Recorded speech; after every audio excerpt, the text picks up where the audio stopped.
a man descends into the deepest cathedral of the temple, suddenly coming face to face with a massive, horned titan from the void.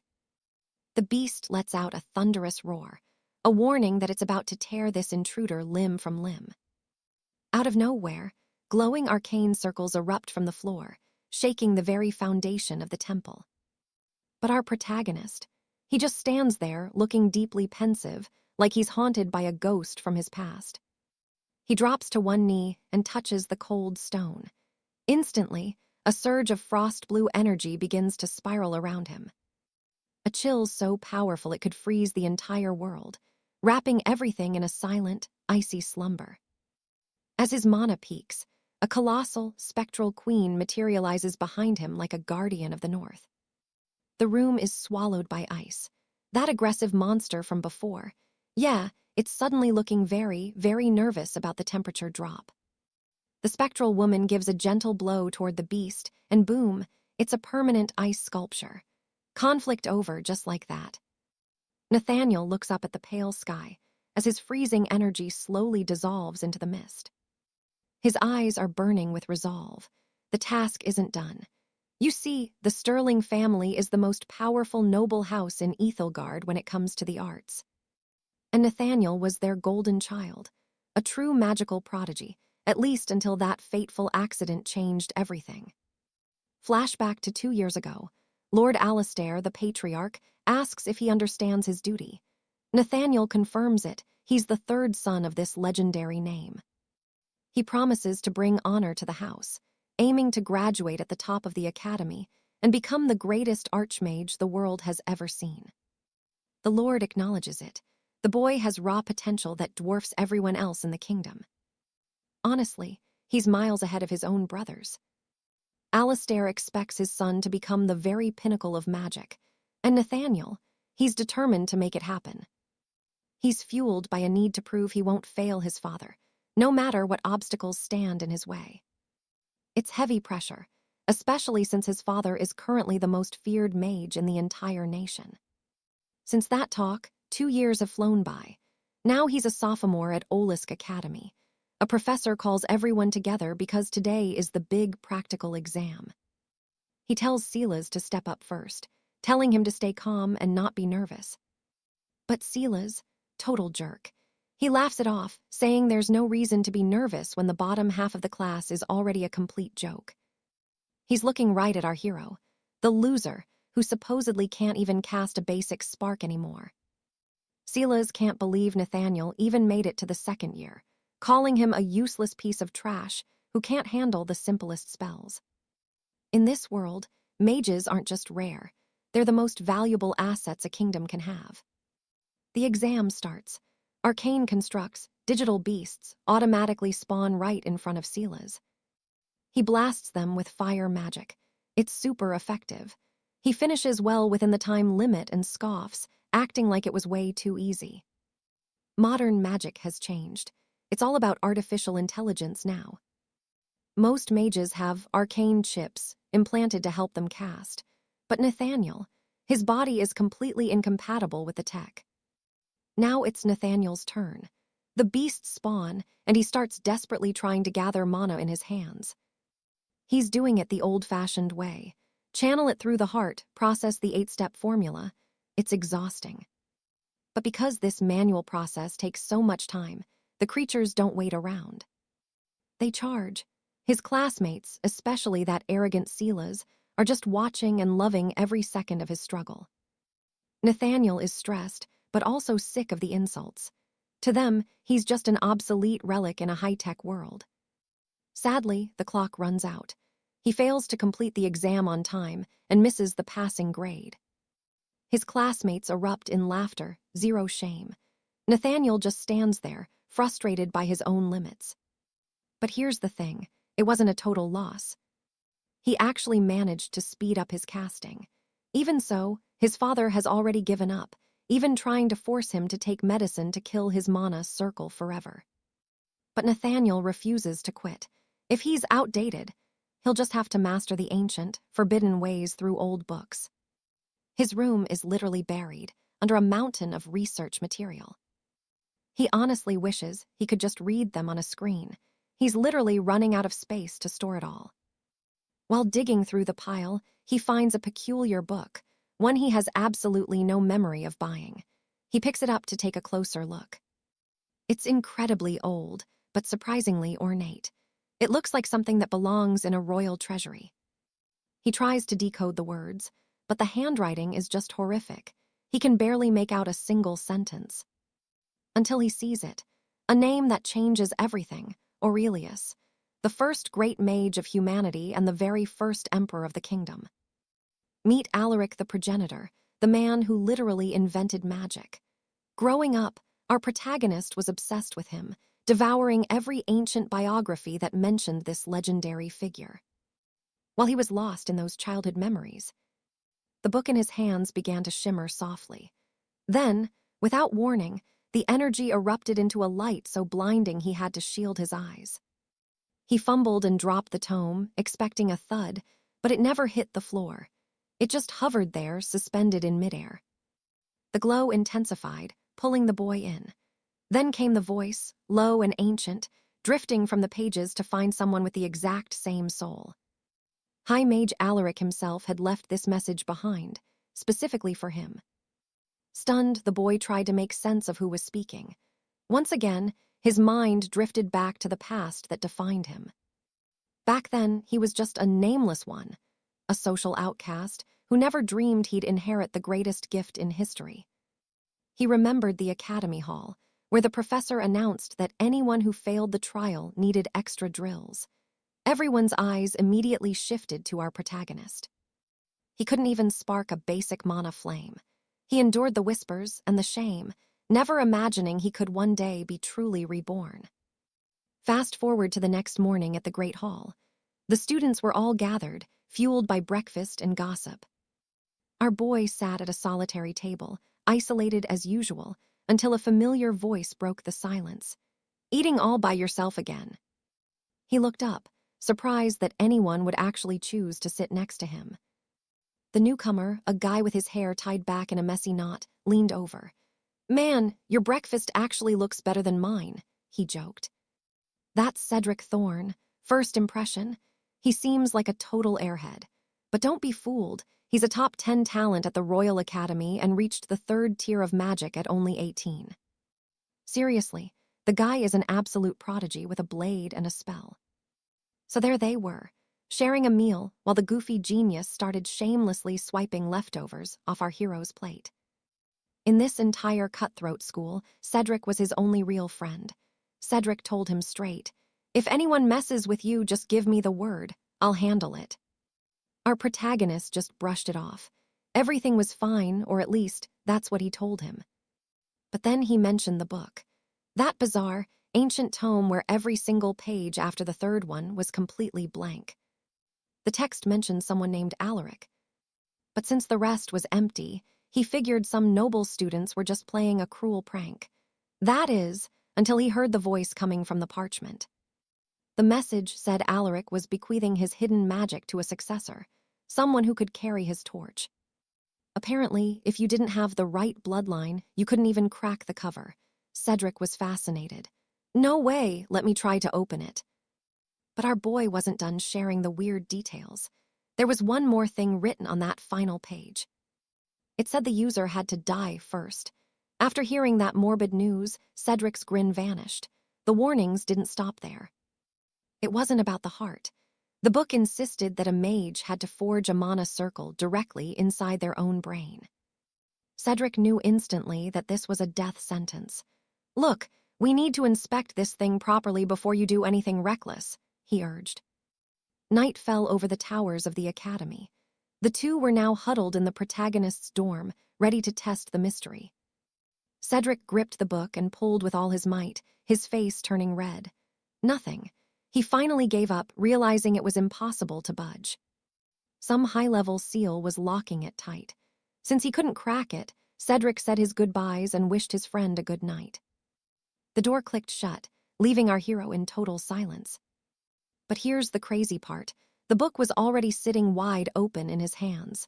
He stared at the handwritten notes, heart hammering. After watching Cedric struggle, he was baffled that it opened so easily for him. Suddenly, ancient symbols began to manifest on the paper. Those blank pages were coming to life. And then, that voice returned, speaking directly into his soul. If the theory was right, the voice said, he was likely using his heart as a core to channel his magic. For commoners and lesser nobles, that's the standard way. But for people like them, that's the wrong path. As the knowledge flooded his mind, the book began to levitate, pulsing with an eerie light. It was a silent question. Was he ready to follow Alaric's will and become his disciple? The price was insane. He had to shatter the mana circle in his heart and rebuild it inside his skull. Only after surviving that ordeal would the book reveal the next set of instructions. Our protagonist felt like this was some twisted joke. He was being told to commit a literal act of suicide. Raw mana is pure poison to the human mind. If the energy causes the brain to collapse, it's game over, instant brain death. To put it simply, if he tried this shortcut, he was almost guaranteed a slow and agonizing end. He turned his back on the text, muttering that only a madman would try this. He left the book abandoned, lying forgotten on the cold floor. But by the next morning, he couldn't let it go. He took the mysterious relic to a professor, desperate for someone to explain what he was really holding. As he ran his fingers over the worn leather cover, he realized the script was ancient, a forgotten language lost to history. Arthur took one look at the relic and knew he needed help. He asked the academy professor to inspect the tome, hoping to see if a powerful magic seal was keeping its secrets locked away. There was no ignoring the heavy, unsettling vibe creeping through the hallways among the other students lately. The old professor just sighed, advising him to stop chasing ghost stories and rumors and get back to his basic theory books instead. But for now, Arthur had to stay focused. He leaned in close, scrutinizing every inch of the volume for any faint glimmer of hidden enchantment. Handing the book back, the master claimed there wasn't a trace of magic inside, once again urging our hero to stop wasting time and focus on his actual lessons. This just didn't sit right with our protagonist.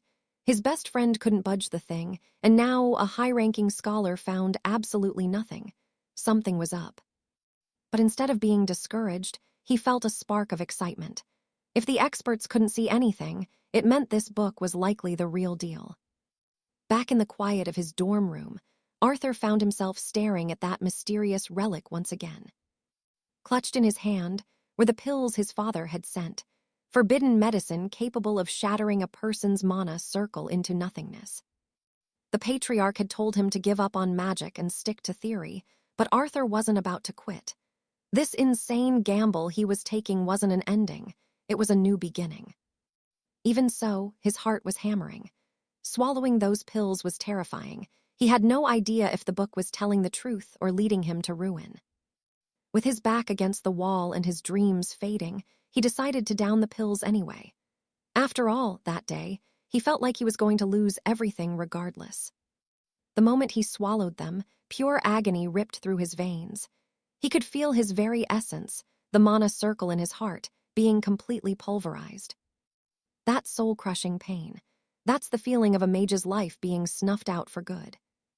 From this point on, what he was doing was strictly forbidden, attempting to forge a new mana center inside his own brain. Arthur was literally rewriting the laws of magic to live again. As the energy began to swirl through his skull, the blinding pain finally started to recede. It had been so intense that the boy really thought he'd met his end. For a split second, he truly believed he was dying, until a faint, ghostly whisper echoed in his mind. It felt like invisible hands were cupping his ears. The voice asked if future generations were still listening, and Arthur realized it was the same voice hidden within the book. He could feel his body changing, as if the very spirits of the world were dancing in harmony with his new core. Every vibration, every celestial hum from those voices, he could feel it all with terrifying clarity. They seemed to be smiling and singing, almost as if he were receiving a holy blessing.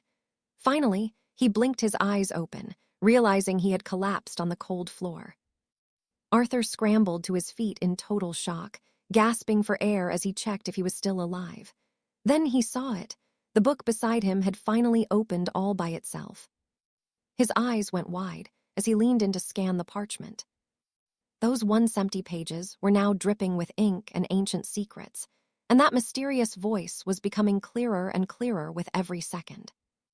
"Well done on taking the first step," the voice murmured. It was only then that the spirit revealed its name, the legendary 𝒕𝒉. This was it, the moment Arthur's name would begin to be etched into the history books of the kingdom. The mysterious voice promised to bequeath all its magic to our protagonist, a gift for the one brave enough to seek its forbidden knowledge.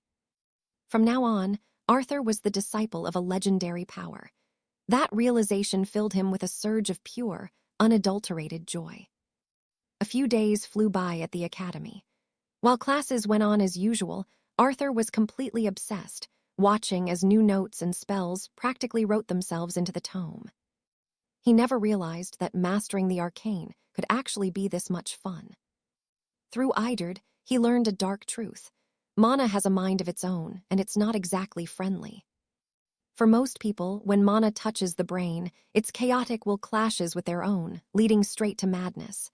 But Arthur, he was built different. His iron will was strong enough to keep that wild energy in check, preventing his mind from shattering into a million pieces.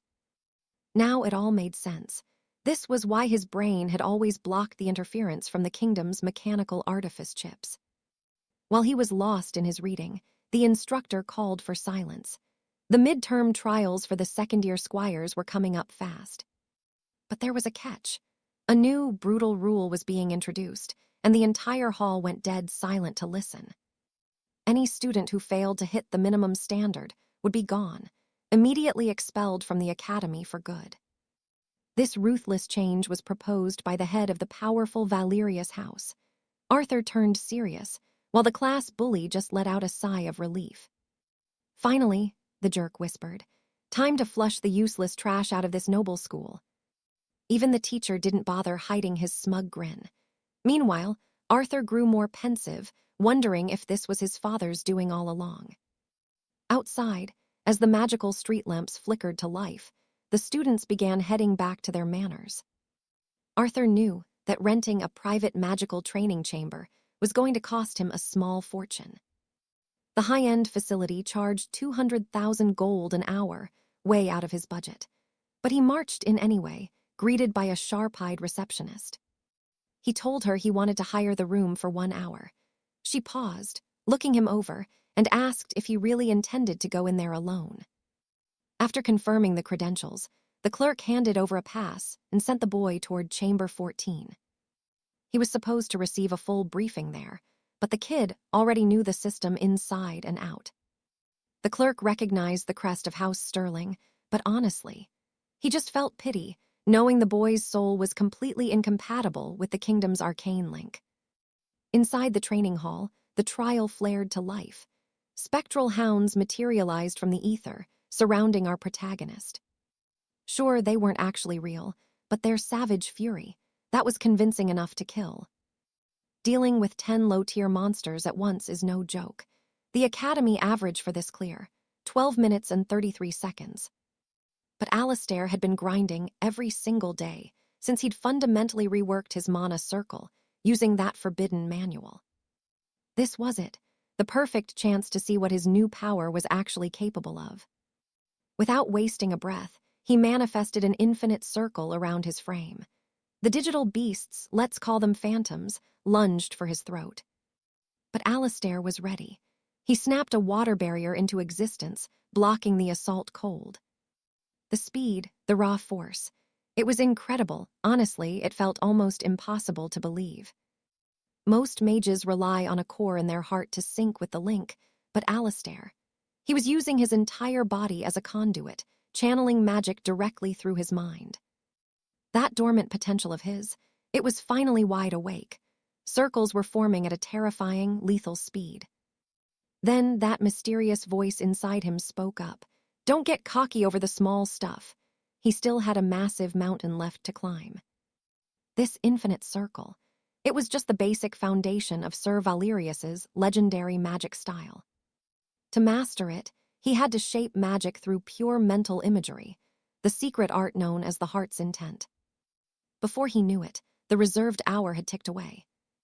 As he exited, the clerk gave a tired nod and headed into chamber 14 to reset it, just wanting to finish his shift and go home. But curiosity got the better of him. He checked the data on that disgraced noble and stumbled upon something insane. Under 7 minutes. He decimated those phantoms in half the usual time. That's world-class competition territory. The clerk figured it had to be a glitch, maybe a broken sensor. There was no way that failed kid was that fast. Walking back to the dorms, Alistair felt the confidence surging through his veins. The legend of his first circle was finally beginning. But the process was brutal. The notes in the book completely contradicted every single thing the Academy had ever taught him. It claimed that mana should be like your own arms and legs, your very heart and mind moving exactly as you will it. Vague, right? It felt like trying to grab smoke with his bare hands. This is what mages call the enlightenment barrier, that invisible wall every caster hits when they reach their limit. So he doubled down. He focused every ounce of his being on circulating mana throughout his entire body, just like the manual said. He dedicated himself to the grind, wondering if this sheer effort would actually be enough to bridge the gap. 10 hours of straight meditation. Normally, he would have collapsed from exhaustion by now, but he was still standing. The next morning, it was back to the academy. On the path, his friend Julian caught up and greeted him. Seeing Alistair's pale, drained face, Julian stopped and asked if he was actually doing okay. Truth is, rewiring your entire mana flow is a nightmare task. He had to adapt to this new circle, and he had to do it fast. Back when he was 12, he'd hit the second circle and was hailed as a once-in-a-generation prodigy. Now, he's starting over with one single circle in his head, desperately hunting for a way to progress. Breaking that barrier was the only way. He remembered his father saying that, back when his old man still had expectations for him. Perfection is nothing but a shackle, he'd said, a lie born from human arrogance. Suddenly, those old words held a completely different weight. He sat back down to meditate, and this time, everything felt different. His entire focus was turned inward, deep into the mechanics of his own soul. He felt the energy surging through his fingertips, mana following his intent. To cast without words, you need a free, wild imagination. That's how the arcane link makes life easy for most mages. It's a solid, predictable technique. But Alistair, he was letting his thoughts run free, creating shapes that ignored every traditional law of magic. Just like that, a flock of firebirds erupted around him, dancing through the air with a life of their own. With only one circle, the drain was absolutely massive, but the result, it was stunning. He was doing it. He was smashing through the barrier. Suddenly, a professor walked into the room, telling Alistair he had visitors. Visitors, for him, now that was definitely strange. As they paced down the cold stone corridor toward the hall, the professor dropped the bombshell. The boy's father had arrived. The man was already waiting in the drawing room, demanding his son enter the lion's den immediately. Sir Alistair announced the boy's arrival, and the Duke turned, his icy gaze measuring a son he hadn't laid eyes on in months. Sensing the suffocating tension, the professor excused himself, leaving the two noblemen to their silent battle. Once they were seated, the Duke didn't waste time, cutting straight to his son's failing performance at the Royal Academy. Word had reached him that the boy stopped taking his alchemical elixirs, and only then did Arthur admit that things had changed. He claimed his magical prowess was finally awakening, but the news only seemed to darken the Duke's mood. To the father, it was just another hopeless fantasy, even as Arthur vowed to become the greatest archmage of the age. Pure arrogance, the Duke stared him down, his expression hard enough to crack stone. But Arthur didn't flinch, not even a little. With a weary sigh, the Duke told him he'd already wasted a year and it was time to wake up. No amount of stubbornness can change the blood in your veins or the limits of your soul. Without an affinity for the ancient runes, he'd never be a true mage, plain and simple. Still, he had a sharp mind for books. The Duke suggested he retire to the libraries as a scholar. Even an outcast could find a place among the dusty scrolls. Arthur tuned it all out. He looked his father in the eye and repeated that he'd never abandon magic because a common life, not for him. He wasn't interested in riding the coattails of the family name or hiding behind his father's shadow either. His ambition was far deadlier. He intended to become the next High Lord of House Sterling. That shut the old man up. Silence stretched until the Duke reminded him that the lordship isn't won by wishing, it's forged in power. Arthur just flashed a sharp, confident grin and promised to prove every single word. The Duke just looked at him with pity. He knew the boy was one mistake away from being kicked out of the academy for good. Then Arthur made his move. He'd rank in the top 10 in the upcoming trials, or he'd leave forever to become a library rat as suggested. But if he actually pulled it off, his father would have to acknowledge him and pledge the full support of the duchy to his cause. The Duke just shook his head, worried that Arthur's only new talent was a delusional sense of confidence. There was nothing left to say. He turned and walked out, hoping this wasn't all just empty talk, leaving Arthur alone with the weight of his promise. Even with the world against him, Arthur felt a fire burning in his chest like never before.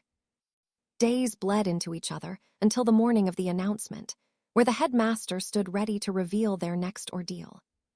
The whispers started immediately. Duel. It was going to be a full-contact duel between classmates. A brutal, single-elimination tournament starting in 3 days. The perfect stage for a hidden masterpiece to finally show its colors. And to top it off, the elite nobility would be watching from the stands. This news made the class bully, Cedric, grin like a madman. He still has no idea he's just a stepping stone in Arthur's path. The rumor mill went into overdrive when word got out that even the Council of Archmages was coming to judge the fights. Arthur knew the stakes. A victory here wouldn't just be a win, it would be an earthquake. With the council present, the royal scribes followed. We're talking about the 12 most powerful mages in the realm, living legends. Every young squire dreams of joining their ranks, and that's exactly when Cedric decided to stroll over. He feigned a smug concern for Arthur's helpless state, but the boy just kept his cool, hiding the fire underneath. Cedric was the classic silver spoon brat, wealthy, naturally gifted, and obsessed with his own ego. As if by fate, the brackets were revealed. Arthur and Cedric were destined to clash in the arena. Cedric sneered, telling Arthur he was absolutely finished and that 5 years of debt were finally coming due. A quick flash of memory takes us back to the junior championship years ago. Back then, Cedric had been humiliated by Arthur, but once he learned Arthur lacked mana affinity, he turned into a relentless predator. But now, Cedric was salivating at the chance to break Arthur in front of the world right before he got expelled. He wanted tears. Arthur just gave him the kind of smile a man wears when he's holding a hidden ace, promising he wouldn't be the one crying. Honestly, for a guy who talks so much trash, Cedric has absolutely no defense against a simple comeback. Their spat quickly drew a crowd, with Cedric shouting that Arthur had finally snapped and lost his damn mind. He started mouthing off, claiming he had no idea what was going on, and threatened to beat our lead so badly he wouldn't even know which way was up. But our hero, cold as ice, not a single word from that loudmouth could even touch him. Then he remembered, 5 years ago this same jerk was acting the exact same way, right before he lost everything. 5 years had passed for both of them, sure, but while time moved on, this guy's skills, still stuck in the dark ages. Since the jerk has zero chill when it comes to his ego, he started fuming, ready to throw hands right then and there. Then came the masterstroke. Alaric apologized for hurting his feelings, while calling him a total coward. Talk about a mental breakdown. Enraged, the guy grabbed Alaric's collar, throwing out every childish insult in the book. But our boy was 10 steps ahead. He looked him dead in the eye and said, "To fall, you actually have to climb something first. You've never even left the ground." "A genius is always a genius," he added. That's the real gap between them, and he was about to prove it in their upcoming duel. And just like that, he walked away. Zero drama, total boss move. Behind him, Lord Cedric was absolutely losing it, biting his nails, ego completely shattered into a million pieces. Lady Alina was ready to burn him to a crisp, but the whispers were already starting. Alistair is back, the fallen prodigy, the dark horse. That was the name on everyone's lips now. Checking the news, Alaric saw his rival was also making headlines, perks of being from a wealthy house. Knowing that guy's ego, he'd definitely try to milk the attention. Everyone was on the edge of their seats, waiting to see if the prodigy's return during the exams would be legendary or a total disaster. Honestly, he loved the attention. He wanted every single peer to watch him win. But then, his comms crystal started buzzing, shattering his daydream. He picked up to find his father on the other end. "Yeah, Dad, I saw the news," he said, keeping it casual. He told the old Duke not to stress. There was a new lion on this mountain now. But his father, he knew his son all too well. "Did you cause this mess?" the Duke asked. Alaric didn't blink. "I provoked him for the publicity, simple as that." The Duke sighed. Right then, he started regretting the deal they had discussed. They hadn't agreed to this challenge out of trust. No, they just couldn't stomach the thought of a defeat staining the family crest. Despite his son's determination, the Duke wasn't buying it. If he lost, the entire family name would be dragged through the mud. Alaric argued that people already thought he was disowned, so the risk to the family should be pretty low, but that didn't fly with his father. He was still disappointed, knowing that wherever his son went, the name followed. Alaric knew that, but the reward, in his mind, the risk was totally worth it. The old man looked at him like he'd lost his mind. He was seriously wondering if his son was high on something. Because he couldn't see a single benefit to this, Alaric just smiled. "The benefit? It's me. I'm becoming the most powerful mage you've ever seen. The strongest in history." To his father, it just sounded like the delusions of a kid who'd watched too many plays. As if he was already on the level of the high sages from the Citadel. Yeah, right. Realizing he couldn't talk sense into him, the Duke gave in, but with one catch. "If you embarrass this family, be ready for the consequences." And with that icy farewell, the conversation was over. Alaric didn't care. He was more hyped than ever. The stage was set. And finally, evaluation day arrived. The stands were packed. We're talking journalists, high society, and magic graphers ready to catch every moment. Because of that family name, Alaric was the star of the show before it even started. Cedric taunted him, asking if he enjoyed the fame. He couldn't wait to humiliate him, planning to strike before Alaric could even utter a single incantation. Alaric just gave a casual smirk. "I'm not the one losing today. In fact, thanks for helping me pull off my plan." Even with the rival breathing down his neck and barking insults. He didn't care. He called the guy a nobody and promised to end it in seconds. Cedric was absolutely seeing red at this point. The guy thought Alaric had finally lost his marbles, until our hero raised a single finger. "One spell," he announced. "A first circle basic spell is all I need." The entire academy arena went dead silent. Everyone heard it. In front of all those people, Cedric's ego took another hit. He was beyond furious. He couldn't handle being talked down to by trash. Poor guy, he's going to need a lot of therapy after today. First duel. The referee gave the signal, and our slightly arrogant hero, he was more than ready to steal the spotlight. The rival made the first move, but Alaric, he saw right through it instantly. A massive fireball surged toward him, and didn't even graze his cloak. Talk about a miss. Lord Cedric's hunger to crush our boy was so intense that the magic artifact on his neck was practically melting. Definitely wasn't a standard crystal, must have been some faulty prototype. And yeah, it's as unstable as it sounds. This time, he went for a third-tier arcane explosion. Exactly the kind of high-level move Arthur had been waiting to see. The blast rocks the entire stadium. Total chaos. Inside that massive cloud of dust, nobody can see a single thing. The noble brat starts gloating, thinking the fight's already over, but his smug victory speech, cut short instantly. No win for him today. As the smoke clears, Arthur is standing right there, clothes perfectly clean, not a single scratch on him. Pure rage now. Cedric hurls a barrage of fireballs, desperate to end this, pouring every bit of mana he has into the attack. Arthur doesn't even blink. He just casually gathers a tiny pool of water in his palm, creating a liquid barrier that swallows the fire whole. Cedric's losing it. He just can't accept his elite magic is completely useless.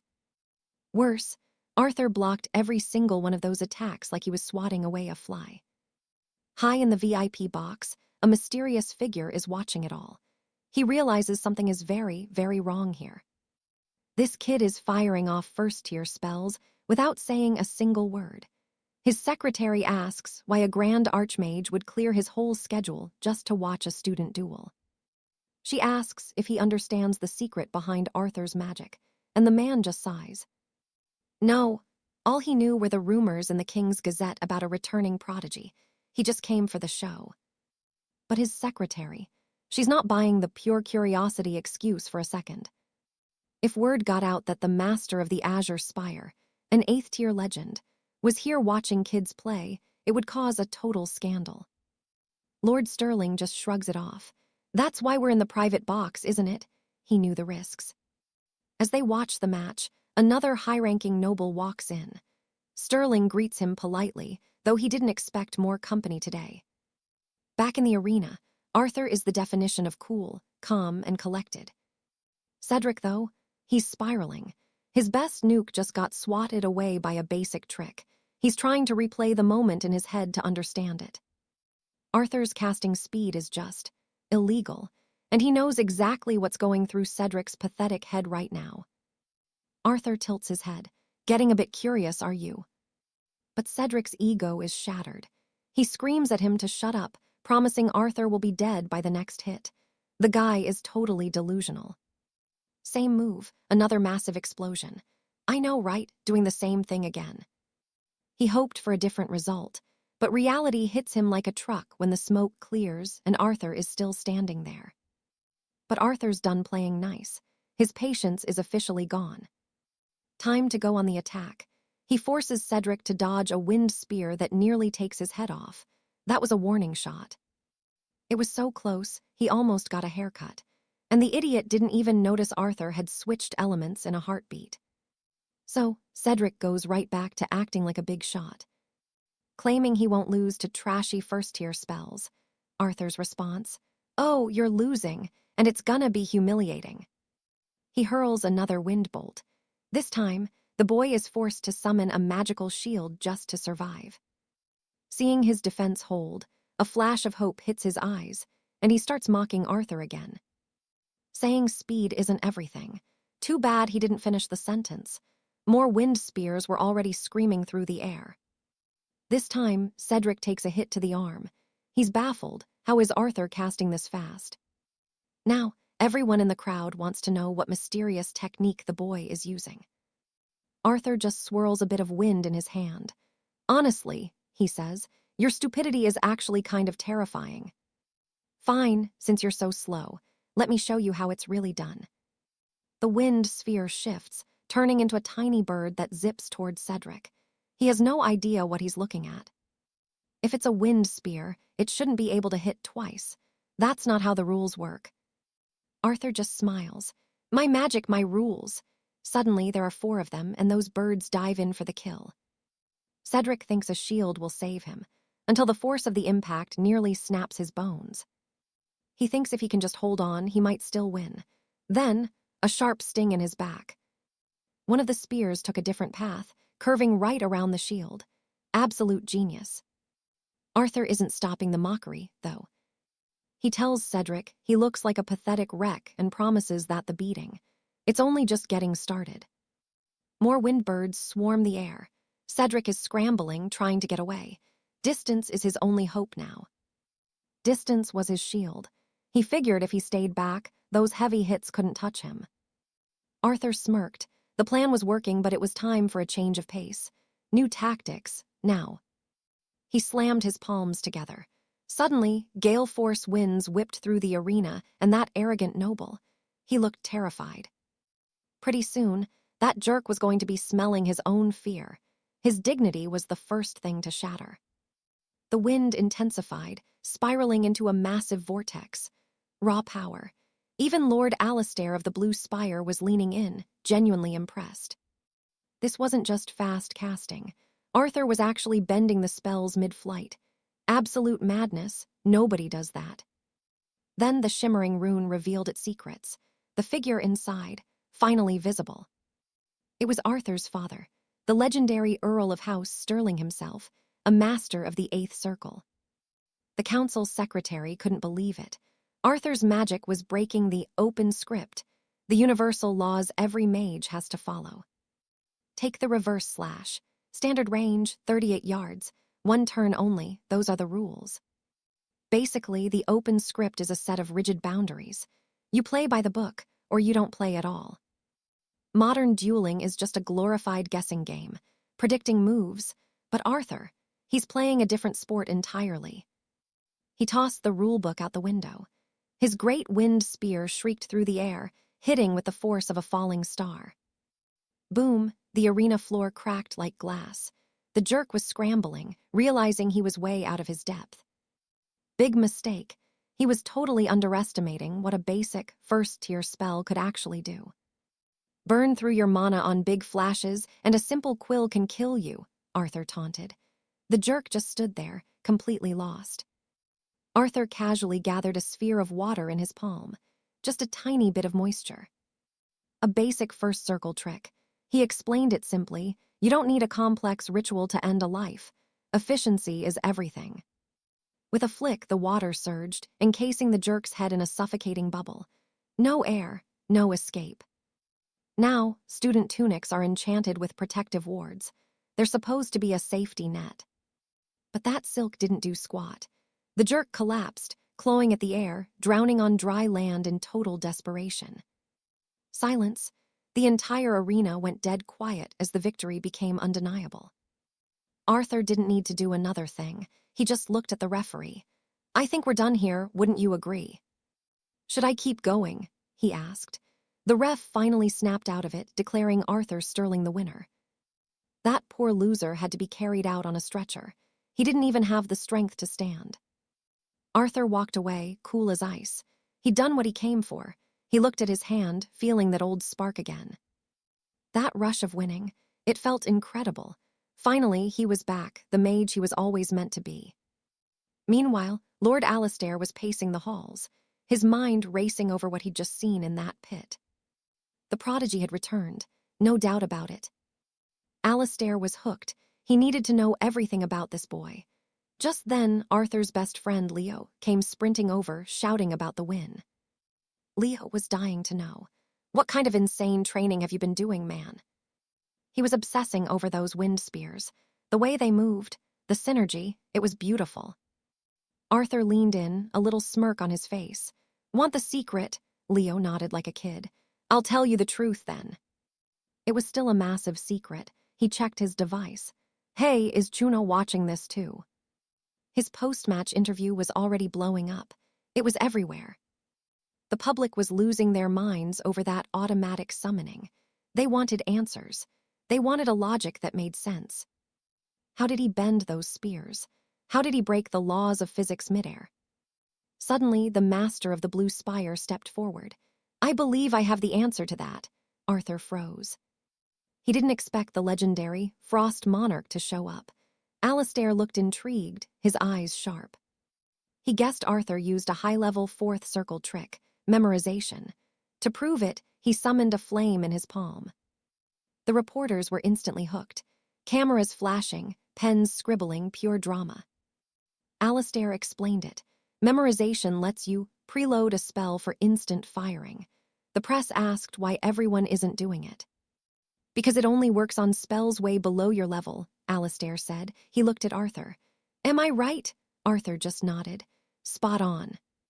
Arthur hadn't known how to explain his lost art, but Alistair's cover story. It was absolutely perfect. One reporter gasped, "Wait, so this kid is already at the 4th circle of mastery?" Sir Alistair didn't miss a beat, stepping up to confirm the rumors. "Yes, The young prodigy had indeed reached the 4th tier of magic. The scribes were in a total frenzy, cameras flashing and questions flying everywhere. A 4th tier mage at Kaelin's age? That's unheard of, and with Alistair's word backing him, nobody dared to call it a bluff. Even his best friend, Julian, was leaning in, whispering, "Is this for real?" He had a million more questions, but the crowd was too loud. Then, one scribe pushed for the real secret. How on earth did he manage to bypass the ancient laws of the standard codex? Alistair was already breaking a sweat trying to come up with a professional-sounding excuse. But Kaelin just shrugged and took over. He looked them dead in the eye and said breaking the rules of the standard codex was actually surprisingly simple. His secret? He just rewrote the spell's entire formula on the fly. Alistair was absolutely floored because, in this world, changing a formula is supposed to be impossible. Think of it like this. It's like slapping wings on a horse-drawn carriage and expecting it to fly. Sure, maybe you can do it, but it's definitely not a walk in the park. It got Alistair thinking. If this boy is actually compatible with the High Arcana sync, his future isn't just bright, it's legendary. Meanwhile, Kaelin was totally in the zone, explaining his craft to the stunned reporters. He even gave it a name, Modified Weaves. Even the mysterious observer in the shadows was locked in, watching Kaelin's every move. They were becoming obsessed, and honestly, can you blame them? This was revolutionary. The very foundations of the magical world were being shaken to the core. That was going to be the headline of the century. But Julian, he wasn't fully sold. He stood there wondering if he could actually believe what he was hearing. Even though it was hard to wrap his head around, Julian couldn't hide that massive grin. He was just hyped to see his friend win. Now that they'd caught up, it was time for him to head back to the dorms. He needed to rest up and stay sharp, because the opponent he was facing the next day was a total nightmare. Kaelin wondered who could be that dangerous as he watched the duels resume in the grand arena. But things took a turn. While the crowd cheered, Kaelin realized his friend was in deep, deep trouble. The opponent was a beast. From his seat in the stands, Kaelin finally realized who Julian was up against. It was her, the classic high-end mighty noble girl you see in every legend. Adelaide Sterling. She was already chanting her next spell. A true prodigy of her house, she represented the dual bloodlines of the kingdom of Aquitaine and the empire of Solis. Well, at least that explains the blonde hair and those piercing blue eyes. Her magic was something else entirely, and there was a very specific reason for it. Lunar sorcery, a forbidden family secret passed down through generations. Julian was catching literal hell out there. Adelaide didn't give him a second to breathe, launching another strike that sent the poor guy crashing into the dirt. After a brutal display of pure dominance, it was over. Adelaide was declared the winner, no contest. Kaelin didn't blink once. His eyes were glued to the arena the entire time. That secret technique, it uses both light and shadow. It's not even registered in the codex, meaning its power and range are a total mystery. Fighting her? Yeah, that's going to be a problem. But right then, Kaelin felt a chill down his spine, like someone was burning a hole in the back of his head. He looked up, and there she was. Adelaide was staring straight at him. Kaelin had to wonder, is this really happening? Later on, he went to find Julian, who was understandably crushed by the loss. Kaelin tried to tell him he did a great job, but the words just weren't hitting. I mean, talk about bad luck. Facing one of the strongest mages in the entire tournament in the very first round. That's rough. Julian tried to shake it off, asking if Kaelin won his second match. Kaelin just gave him a nod. Round 2 was a success. So they finally knew the next matchup. But their talk was cut short when Adelaide herself walked up to congratulate Julian. Julian was polite, but it was obvious the girl wasn't actually there for him. Kaelin could still feel her gaze. She knew. She could tell he was finally returning to the true path of a mage, the path that should never be abandoned. As they stood there, she decided to drop a bombshell about why she even enrolled in the academy, hoping Kaelin could help her. See, these two went way back, long before they ever set foot in these halls. Their families were close, which meant they met plenty of times as kids. and their relationship was basically one giant rivalry. Adelaide had literally left her studies in 💂𒒒 just to hunt down and surpass her childhood rival. But everything changed when the word got out that he was incompatible with high arcana. After that, she just stopped talking to him. It was a huge blow for her. How could she prove she was the best if her rival wasn't even in the game anymore? Kaylin tried to keep it friendly, telling her it wasn't worth seeing him as some goal to overcome anymore. Adelaide just brushed him off. "We'll see about that," she said, "after we face off in the arena." Julian's face went pale. He started panicking, wondering if Kaylin was even remotely ready for what was coming. Seeing Kaylin's totally relaxed reaction just made Julian more worried, because Kaylin clearly hadn't heard the rumors that Adelaide was his very next opponent. Alaric felt a cold sweat break out. This was a massive problem, something he hadn't planned for in the slightest. Finally, another day of intense competition at the Royal Academy. Lady Adeline stood on the sands with ice-cold focus, ready to crush her rival and prove her superiority once and for all. But Alaric was missing. In the stands, the jealous noble sons started snickering, claiming he'd tucked tail and run because he was scared to death. They called him a fraud, pure talk, convinced he'd realized he couldn't win and simply abandoned the match. The clock was ticking, and even the officials were losing patience. The High Arbiter stepped into the fourth arena to deliver the verdict. Adeline wins by default. Suddenly, a shout. Alaric burst through the gates, looking like a total mess and frantically apologizing for the delay. The Arbiter was fuming. He glared at the boy, demanding to know what on earth could have been more important than this duel. "Save the excuses for later," the Arbiter snapped. "But listen up, you start right now. No rest, that's your penalty for being late." The competitors took their stances, but Adeline couldn't let it go. She needed to know why her rival was so late. Alaric just gave her a tired smile. "Nothing major, just some last-minute preparations for our fight."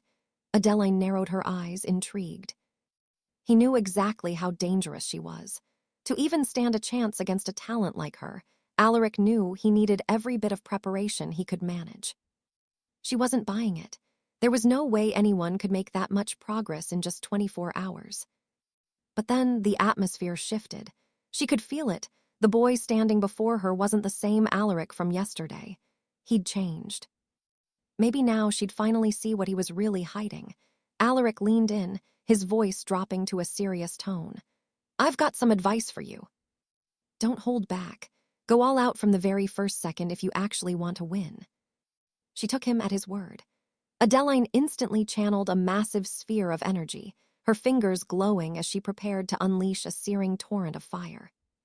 The flames condensed at her fingertips like the barrel of a loaded gun, while arcane circles multiplied the spell into a lethal barrage. The fire roared toward him. He was a split second away from being incinerated. Then, boom, Alaric threw up a wind barrier, expertly deflecting the heat, but Adeline followed up instantly by materializing a massive earthen needle. Right after that, violent fissures began to tear across the floor of the fourth arena. The ground erupted toward him in a series of explosions. Alaric had to throw himself into the air just to avoid being shredded. Adeline saw her opening. In the air, he had no leverage. He was a sitting duck. She prepped her next strike, ready to end this right now. Alaric knew he was in a tight spot. His defenses were down. To anyone watching, it looked like game over. But our boy is built different. He conjured a solid arcane barrier right beneath his feet, creating a literal platform out of thin air. The crowd went wild. Seeing a student pull off such a high-tier technique was absolutely insane. Even Adeline was stunned. Turning a protective shield into a mid-air foothold, that's pure genius. He's still got that tactical mind that leaves everyone else in the dust. To break the arts of the House of the Pale Moon, he has to gamble everything.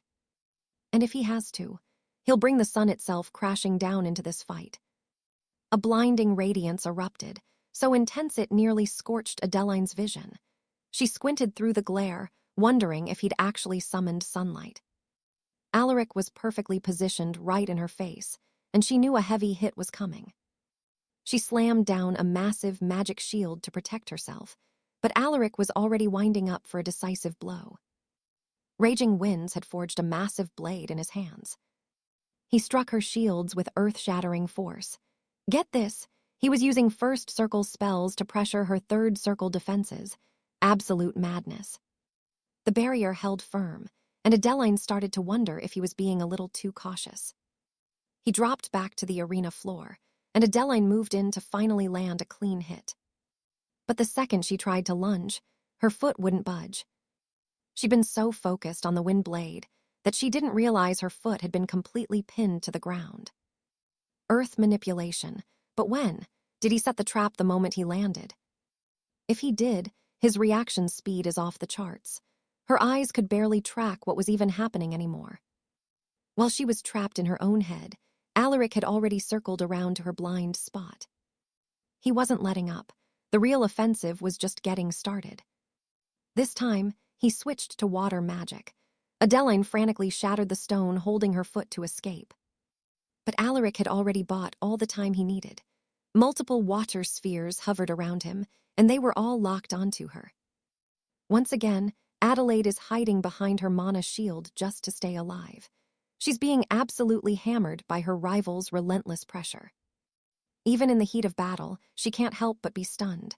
Managing that many elements at once, truly ridiculous skill. She flashes back to Sir Godfrey's warning about our hero. He claimed Alistair uses a high-tier trick called memorization, making everyone think he's stuck at the basic first circle. She was so confident. No way she'd lose to such low-level amateur sorcery. Right. But then wham, while she's distracted, something blurs through the air and slams down right beside her. The sound, deafening. It completely rattled her. Her defense was perfect. She figured he must have hidden a modified wind spell, using the sun's glare to mask the strike. Clever move. Honestly, I'm as confused as she is. That attack came out of nowhere. It barely touched her, but this blonde noble is already acting like she's been put through a meat grinder. Talk about dramatic. Adelaide hits the dirt, looking up at the man standing over her. Alistair just stares her down. Did you seriously forget who you're fighting? Cold. Her fists are shaking with pure rage. She absolutely cannot swallow the fact that she's losing this. Even the royal steward is impressed by the boy's instincts. The whole trap was set the second he dodged her earth needle. It was all a setup. He jumped into the air on purpose, baiting her to keep attacking while the sun blinded her vision. Using that memorization trick, he delayed his wind spear. Just held it there, waiting for the perfect moment. Once he hit the ground, he kept her eyes low. He didn't want her looking back up at the sky. He even pinned her foot. She completely forgot the real danger was coming from above until that final wind spear struck home. A total cinematic finish. But here's the thing, even the experts are getting it wrong. Still, his father praised him. A fine mage for the first circle, he says. High praise, I guess. But the Duke remained troubled. Victories are great, but his son is still stuck at the lowest rank. They look back, the fight isn't over yet, not by a long shot. The two of them are still standing, locked in a lethal stare-down. Alistair's father is starting to lose his patience. He sees his son has the advantage, but hasn't ended it. To the Duke, that means the boy is simply incapable of finishing the job. Or so he thought. Adelaide hasn't even played her winning card yet. She puts a hand over her heart and actually smiles. I'm impressed, she admits. It feels like the old days. Now she's bringing the full weight of her house down on him. And Alistair, he's been waiting for this all day. Suddenly, her whole body erupts in light. This is it, the halo, the forbidden moon magic of the great house of Moonbrook. As she starts the secret ritual, the atmosphere completely changes. Massive magic circles tear open the sky. The pressure is so heavy Alistair is literally being pushed back, digging his heels in just to stay standing. The energy is massive. It blankets the entire arena like a second sky. The crowd, absolutely losing their minds. Up in the High Lord's box, things are getting tense. The Duke breaks into a cold sweat. He stands up to leave. Sir Godfrey is confused. Is he really walking out now? The old man just scoffs. The match is over. Why watch the inevitable? Talk about a tough critic. But the moment he turns, silence. Everyone is stunned. Even the royal steward thinks what they're seeing is physically impossible. Godfrey is a mess of shock and pure joy. Alistair's friends, their jaws are on the floor. But nobody, and I mean nobody, is more shocked than Adelaide. Our boy just did something absolutely insane. Look at his back, that magic circle, that S, the raging volcano. He just pulled out a second circle spell. He told her, didn't he? I was late because I was preparing to crush you. He wasn't joking. She really believed he was capped at the first circle. Big mistake. If he's pulling this off now, does that mean he's already reached the fifth circle? He doesn't say a word, just lets the power talk. Nobody knows the truth. Let's wind it back to the night before in the dorms. Inside his room, Alistair was locked in, obsessing over a mysterious, ancient grimoire. He knew the truth. Basic spells wouldn't touch her. His natural style just didn't mesh with traditional high magic. He thought he'd have to wait years to grow strong enough to beat her. But then, new pages appeared in the book. It showed him how to handle the Ember technique. All he had to do was pour his mana into the next circle. The book promised him a new domain, a level of power he'd never dreamed of. He didn't hesitate. He poured everything he had into that magic circle, hoping for a miracle. And just like that, the grimoire began to glow with a blinding, ancient light. The young squire stood there, absolutely floored, as the light intensified until it literally burned his retinas. The sheer energy, total sensory overload. He had to shield his eyes as the pages flared, but then, silence. The blinding flash faded, leaving only the ancient tome pulsing with a soft, ethereal rhythm. When Arthur finally blinked the spots from his vision, he realized he wasn't in his chambers anymore. Everything had shifted. He was standing in a massive, endless hall of towering bookshelves, a grand library from another world. Where in the name of the crown am I? He wondered. Welcome to the first trial, a voice echoed. It was a woman's voice, greeting him at the very start of his legendary ascent. Her name was Seraphina, a guide with a look that wasn't quite human. For our hero. Yeah, he was still trying to process what the hell was happening. She laid it out plainly. He was standing inside the first trial of the fabled grimoire of Eldoria. That's when it hit him. He hadn't been whisked away to some distant kingdom. He was actually inside the book itself. Mind-blowing, right? Trapped within the ink and parchment of a cursed relic. If this was real, it was completely beyond anything he'd ever imagined. This trial was designed to test if Arthur's spirit was truly forged in fire. The instructions were about to drop, and there was no turning back now. Survive the gauntlet of pages 18 to 31, and the secrets of the second rank of magic would be his for the taking. Arthur knew the stakes. To reach the height of his power, he had to conquer this challenge, no matter the cost. Tutorial over.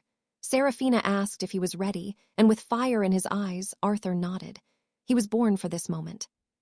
This was it, the moment he'd been waiting for. The first trial was officially live and ready to break him.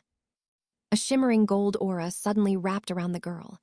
Arthur watched, stunned, still unable to figure out what kind of creature she even was. She looked like a noble lady, sure, but there was something off. Was she a phantom, a construct of pure magic? He couldn't tell. Then a familiar voice boomed through the hall. His mentor, a brilliant, floating jewel of pure light, materialized right before his eyes. The elemental essence stone. It was unstable and raw, pulsing with 4 conflicting magical elements that were clashing violently inside. Arthur caught the stone as it hovered. His mission, pure and simple, cleanse the artifact of every single impurity. No big deal, right? Looking at the chaotic energy, a tiny seed of doubt started to creep in. Could he actually pull this off? This thing was fragile. One wrong move and boom. The 4 types of magic were swirling like a hurricane inside that tiny stone. And the entire responsibility of fixing this mess was now resting squarely on his shoulders. Think of trying to separate salt from sugar after they've been dumped in water. Yeah, it was basically an impossible task for any normal mage. Only a master of the inner will could survive this. But Arthur, he pushed his fears aside. This was going to be fun. Without wasting another second, he tapped into his inner will, focusing every ounce of his spirit on the task ahead. Grain by grain, the tangled magic started to pull apart. This required insane levels of focus, the kind that makes your brain ache. He poured everything he had into it, meticulously sorting through the microscopic threads of power hidden deep within the artifact. He was almost there, so close, when the energy spiked. A massive shockwave blasted him backward, sending him crashing into the heavy oak bookshelves. One tiny slip in his control, that's all it took. The resulting backlash was like a physical punch to the gut. He had to be perfect. The magical threads were so knotted together, it felt like trying to unweave a spiderweb with boxing gloves. Picking himself up, Arthur wiped the dust off his tunic. He'd learned something. He knew the trick now. Round 2, let's go. Failure again and again. Time meant nothing. One tiny distraction meant starting from 0. But finally, the stone glowed crystal clear. He'd done it. His master's voice filled the room with pride. Well done, my heir. You've passed the first test with flying colors. For truly mastering the power of the inner will, his journey into the higher ranks was finally beginning. The grimoire began to rewrite itself, revealing the path to the second rank. Then, with a sudden jolt, Arthur's eyes snapped open. He was back. Staring at his own ceiling, he realized the trial was over, and he was home in the physical world once more. The book sat on his desk, glowing with new knowledge. Arthur dove right back in, hungry to master the power of the second rank. He didn't have much time. The grand tournament match was looming, and he needed every advantage he could get. Arthur pushed himself to the limit, certain he'd master the new magic before the bell rang for his duel.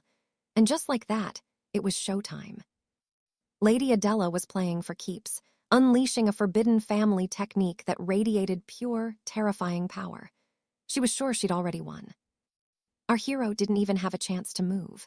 A gargantuan pillar of blinding light swallowed Arthur whole, erasing him from the arena. His friends gasped, fearing the worst. Even Adela smirked, sheathing her blade and walking away. "It's over," she declared to the crowd. Deep down, though, she was impressed. Her rival had become an absolute monster in such a short period of time.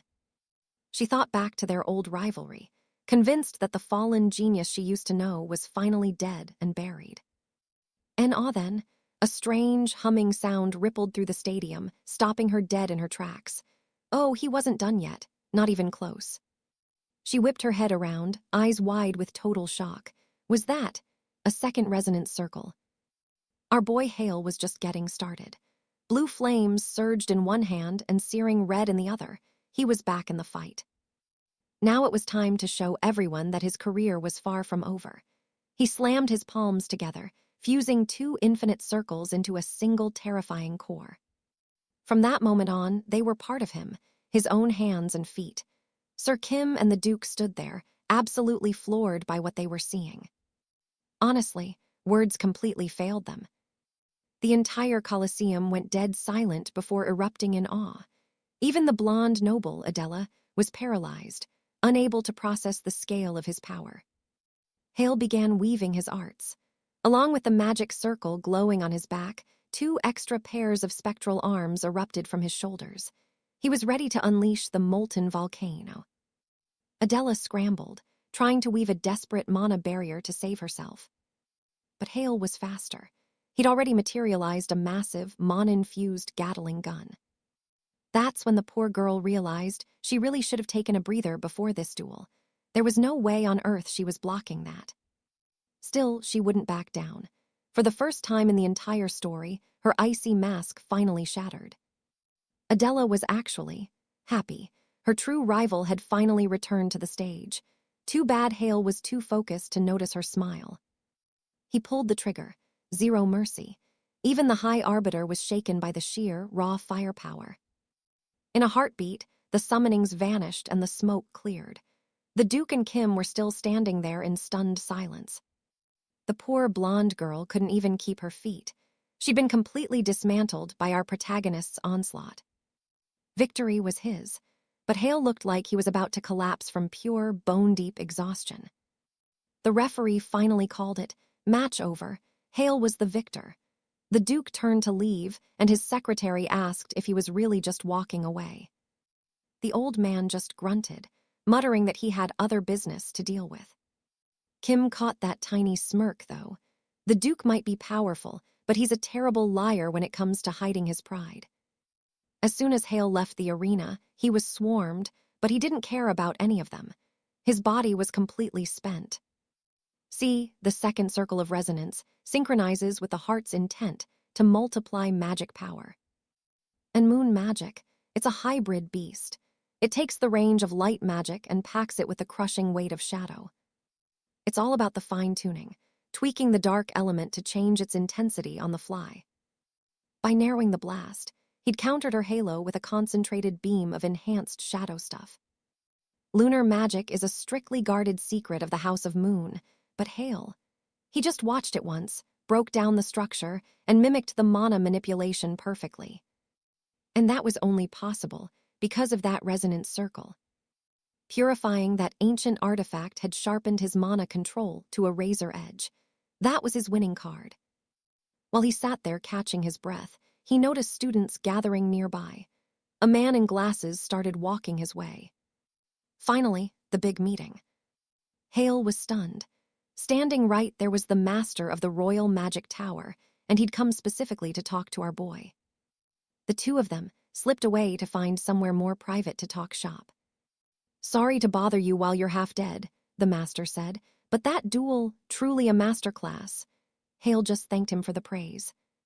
Then, the man went straight for the big question, based on what he'd seen. "Are you a fifth circle mage?" Hale went dead silent. The pressure was intense. In reality, he'd only used second circle magic, but the master clearly thought he was using the memorization technique. Based on how that technique works, the master assumed Hale had to be fifth circle to pull off those results. A bit awkward, Hale tried to explain he wasn't there yet, but the man's curiosity was hitting a fever pitch. "Then how'd you cast that final spell?" Hale thought. "You wouldn't even believe me if I told you it was vision magic." The man suddenly recalled something Hale had mentioned before. Transformation magic, like you said the other day." Hale just nodded along. "Yep, that's it. Better to let him believe the lie than reveal what really happened." An 18-year-old reaching the fifth circle. That news would turn the entire kingdom upside down. Kim was singing the boy's praises, even if the math didn't quite add up. The questions were piling up, but no real answers were coming. "I just perfected the memorization spell," Hale told him simply. Kim was absolutely floored. He couldn't even hide his excitement. It was possible. A genius strategy that actually worked. The High Archmage leaned in close to Arthur, his expression carved from cold stone. But then, a twist, he offered his congratulations. Arthur had somehow mastered a legendary memorization spell, bypassing its greatest flaw. Arthur wasn't buying it, though. He saw the shift. The man's eyes had turned a piercing blood red. He was being scanned, bone and soul. Those crimson eyes stayed locked onto the boy, unblinking and heavy. It was suffocating. The Archmage's hand gripped Arthur's shoulder, unmoving, until finally the tension snapped. He pulled back, satisfied. He hadn't found any trace of fifth circle mana hiding in the boy's body. Just like Arthur's father had promised, the boy hadn't reached that level of power yet. To wrap it all up, the master claimed he understood everything and would handle the press, but his eyes, they still held a lingering, dangerous curiosity. Arthur stood up, thanked the man with a polite wish for a safe journey, and gave a respectful bow as he exited. Inside, he was reeling. He never expected the sovereign of the Magic Tower to use the legendary ruby insight on him personally. Rumor has it only the master of the Azure Tower possesses those terrifying eyes. It is the ultimate detection art, capable of piercing through the very essence of magic itself. Arthur figured he'd dodged a bullet. Since the master stayed quiet, his secret was safe. The forbidden arts of Eldritch, his greatest trump card, remained hidden. The tournament raged on with more battles. Arthur kept racking up the wins. Honestly, none of his opponents even compared to that intense clash with the blonde noblewoman. Walking through the academy halls, a voice called out. He turned to find Adela standing there, waiting for him. He thought she was still out cold, but there she was, up and moving, insisting she was perfectly fine. He tried to skip the formalities, but Adela stopped him. She wanted his advice on their match if he didn't mind. She even offered to wait until after the finals, so he wouldn't get too tired. Arthur didn't care about the fatigue. "Let's do it now," he said. After all, teaching her would help him sharpen his own skills. They headed to the waiting room. Adela admitted she had a long way to go in strategy and spellcraft, but she swore she'd reach his level one day. Because, deep down, she wanted to be just like him. As he walked, Arthur felt the weight of her gaze. In the heart of the capital, a massive glass spire pierced the sky. It was the grand headquarters of a powerful dynasty. Deep inside that fortress, a girl watched Arthur's interviews on the screen, wishing this whole mess would just end. The crest of House Sterling sat atop the building, and Violetta was far from happy with the news she saw. This ruined everything. She thought Arthur was dealt with. She turned to her brother, Julian, asking if he was really going to leave the boy alone. As the eldest daughter of the Sterling line, she's a force to be reckoned with. We'll just call her Violetta for now. Lord Julian looked back at her, wondering how they should handle this sudden turn of events under these circumstances. Violetta was adamant. She never wanted Arthur to be allowed back into the family. She reminded Julian of how things were a year ago. She wasn't going back to that, but Julian just told her not to worry. A year ago, the boy was a god-tier prodigy. Now, he's just a disgrace barely scraping by with second-circle magic.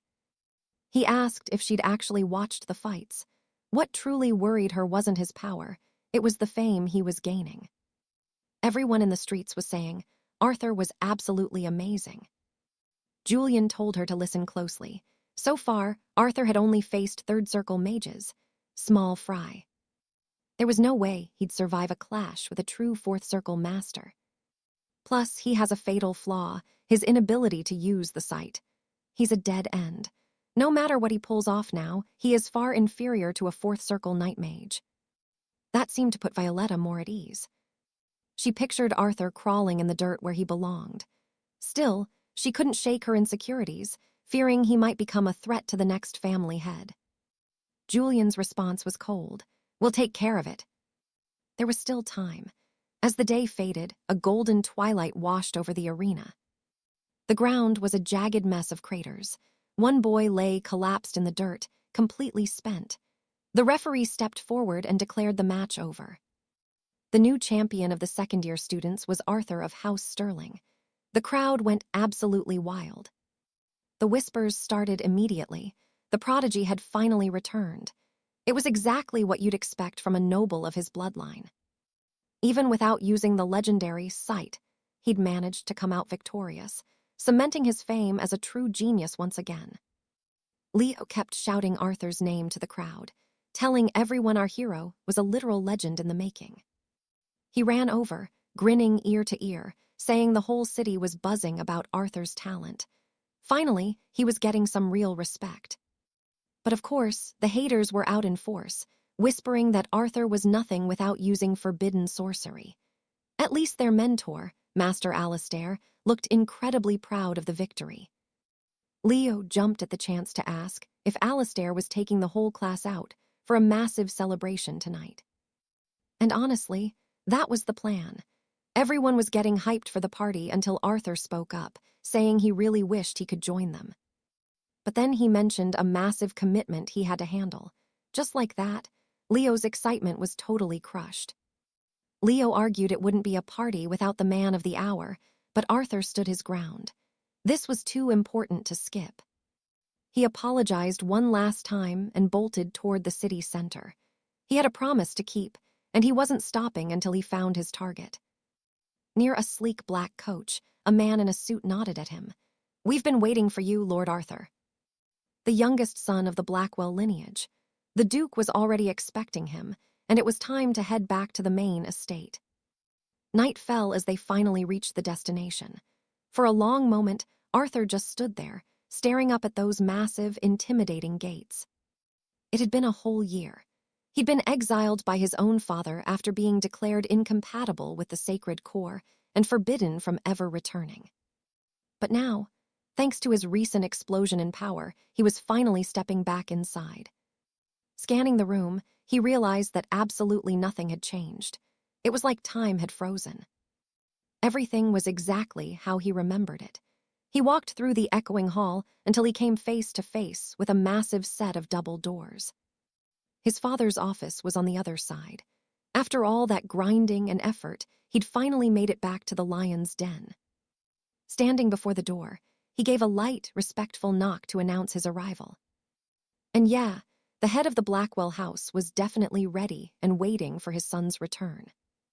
The old man stared at the door, gave the cold command to enter, and Arthur finally pushed his way inside. Once in the study, Arthur showed proper respect, noting how long it had been. The Duke didn't miss a beat and just told him to sit.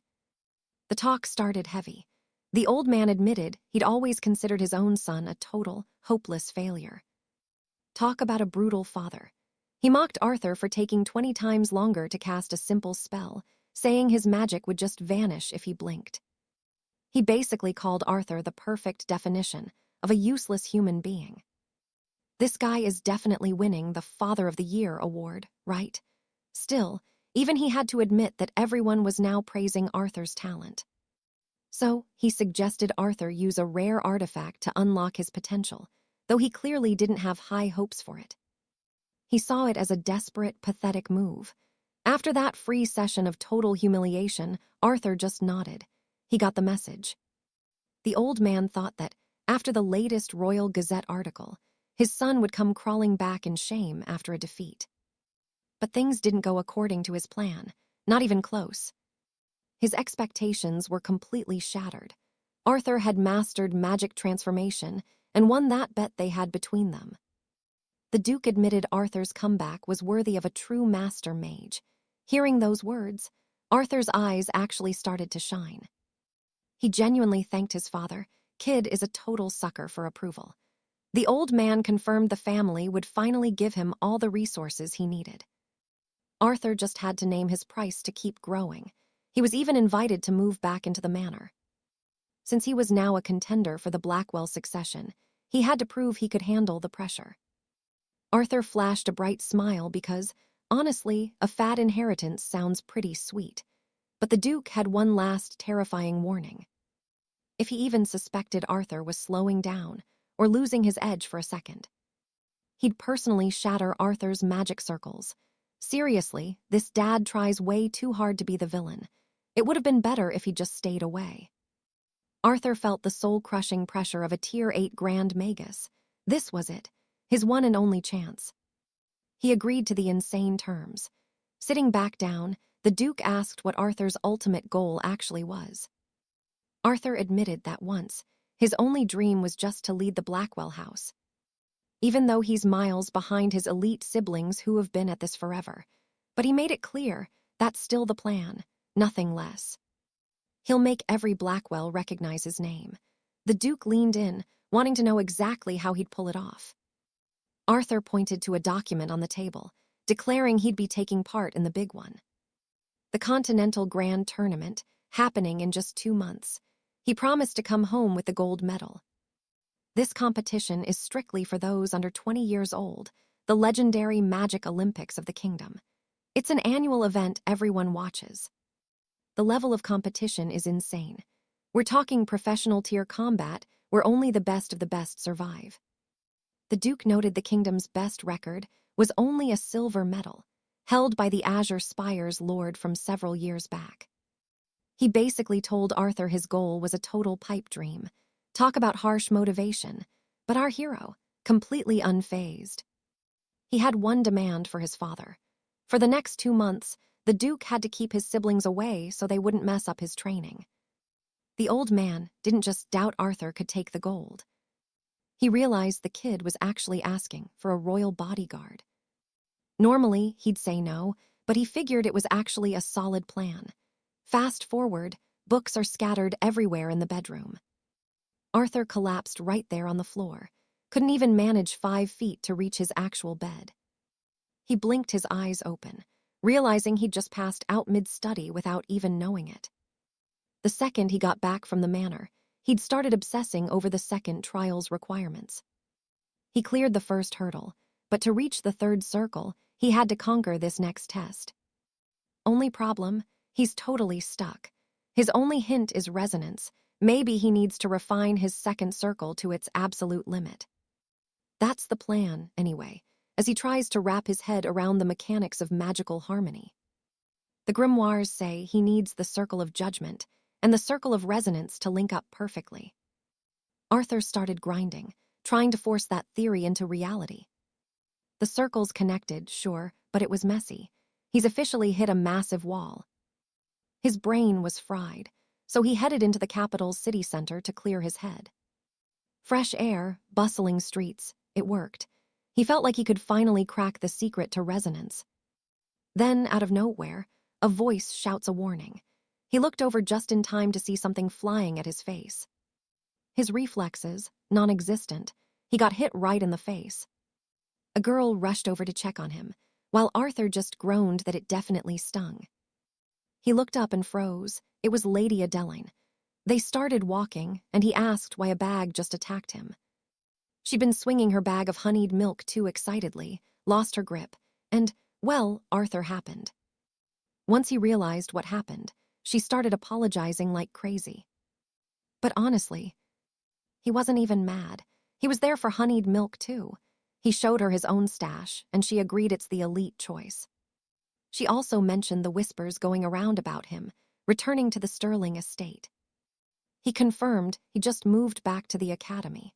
Adeline looked relieved and asked if he still wanted to be the academy master. Arthur just looked at her, confused. Did he ever actually say that? She reminded him of their childhood talks. Apparently, they discussed it all the time. But Arthur, he's moved past those old dreams. Adeline was stunned. She asked if he'd just given up because of the family pressure.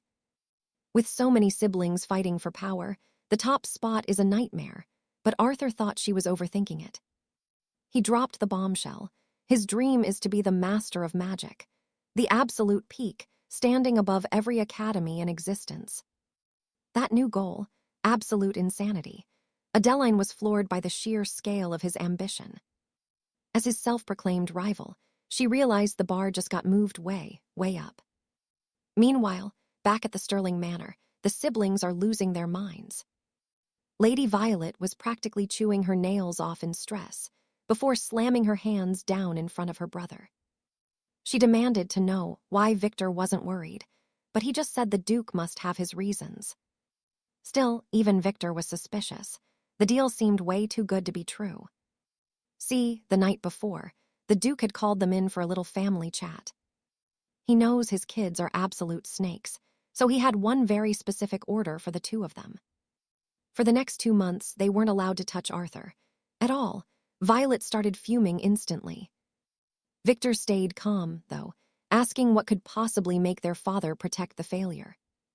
The Duke told them straight up, Arthur is finally growing, but he's still a year behind. He needs those 2 months to adjust, and the Duke knows these 2 angels would ruin him in a heartbeat. Silence. For a heartbeat, everything just stopped. The young lord stood there fuming with a quiet, terrifying rage, before finally bowing to the Duke's demands and asking if there was anything else his father required. But the old Duke just waved them off, telling them to vanish because, in his eyes, the best sons are the ones he never has to look at. Lady Vivienne was reeling, wondering why on earth they were just walking away without challenging the Duke's insane decree. But then she felt it. A cold shiver of pure dread because her brother's fury was becoming impossible to ignore.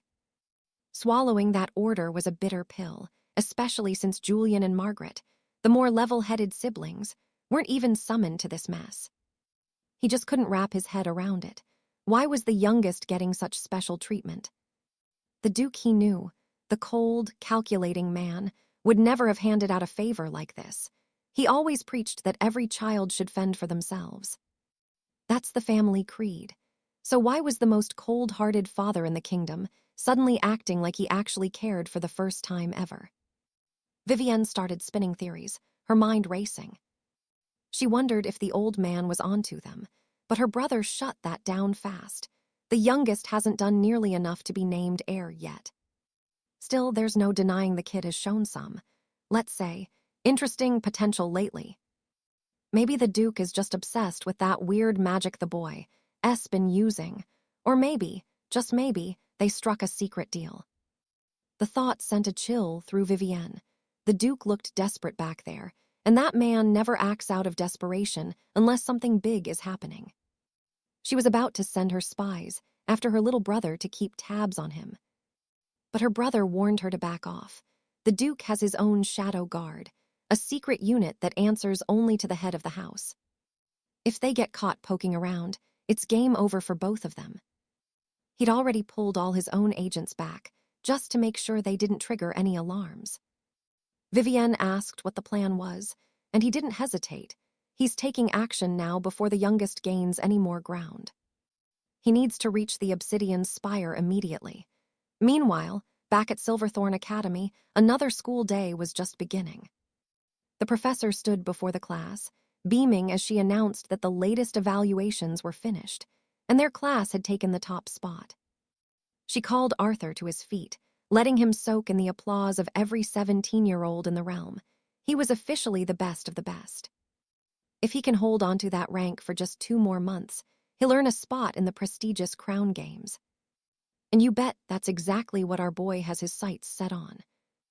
Of course, the haters were already whispering, calling him overambitious and betting he'll lose everything he's worked for before the 2 months are up. But Arthur, he didn't even flinch. You don't grow up under the Duke of Blackwood without developing skin like iron. He stayed perfectly calm. Outside, his friend Leo was stretching out, just glad to finally be done with the lectures. Seriously, the guy absolutely detests sitting through theoretical magic classes. Arthur reminded him that tomorrow is all about practical combat training, so he better keep moving. Leo's physical stats are still pretty pathetic. It's kind of tragic, really.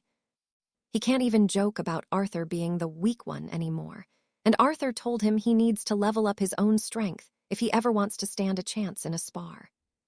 With that fire lit under them, Arthur suggested hitting the training grounds right after dinner. But Leo looked like he'd rather eat dirt, which left Arthur looking pretty confused. Leo claimed he was just out of shape, but Arthur saw right through it. He told him he could have just said no instead of making up a lame excuse. Finally, Leo admitted the truth. He hates working out with Arthur. Arthur took it a bit personally, until the rest of the class looked over with the same terrified expressions. Apparently, Arthur's routine is a bit much for normal humans. I mean, the guy is doing squats with an insane amount of iron. People are starting to whisper that he's got a hidden artifact or some forbidden bloodline power.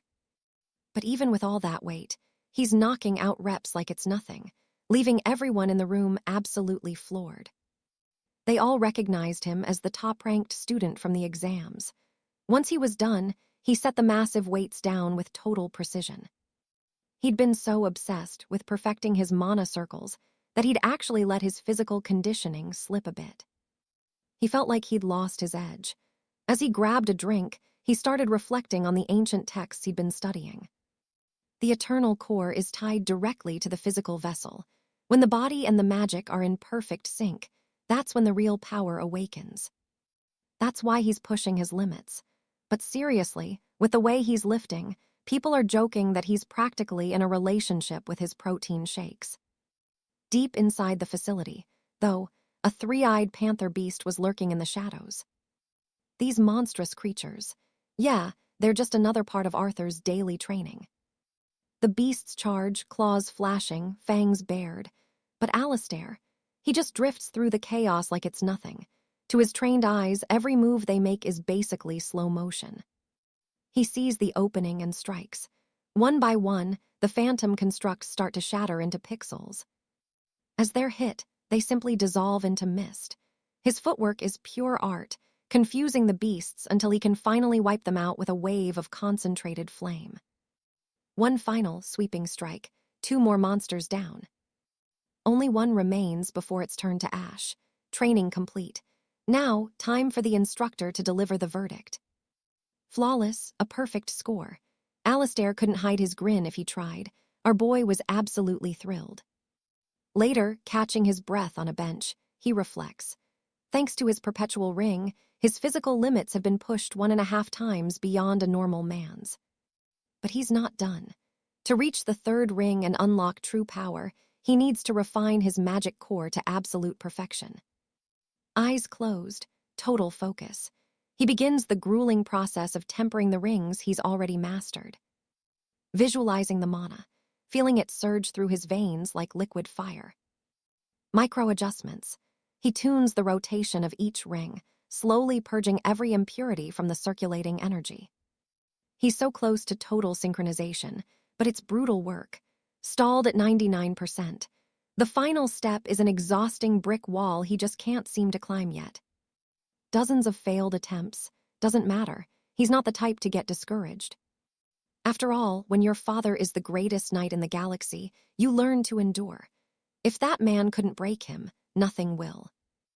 Next up, road work, running through the city streets with his favorite melodies playing in his ears. Then he hits the corner. Just as he's about to turn, he spots a hooded figure waiting on the other side. A sudden fist flies at his face, a lethal strike out of nowhere. But those reflexes, sharp as a blade. Alistair slips the punch instantly. He asks who's attacking him, but no words are needed. He recognizes the man immediately. It's Barrett, the same coward who just tried to ambush him before. Barrett lunges again, desperate to land a hit, but he's just swinging at air. He rips off the mask, spitting insults about how Alistair is good at scurrying like a rat. Alistair just picks up his fallen earbud. "Why are you even back here, Barrett?" "I can't return because I just can't." The truth comes out, wrapped in pure, bitter provocation. Since he's under official evaluation, he's forbidden from leaving the academy grounds. And Alistair pointing that out only makes Barrett's blood boil even more. Alistair doesn't hold back. He calls him out for trying to use his family name to bully his way through life. "All you did was screw yourself over," Alistair says. "You've got nowhere left to go, you bastard." That was the breaking point. Barrett summons fire magic, his face twisted with rage. He's lost it. He's actually going for the kill. This lunatic is seriously trying to use offensive magic in the middle of a public street. Barrett screams and charges, obsessed with tearing down the spoiled rich kid who ruined his future. But he's slow, pathetically slow. Alistair dodges the flame and grabs him right by the shirt. Before Barrett even realizes his attack failed, he's hoisted up and slammed into the ground like a disobedient child. Alistair stands over him, cold and unmoved, listening to the guy's pathetic wailing. Honestly, this was the perfect opportunity. Even pinned to the dirt, the coward keeps barking threats against Alistair's life. Alistair flags down the official in the suit. "Restrain him. He attacked me with magic, and the security runes saw the whole thing." The audacity of the guy is mind-blowing. The man tells Alistair to go home and rest. The academy would deal with the fallout. Barrett gets hauled off into a carriage. Alistair watches him go, hoping the bastard stays behind bars where he belongs. Morning hits at St. Jude's Academy. A crowd of students gathers around the fresh bulletins published that day. The news is out. Barrett was penalized for the street magic incident. Heavy sanctions for using magic in public. But here's the joke. He only lost 10 points. Expulsion was the law, but he got off easy. Alistair knew it would happen. That family is drowning in gold, and their donations keep the academy's pockets lined. So Barrett stays, but his punishment comes in the form of a screaming phone call from his furious father. The old man is livid. He warned him to stay quiet until graduation. Is that really such a difficult task to fulfill? That graduation is their only ticket to receiving a noble title. The stakes are everything. Barrett bites his tongue. "I'll keep that in mind." He ends the call, forced to cooperate. But the truth is, he's vibrating with stress. He hates being outdone and humiliated by Alistair. The hatred in his chest is boiling over now. He can't contain it anymore. Bit by bit, that petty grudge is warping into a full-blown, twisted obsession.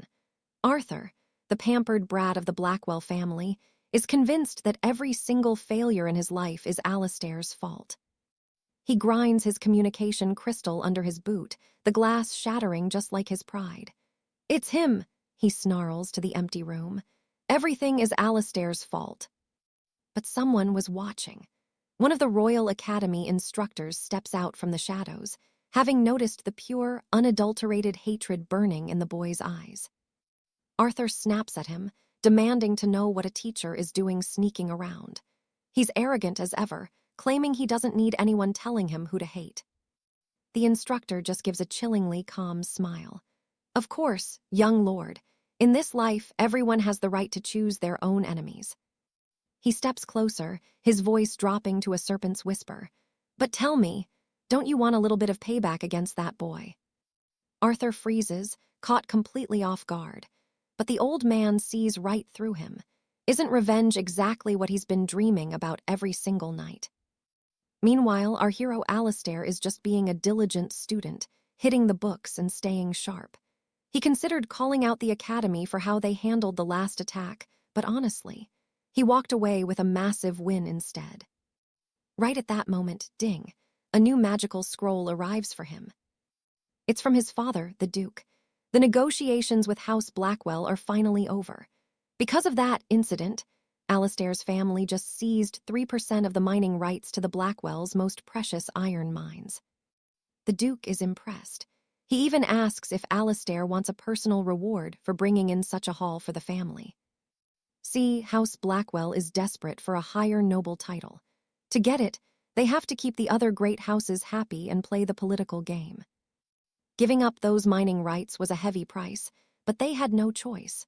They messed with the most important person in this entire story, our protagonist. It just goes to show how much that noble title means to them. In this kingdom, a title isn't just a name. It's the difference between being a god and being a peasant. And as for that snake, Julian, he's officially been stripped of his name and cast out of his house for his pathetic failure.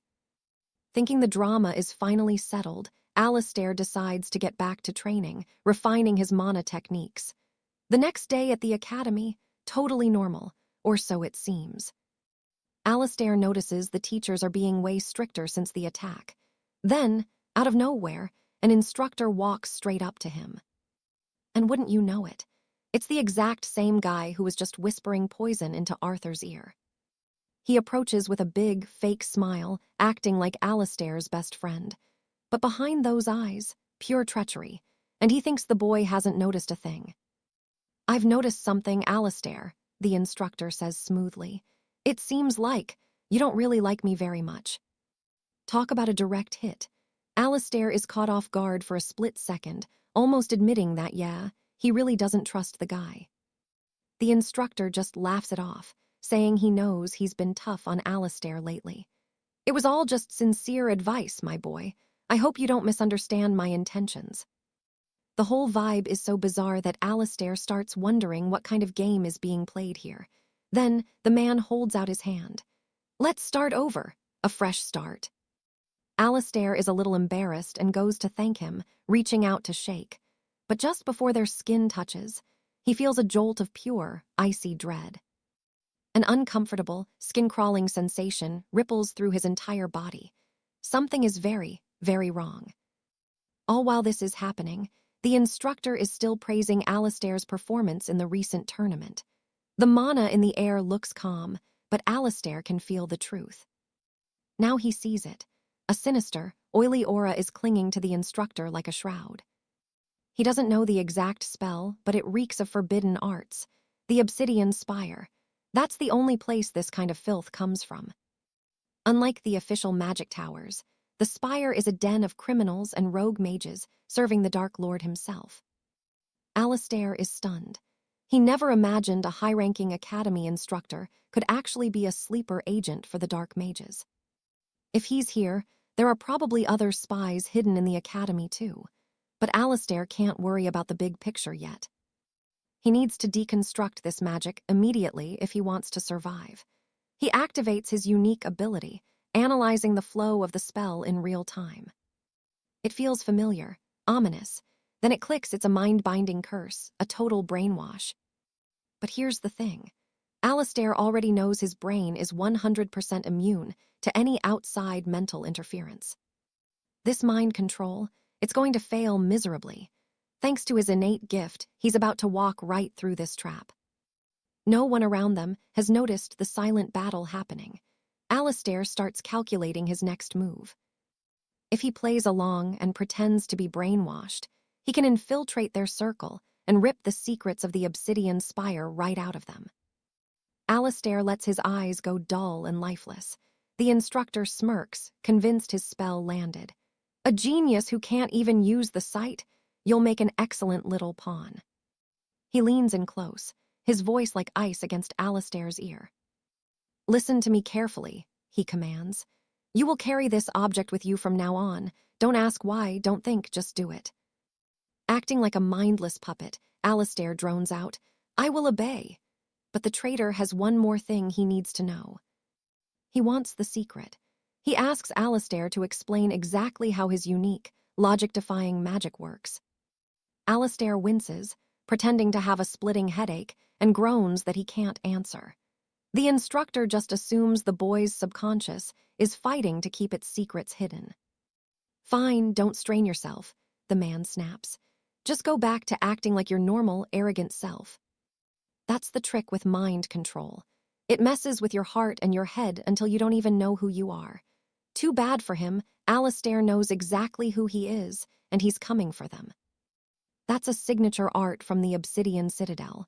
In the hands of a master, it doesn't just hurt, it shatters the target's mind. Purely forbidden stuff. Trying to rip memories from someone with a spine of steel. Yeah, that's usually a death sentence for everyone involved. The tutor backed off the question, and that's when Arthur knew. This guy wasn't after answers, he had a much darker agenda. You could see the frustration on the man's face. He was dying to exploit that secret intel for himself, but he couldn't risk blowing the whole mission.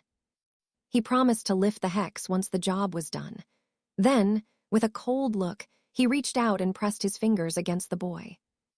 Arthur played it cool, pretending to just wake up.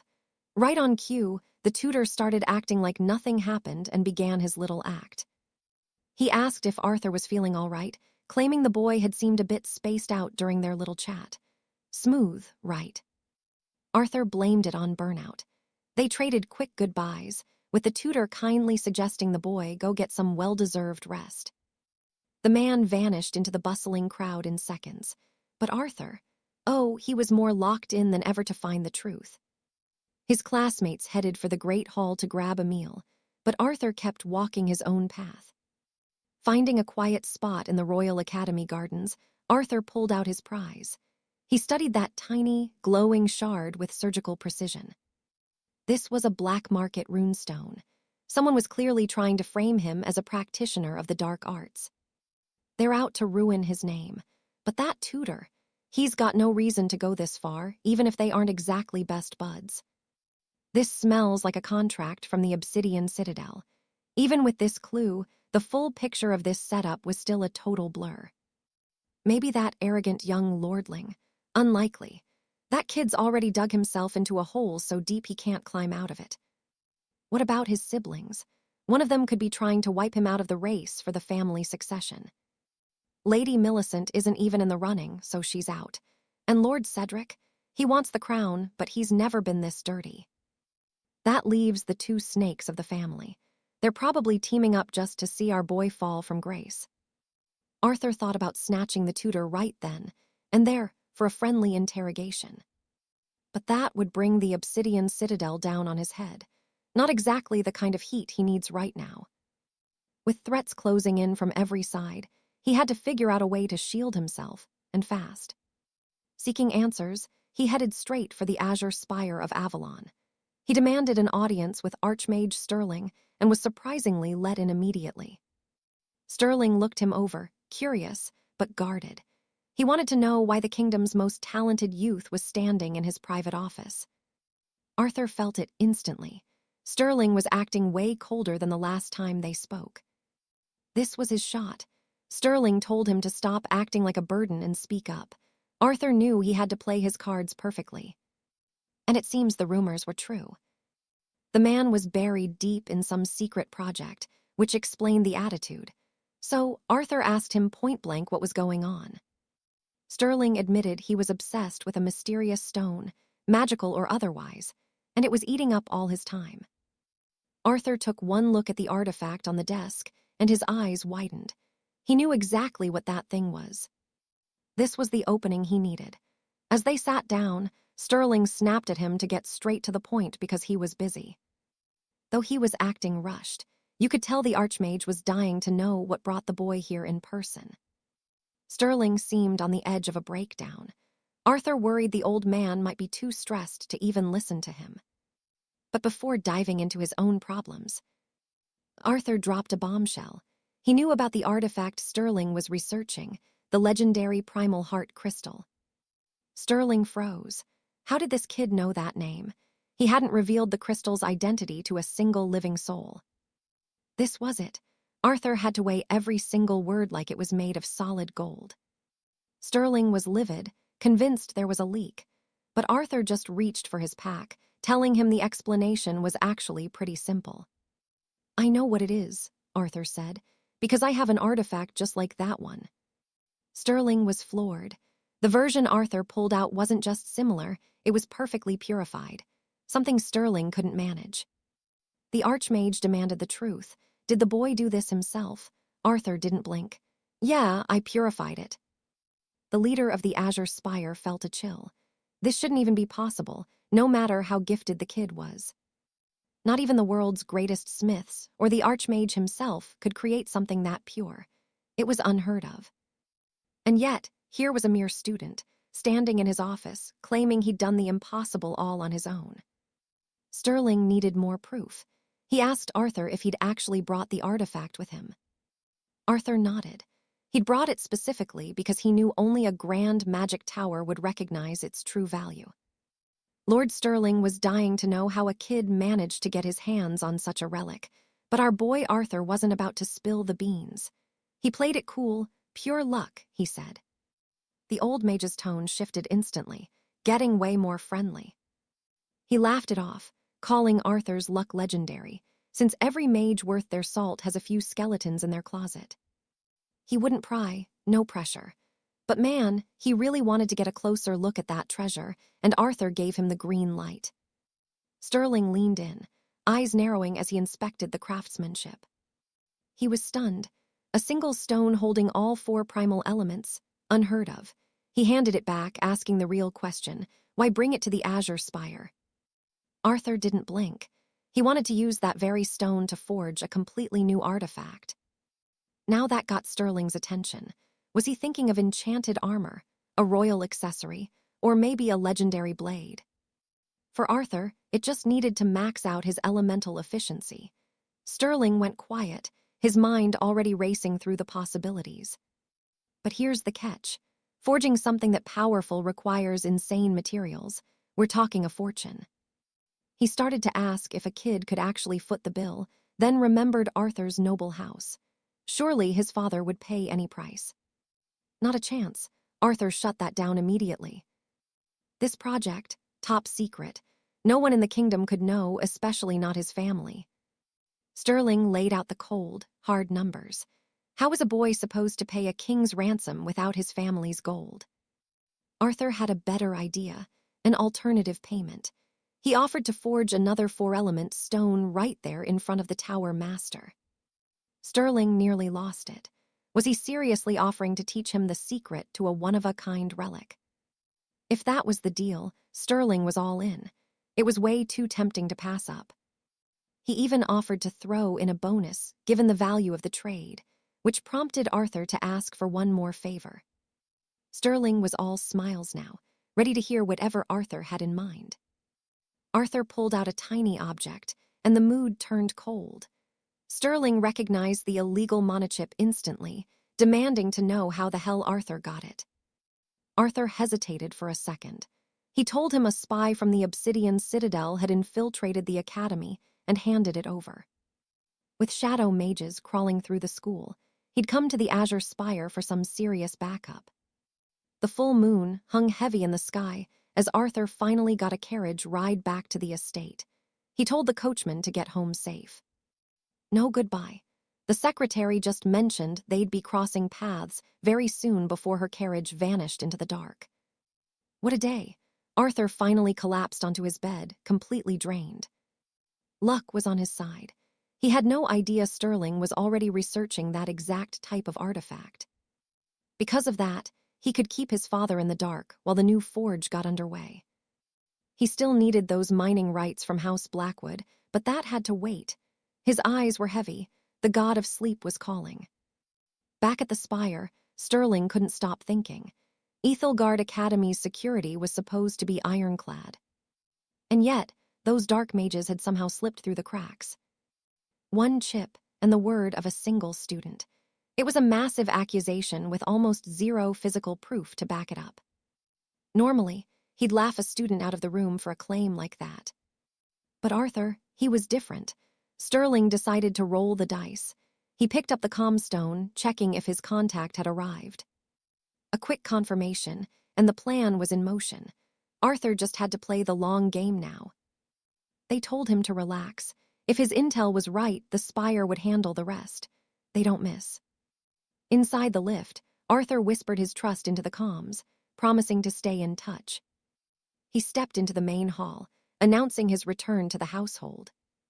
His siblings were already gathered around the table, a picture-perfect noble family, supposedly full of love and zero rivalry. Elinor jumped up with a warm smile. It felt like forever since she'd seen him. She hadn't changed a bit. She teased him, saying her little brother was growing so fast he'd soon tower over Cedric. Cedric groaned, telling her to stop with the height jokes already. He gave Arthur a nod, welcoming him back, even if he looked a little stiff about it. Arthur just smiled, classic Cedric, straight to the point, no fluff. Elinor gave Cedric a quick scolding, but the poor guy had no clue what he'd even done wrong. Only two left to greet, the ones with hearts of gold, Julian and Isabella, the two who were always plotting his downfall. Lord Julian noted that Alistair was shedding his boyhood, already looking more like a true lord of the manor. Lady Violet joined in, though her voice was cold as she remarked it had been ages since their last family gathering.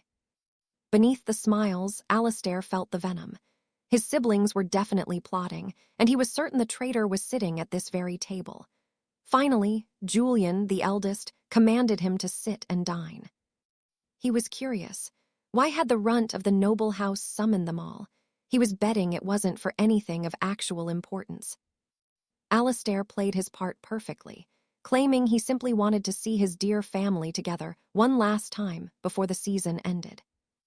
Lady Vivienne couldn't hide her shock. All this effort and tension for something so trivial. But Alistair was 5 steps ahead. He knew if he hadn't forced this meeting, his siblings would have cornered him anyway, a realization that sent Violet into a silent, bitter rage. She finally snapped. Abandoning her grace, she demanded the brat stop the games and reveal what he was really hunting for. He feigned innocence, but Violet wasn't buying it. She told him to stop playing the fool. She knew he was eyeing the family's crown just as hungrily as the rest. Alistair countered calmly. Even if he swore right there that he had no interest in the throne, who in this den of lions would actually believe him? The irritation in the room was thick enough to cut. Alistair pointed out the obvious. Words are cheap in a house of traitors. That truth only made his sister even more unhinged. Julian finally stepped in, telling his sister to keep her composure. Promises mean nothing. Actions are the only currency here. Julian turned his gaze on Alistair, asking about his rumored, shifting magic. Would he care to share that secret with his own flesh and blood? Alistair saw the trap immediately. His brother wasn't being kind, he was being calculating. Sharing that secret would be political suicide. It was his only leverage in the race for the lordship, and he wasn't about to hand it over now. With a charming grin, he called it his only hope.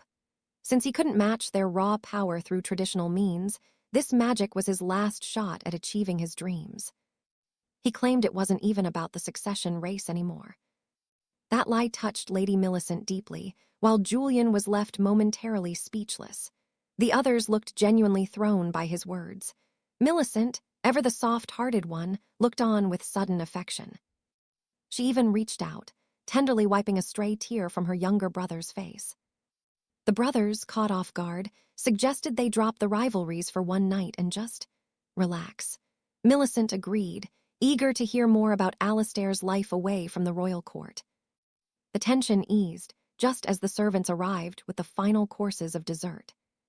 On the surface, it looked like a normal family dinner. Time ticked by on the grandfather clock as they exchanged hollow pleasantries. Alistair watched the hours pass. It was time. Suddenly, his communication stone began to pulse with a steady vibration. Shocking news was spreading through the kingdom. Everyone reached for their devices, sensing the shift. Millicent looked completely lost as the atmosphere changed. The brothers realized this was urgent. Even Violet looked shaken. This definitely wasn't part of her plan. But the fury on Julian's face, that was the real tell. He absolutely loathed what he was reading. The message was clear. An instructor at the Royal Institute had been exposed as a mole for the Shadow Spire and dragged off in chains. After reading the update, they all tried to return to their dinner, acting as if nothing had changed. But Alistair had seen it. The flicker of discomfort in his older brother's eyes was all the proof he needed. He watched him like a hawk, wondering if his own blood was the architect behind this entire conspiracy. Later that night, Julian was on a private line, his voice low as he admitted that the boy had been right all along. He stared at the report, scanning every detail of the traitorous instructor's arrest. After the dust settled, Sir Kaelin had even more questions for Alistair. He wanted to know how he'd figured out the instructor would sabotage the Institute's training relics. Alistair's answer was simple: logic and a few well-placed observations. If the mole was in the Institute, he had to strike from the inside. Between the mind control and the week's roster, there was only one window of opportunity: Friday. The day of the great survival trial. It was the perfect moment for him to make a move. To pull it off, the relics had to be rigged before the final safety inspection. That left only one possible day for the dirty work to happen: Thursday, the day before the exam. While the Azure Citadel guards watched the vault, Alistair kept his siblings busy at dinner to see who would twitch first. The trap snapped shut, and the instructor was caught red-handed. But the real prize was the suspicion now burning in Alistair's mind. His brother was definitely involved in this mess. It was a masterstroke. Alistair had executed the plan perfectly, gathering every bit of intel without leaving a single fingerprint on the evidence. His only frustration: he couldn't quite pin the instructor to his brother, yet. Sir Kaelin admitted he'd intended to protect the boy, but ended up being the one saved. Thanks to Alistair, the reputation of the Azure Citadel had never been higher. He swore he'd pay back the debt, an offer Alistair, stuck in this mess, simply couldn't turn down. Lord Kensington gave a nod of respect before hanging up, promising to handle the fallout, while Alistair warned him to keep his head down. But the second the call ended, boom, a massive explosion ripped through the cobblestone avenue right where Alistair was standing. The blast sent him flying. He tried to scramble up, head spinning, still trying to wrap his brain around what just happened. Through the thick, black smoke, a voice emerged, chanting his name over and over like a mantra. It was that arrogant, noble brat, Julian. The kid had finally snapped, and now he was out for Alistair's blood. Seeing him this unhinged, not gonna lie, Alistair was actually breaking a sweat. Didn't take long for the kid to snap. He lunged, throwing everything he had into a blind, murderous assault. He was acting like a man with nothing to lose. Alistair realized, way too fast, he had to move, and he had to move now.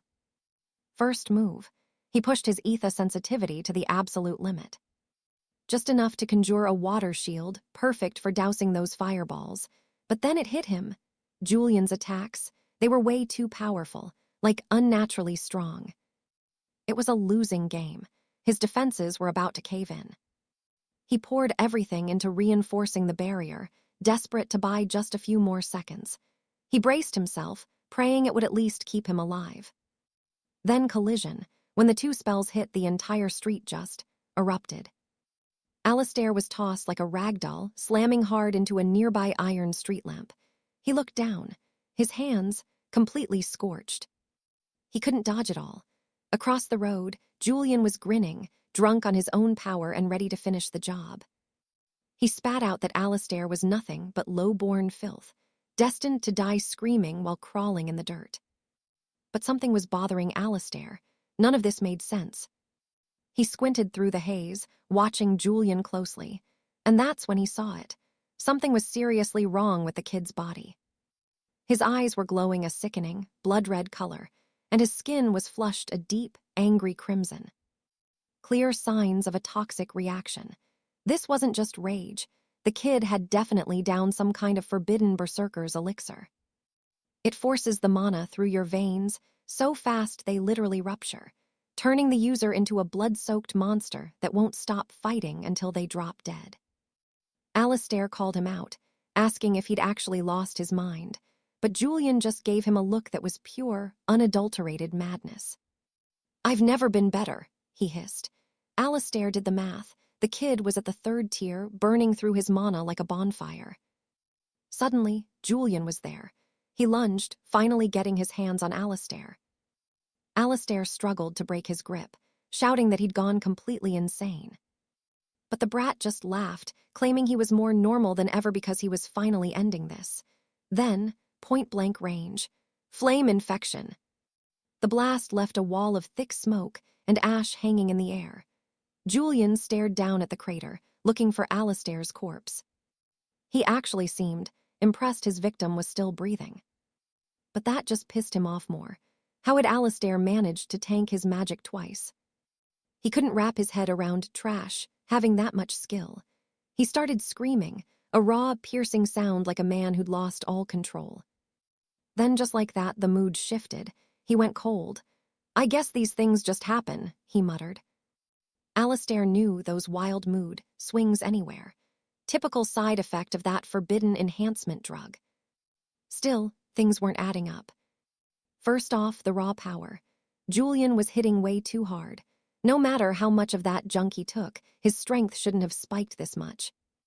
He needed to analyze the situation, and fast. Julian caught him staring and snapped. "What are you looking at?" Without a word, Alistair summoned a massive dome of swirling wind. He launched a volley of strikes right at Julian's head. The brat just got furious again, mocking the magic as being as useless as Alistair himself. Alistair winced. He should have been more careful with his wind mana. But wait, he hadn't expected such a perfect opening. Suddenly, he was in Julian's face, an arcane pistol gripped tight in his hands. It was so fast, the kid didn't even have time to blink. The attack was already in motion. Julian's eyes widened pure shock. At this range, he was cooked. Alistair knew he had him. A clean hit. There was zero chance of dodging this. But Julian wasn't done. He started channeling fire magic at point-blank range, a total suicide move that could ruin everything. The madman let out a joyful shriek, screaming for his enemy to just die already. He unleashed it, the fire shotgun, insanely lethal at close range, but with a short reach of only 7 meters. Arthur didn't even need to run. Julian, that arrogant young lordling, fired shot after shot, but Arthur, he danced through the barrage like it was nothing. Pure skill. He wondered if Julian hated him enough to use a cracked rune, but he knew this wasn't a fluke. The artifact was working, making that brat way more powerful than he had any right to be. Master Thorn knew this would happen. The spoiled noble was so consumed by his own rage, he couldn't even remember the chaos he'd already caused. Julian just sneered at him. "Use a broken relic on trash like you? Never." He was still way too full of himself. "Shut up and die," Julian screamed, unleashing a flurry of wind spears. But Arthur, still untouchable, not a single blade of wind found its mark. Arthur called it out. That rune wasn't just for show. It was boosting Julian's physical strength and warping the very range of his spells. Julian didn't give a damn, but Arthur was just getting started. He'd been dissecting the structure of mana rings and magical formulas for years. All that grueling training made him hypersensitive to the slightest shift in the atmosphere. He could feel the magic changing in real time. The longer they fought, the more Arthur understood how that rune actually ticked. He was reading his opponent like an open book. Julian was foaming at the mouth, wanting Arthur dead, but our hero just shrugged. That's not exactly a thank you, is it? He was debating whether to end this now or later. Lately, Arthur had been deep diving into the ancient tome of 𝒕𝒉, and it had him thinking hard. The big issue, the backlash. Shifting between different mana rings while accelerating put an insane strain on his mind and his body. The cost was simple: time. He didn't have much of it before the penalty kicked in. For someone who'd mastered the second ring and resonance, 3 minutes was the absolute limit. That was his window. After that, his mana rings would be locked for 12 hours. Julian saw him hesitating and thought he was terrified. Big mistake. 3 minutes. That's all the resonance time he had. But against a guy like Julian, it was more than enough to finish the job. Arthur slammed his hands onto the earth. Suddenly, the ground groaned and split, jagged cracks racing straight for the brat. Julian tried to jump back, but crack. A stone spike erupted from the dirt, piercing his leg before he could even blink. Julian's eyes nearly popped out of his head. The third ring? How can a peasant like you use high-tier magic? He was losing it. Arthur just tilted his head, actually amused. Should I explain it to you, or would it just hurt your feelings? As Julian kept swinging, Arthur just sighed. You know, your magic is almost as bad as your insults. Both are pretty pathetic. Another fireball came screaming in. Arthur raised a water shield, the same move as before, but this time, the result was completely different. Julian hadn't caught on yet. He was still stuck in his own arrogance. He thought his flames would char Arthur to the bone. But then, the look on his face changed. Reality finally hit him like a brick. His ultimate attack, totally useless. It didn't even scratch the surface of Arthur's defense. Arthur looked him dead in the eye. Maybe try understanding the basics before you start acting like a king, kid. This magic was on a whole other level now. From this point on, Julian wouldn't even be able to touch him. Game over. Denied at every turn, Julian snapped. He abandoned his spells and charged in for a desperate, close-range strike. He was screaming now. I get it, you're doped. There's no way you're this strong without using forbidden potions. He was convinced Arthur was cheating. Arthur just closed his eyes, centering himself. This was almost sad. It's over, Arthur whispered. He didn't feel sorry for the guy. Everything happening now, Julian had brought it all on himself. Then Arthur unleashed it. Dark magic surged forth, swirling shadows swallowing him whole until he was completely enveloped. Julian froze. What? What is this? The fear was finally starting to set in. Arthur's voice echoed through the gloom. If you'd hesitated to kill me, maybe things would be different, but you didn't. Trapped in the pitch-black void, Julian started screaming like a madman. Coward! Come out and fight me like a man. Arthur wasn't done. He wove earth and wind together, summoning spectral chains that lashed out and pinned the unhinged noble where he stood. His legs were bolted to the earth. He wasn't going anywhere. No point in begging now. Arthur promised him one thing. He'd send him to the afterlife as quickly as possible. Julian still wouldn't accept it, thrashing against his bonds and blaming Arthur for his miserable existence. Typical. Arthur just shook his head. It's easy for the weak to blame the world for their own choices, but that's a lie. Tell me, Arthur asked, leaning in. Do you know why people stay away from illegal runes, besides the physical damage? He reached toward the rune on Julian's chest. Suddenly, Julian's entire body began to contort in pure, unadulterated agony. Arthur just tapped a bit of mana into the rune's frequency. Hurts, doesn't it? Like your very soul is being shredded. The pain was too much. Julian lost all his bravado, sobbing and begging Arthur to make it stop. When a body and an ancient essence are pushed past their breaking point, the slightest interference is all it takes for everything to collapse. Finally, Alistair had a reason to thank that arrogant prick. Because of the idiot's reckless moves, House Valerius was about to squeeze some massive concessions out of his family. We're talking a haul beyond his wildest dreams, maybe even 40% of the rights to their prime mana crystal mines. Time to wrap this up. He threw a mocking thanks to the brat for the generous gifts before ending it all. One last time, he pressed his palm against the boy's ether core, flooding it with a massive surge of mana until the device completely shattered. The duel was over. The spoiled noble collapsed into the dirt, totally motionless, game over. Alistair reached down, grabbed a calm stone, and pulsed his energy to make a call. He was calling the most powerful man in the kingdom, his father, who sounded surprised to hear from his son so late in the day. Alistair didn't mince words. He knew the Grand Duke had been watching the whole time, especially since not a single knight or guard had bothered to show up. The old man tried to play it off, acting like he had no idea what was happening.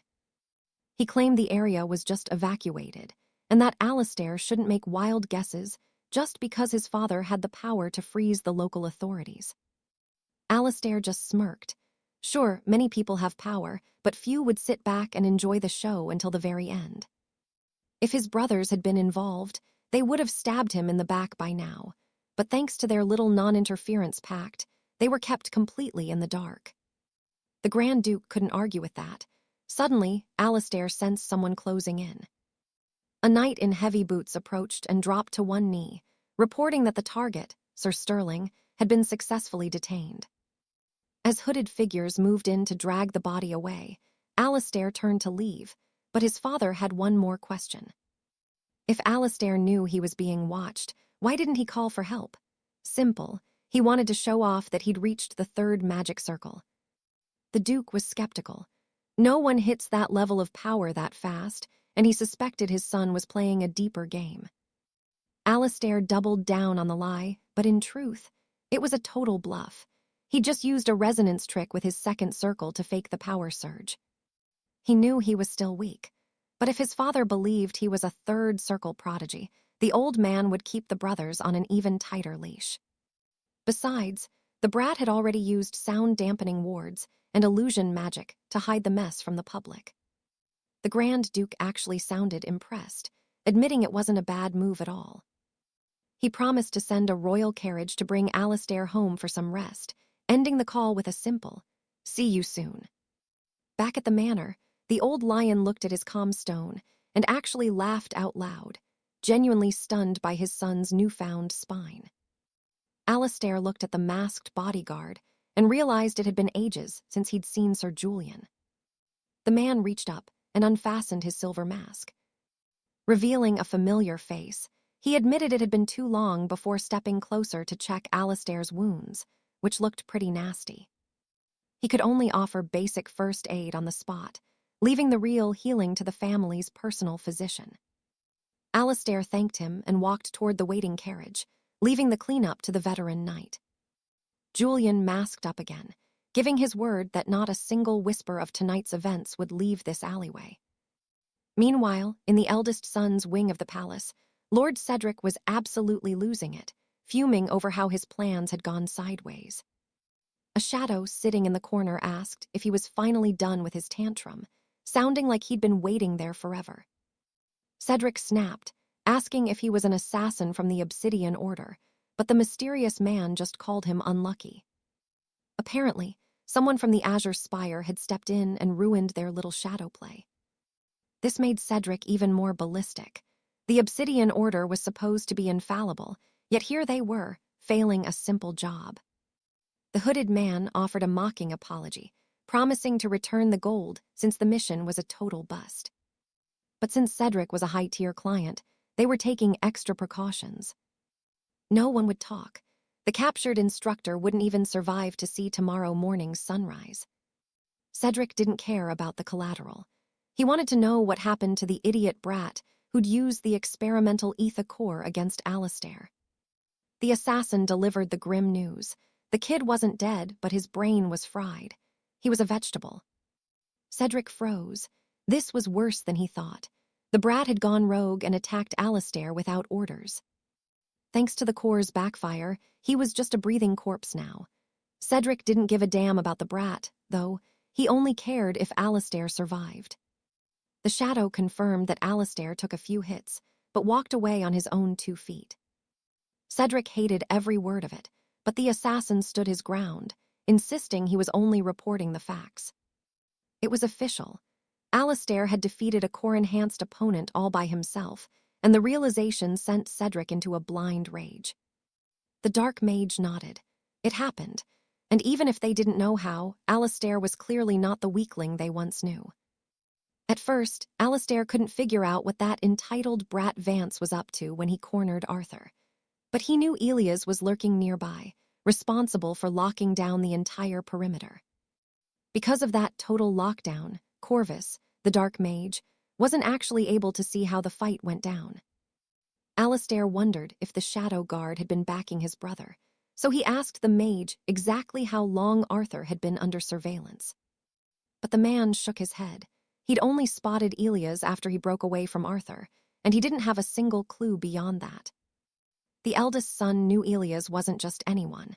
He was the commander of the Shadow Unit, an elite group that answered only to their father, the Duke. Seeing a Shadow commander there changed everything.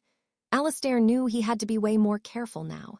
He then asked what the mage planned to do about the corrupted mana core Arthur was carrying. But Corvus just gave a cold smile and told him not to sweat the small stuff. That core's internal seals were meant to be wiped clean, and honestly, it was probably already a pile of dust. Sensing the boy's hesitation, the mage asked if there was anything else. When Alistair said no, Corvus stood up, time to leave and silence a few living files. With a casual wave to his client, the Dark Mage leaped right out the window and vanished into the night. Alistair was left standing there, absolutely fuming. He had to steer clear of Elias and scrub every bit of evidence he'd left behind before things spiraled out of control. A few days slipped by after that chaotic mess. Our hero, Arthur, went right back to soaking up wisdom from that mysterious ancient tome. He spent so much time hunched over those pages that his bones were practically screaming for a good stretch. Then word came from the Lord of the Azure Spire. The instructor, who turned out to be a total criminal, had died during his prison transfer.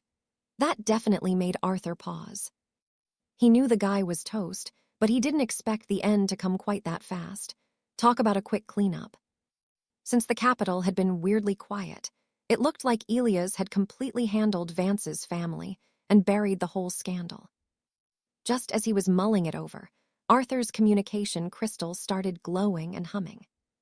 Turns out they'd secured 43% of the kingdom's mining rights. His father, the Duke, actually sent word saying he was impressed with Arthur's work. A thank you from the greatest father in the Empire. Arthur never saw that coming. He looked out his window, finally feeling like things were falling into place. But the rest was short-lived. He only had one goal left: prepare for the Royal Academy trials, which were exactly 53 days away. That tournament was everything. He was going to pour every ounce of sweat and mana into being ready. He looked at the crystal again, still shocked the old man had sent over all this classified intel in one go. Scanning the trial details, Arthur felt a surge of confidence. Things were looking up, and he knew exactly where to focus his fire. Suddenly, a glowing magic circle flickered across his skin. The 12-hour soul resonance penalty was finally over. He squeezed his fists, feeling that raw power rushing back into his veins. Now, it was time to break through to the 3rd-tier circle. To get there, he had to dive back into that forbidden grimoire. He turned the page, ready to face the second trial. Once again, the world warped, and he was sucked into the book's dimension. The light was so blinding he could barely keep his eyes open. It was a void of pure white. For a second, he thought he'd crossed into another realm, until he felt a chilling presence materialize right behind him. A woman's voice drifted through the air, congratulating him for making it to the second trial. She looked exactly like the first guardian, but her name was Beatrice, and she was the one in charge of this mental space. Arthur wondered if this would be like the last time. Remember the first trial? He had to perfectly refine that massive mana crystal.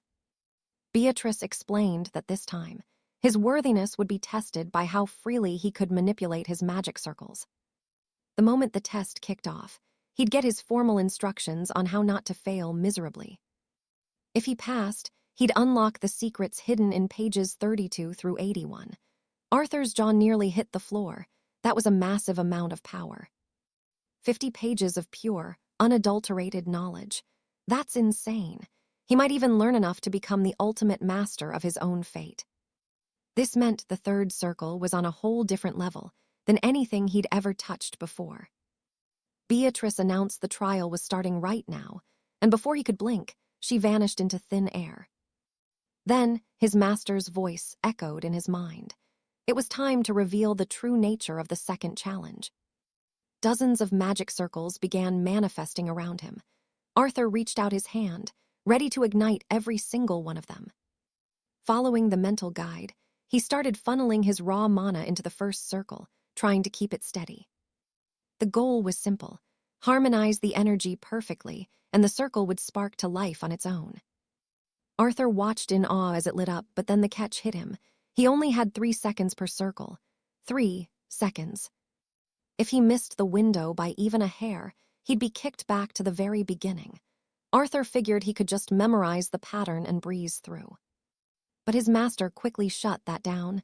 The order would change every single time. No shortcuts, no cheap tricks. Arthur just smirked. He knew it wouldn't be that simple. After all, if life were easy, we'd all be born laughing instead of crying. Focus, pure determination. Arthur knew he had to nail this attempt, no matter what. Outside, the world moved on. Inside, our hero was staring down the cover of that mysterious tome. Total burnout. After 8 hours of non-stop grinding with no rest, he'd only managed to harmonize 10 mana rings. The silver lining, he was starting to feel the rhythm. Little by little, it was finally clicking. But he was missing a piece of the puzzle. He kept digging through the pages, hunting for that one golden tip.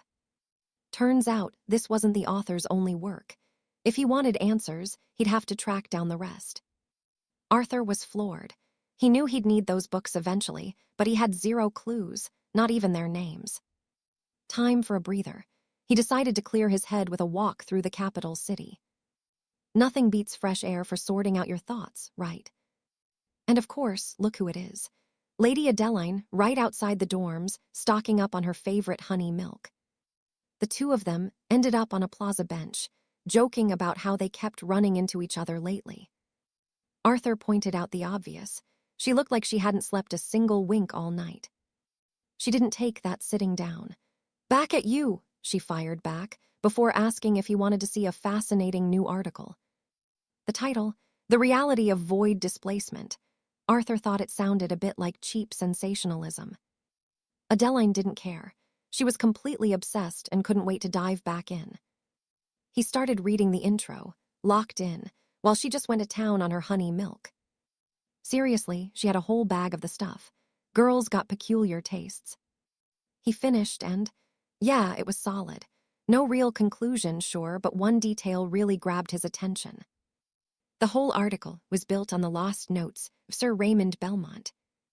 That name, it hit Arthur like a physical blow. He had to find out more. He'd had a hunch something was up. The book's structure was weird, totally unconventional. But the core, it was a mirror image of Belmont's basic theory. He asked who the author was.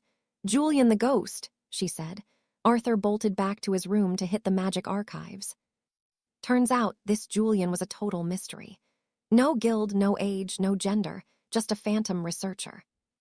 This was his only work. Rumor had it he vanished after the critics tore him apart. Arthur felt a wall. Was this it? The limit of what a mere student could find? But Arthur isn't just some student. He's got connections. He grabbed his communication crystal and called the Lord of the Azure Spire. Over at the Spire, the Lord was running on fumes after an all-nighter in the lab. But Arthur had news, something that could change the game for everyone. The Lord knew Arthur, always delivered the best opportunities. He was all ears, until Arthur asked for help finding a missing person. Meanwhile, life at the Royal Academy rolled on. Arthur hit the training grounds, using his magic to sharpen his actual combat skills. And his poor friend. Yeah, he was the designated sparring partner for this session. It was brutal. Arthur's spells were relentless, and the guy honestly thought Arthur was cheating. Arthur just shrugged. It's just a first-ring spell, man. No big deal. His friend was fuming. No big deal. He tried to dodge, but it was useless. He took a windbird spell straight to the face. Ouch. But Arthur was actually hyped. At the last second, his friend had managed to protect himself. Progress. The friend, not so happy. I almost died, Arthur. He challenged him to a duel with no magic allowed. Arthur was down for it, but he had to ask, was his friend really ready for this? The young man was pumped, moving in for the strike. He was ready to land a solid punch right on Arthur's jaw, but then bam, Arthur grabbed his collar. Before he could even blink, he was eating dirt. It was so savage the other students actually got worried. Talk about grip strength. Arthur just looked down. So, what do you think? This kind of training is pretty interesting too, right? In a street fight, magic variables don't mean a thing. It's all about raw power. Only the flickering embers of his second or third circle remained. Julian didn't know whether to be insulted or impressed. He swore Alaric's blade work was absolute madness, a total masterclass in combat proficiency. Still, in Julian's eyes, the guy was a remarkably dirty fighter. While wrapping bandages around Alaric's bruised back, Julian joked that if he was going to moan about the pain, he might as well try biting his own spine for a change. They started packing up to leave the training hall when Julian asked our protagonist about his next move, knowing full well he was gunning for the Royal Selection Trophy. Alaric froze, pure shock. How on earth did Julian dig up that kind of information? With a smug grin, the noble said nothing stays hidden from him. That's why Alaric was so fired up during the Sapphire Aegis trial. See, the average squire only blocks 27 strikes, but our boy held off 74. Absolutely unreal. Beyond the trials, he's been crushing every single challenge. If he wants to stand a chance against the veteran knights, this is his only real shot. But let's be real, in Alaric's current state, winning the royal selection is basically a death wish. Julian saw the look on Alaric's face and knew he'd hit the bullseye. He'd struck a nerve. This year's favorite is a high mage already touching the 5th circle. Right then, Alaric realized Julian was right about everything. He can trigger resonance with 3rd circle spells, sure, but the selection? That requires the 4th circle minimum, no exceptions. That's why he has to find Sila's the ghost. Standing in the heart of the capital, he started tracing the coordinates Leo sent to his scroll. He started wondering if this was even the right spot. Leo apologized for the delay. It took an entire week just to track this ghost down. Finally, an address. Alaric realized it was that dusty old bookstore he'd visited 1,000 times before. He never dreamed the legendary author was right under his nose. Since his eyes were failing him, he'd always lived through these pages. Maybe, just maybe, that mysterious grimoire came from this very shelf. Pushing open the creaking door, our boy called out. Inside, an old man was busy sorting through ancient, leather-bound tomes. He looked up and recognized his regular customer, Alaric. Been a while, lad. Everything doing all right with you? He'd heard the rumors that the boy could actually wield magic properly now.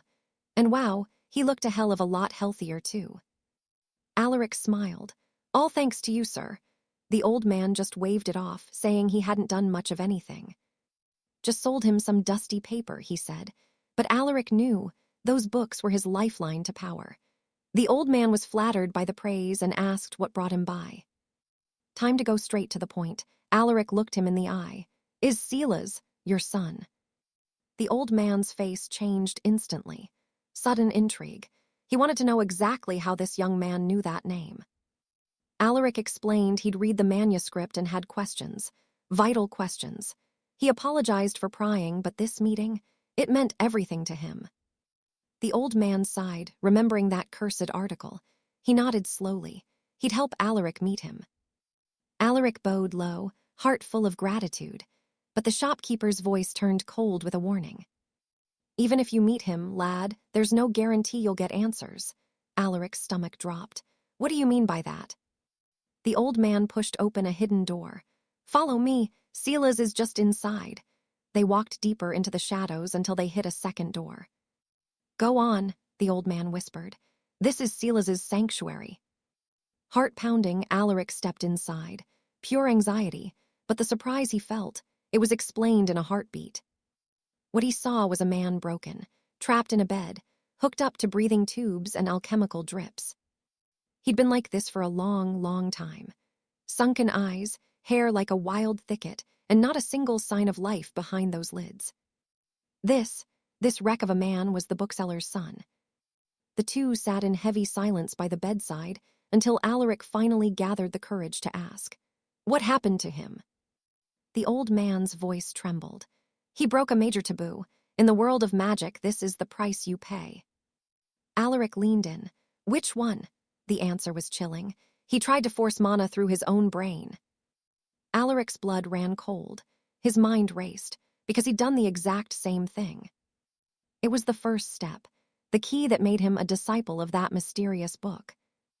Looking at the husk of a man, Alaric felt a wave of pure empathy. Why would he risk that? The father's love was clear as day.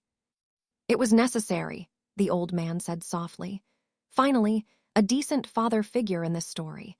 See, 𝒉𝒂𝒔 was hunting for a flawless magical thesis. He hit a wall, a problem with no answer. His absolute last resort was trying to circulate mana directly into his mind. The old man looked at his son, his eyes full of regret. He should have stopped him, no matter what. He should have stopped him at any cost. Then he wouldn't have a son just rotting away in that bed. Alaric stared at the shelf, wondering just how far Grandmaster Alistair had pushed his secret techniques. Beside him, the old archivist, Master 𝒉𝒂𝒔, sighed. He'd run out of answers for the young noble.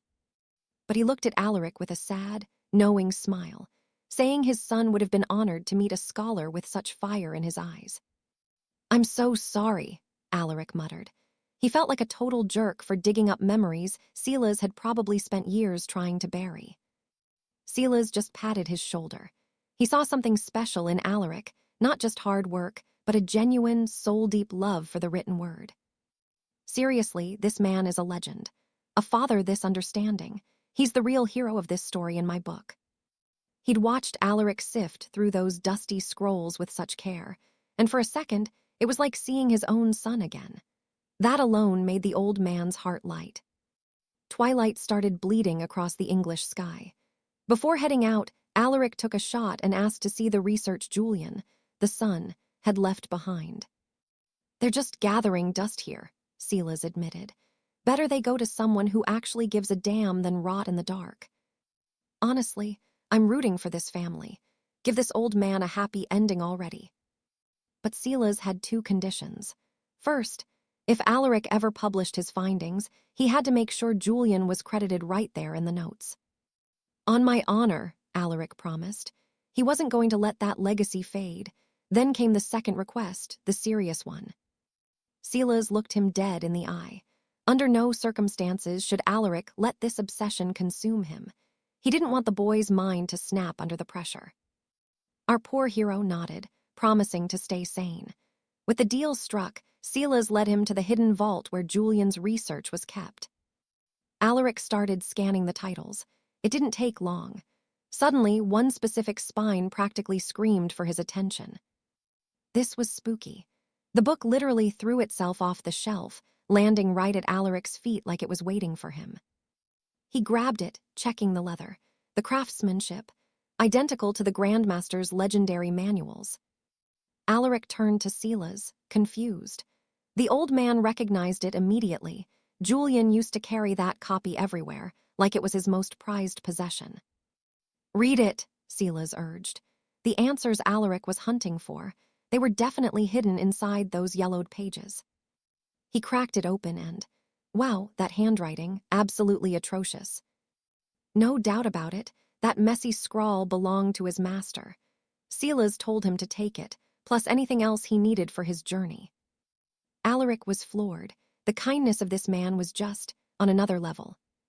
He pushed his luck a little. Were there more? Any other books written in the same, strange style that 𝒉𝒂𝒔 might have missed? Alaric described the unique binding and the feel of the cover, but Silas shook his head. He hadn't seen anything like it. How did Julian even find this? Alaric thanked the old man one last time, his mind racing with a million questions. He needed to know how his master's secret work ended up in Julian's hands.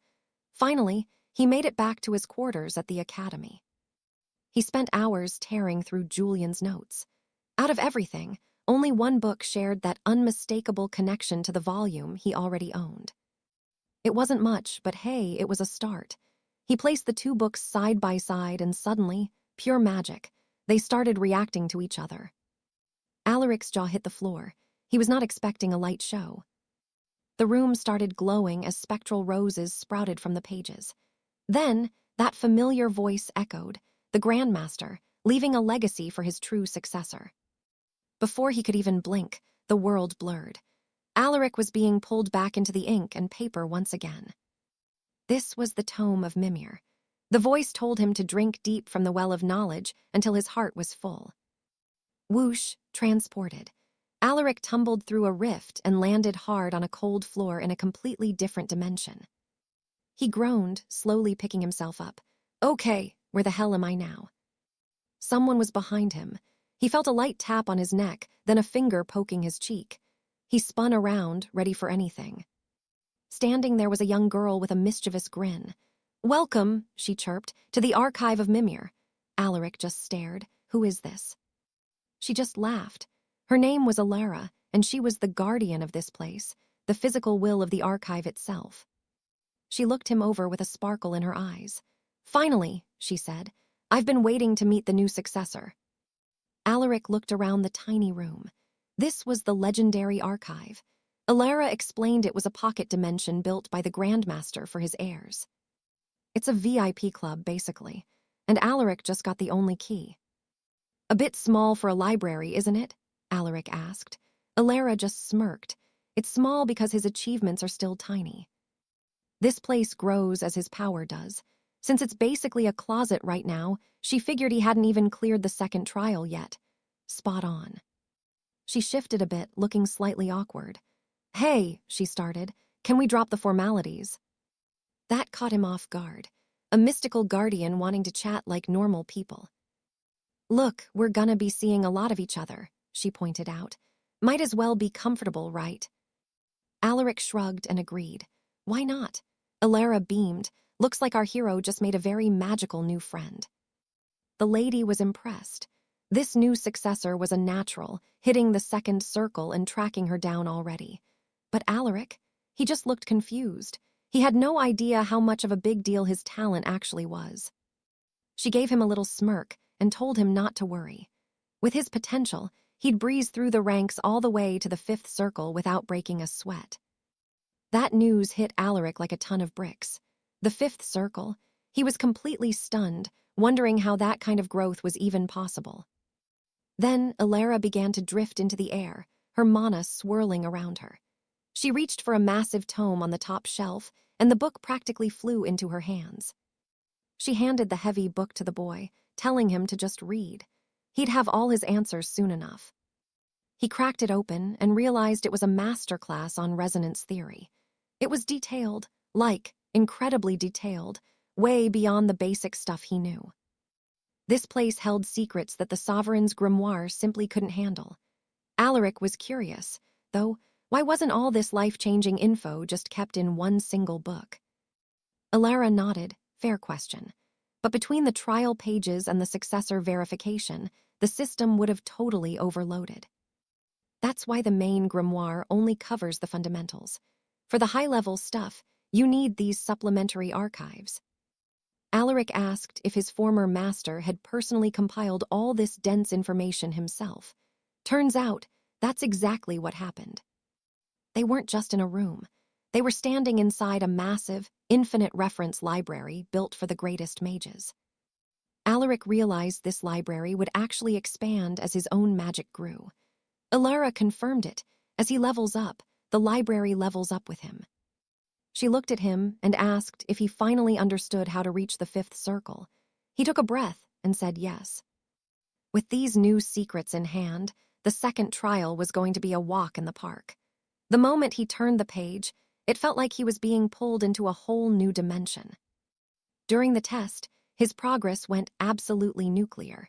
He managed to synchronize a total of 79 mana circles in one go. Think about this. His first try took 8 hours just to sync 10 circles. But with this book, he was crushing it with barely any effort at all. Everything he was doing now was the result of pure, unyielding hard work. He was feeling confident, really confident. He figured he'd hit 100 circles by tonight, or at the latest, by dawn tomorrow. Finding Alara's archive was a massive win, especially with the grand tournament coming up. Soon after, Alaric was back at his family's sprawling estate. A silent servant led him through the stone corridors toward his father's private study. He wondered why the Duke had summoned him so suddenly. Maybe it was a reward for how he handled that arrogant noble brat recently. After all, that little incident had actually boosted the family's reputation quite a bit. He'd planned to keep training, but duty called.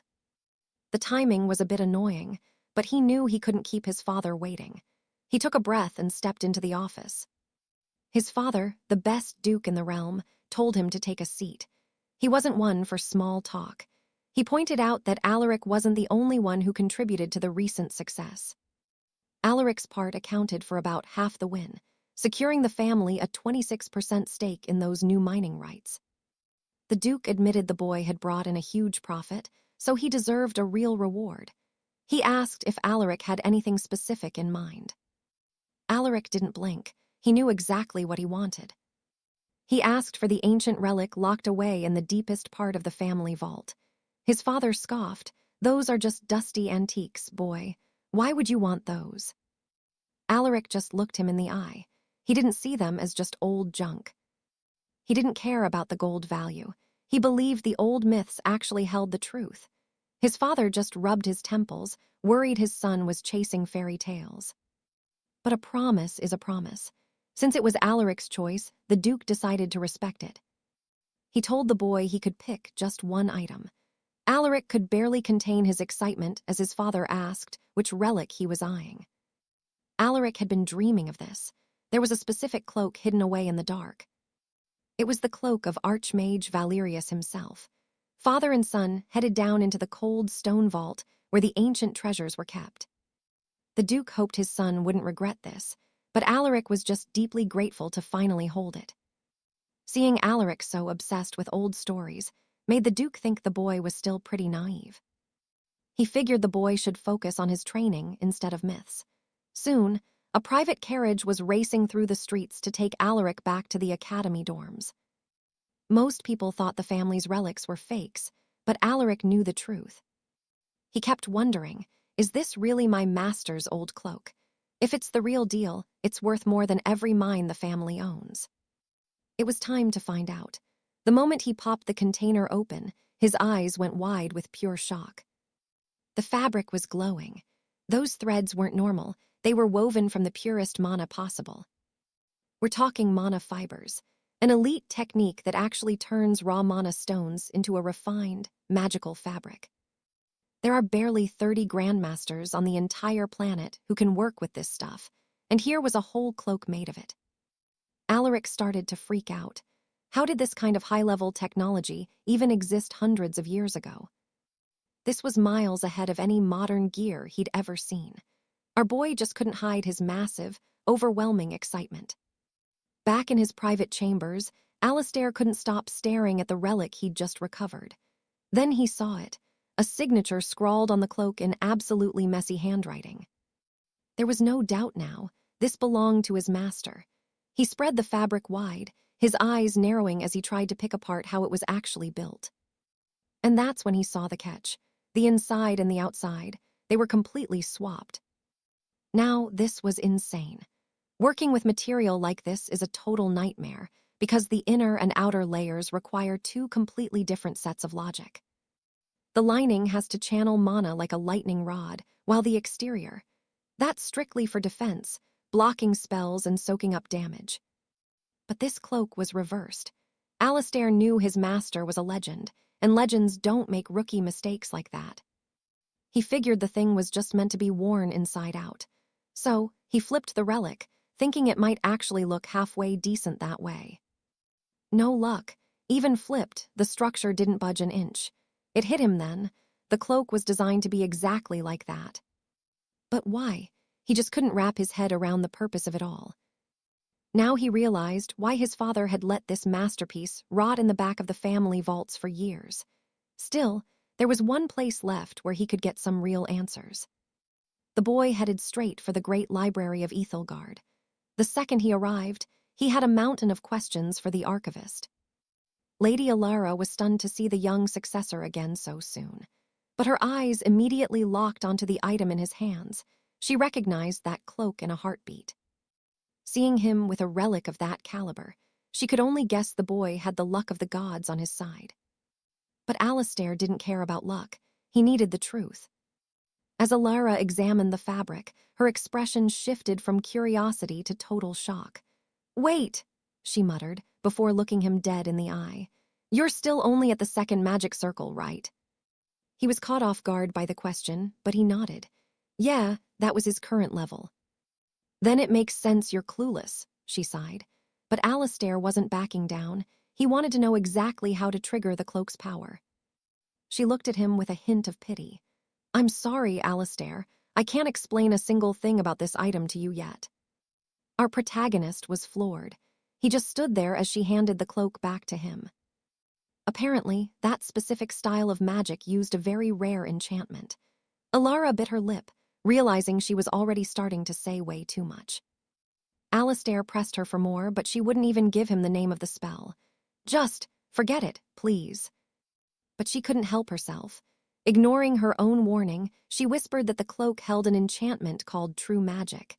Alistair couldn't hide his shock. She explained that it was worlds apart from the standard spells he'd been using. That's why they called it the true magic. Alistair's heart sank. "So, everything I've learned so far, it isn't real?" Alara just nodded sadly. "In a way, yeah, that's one way to look at it."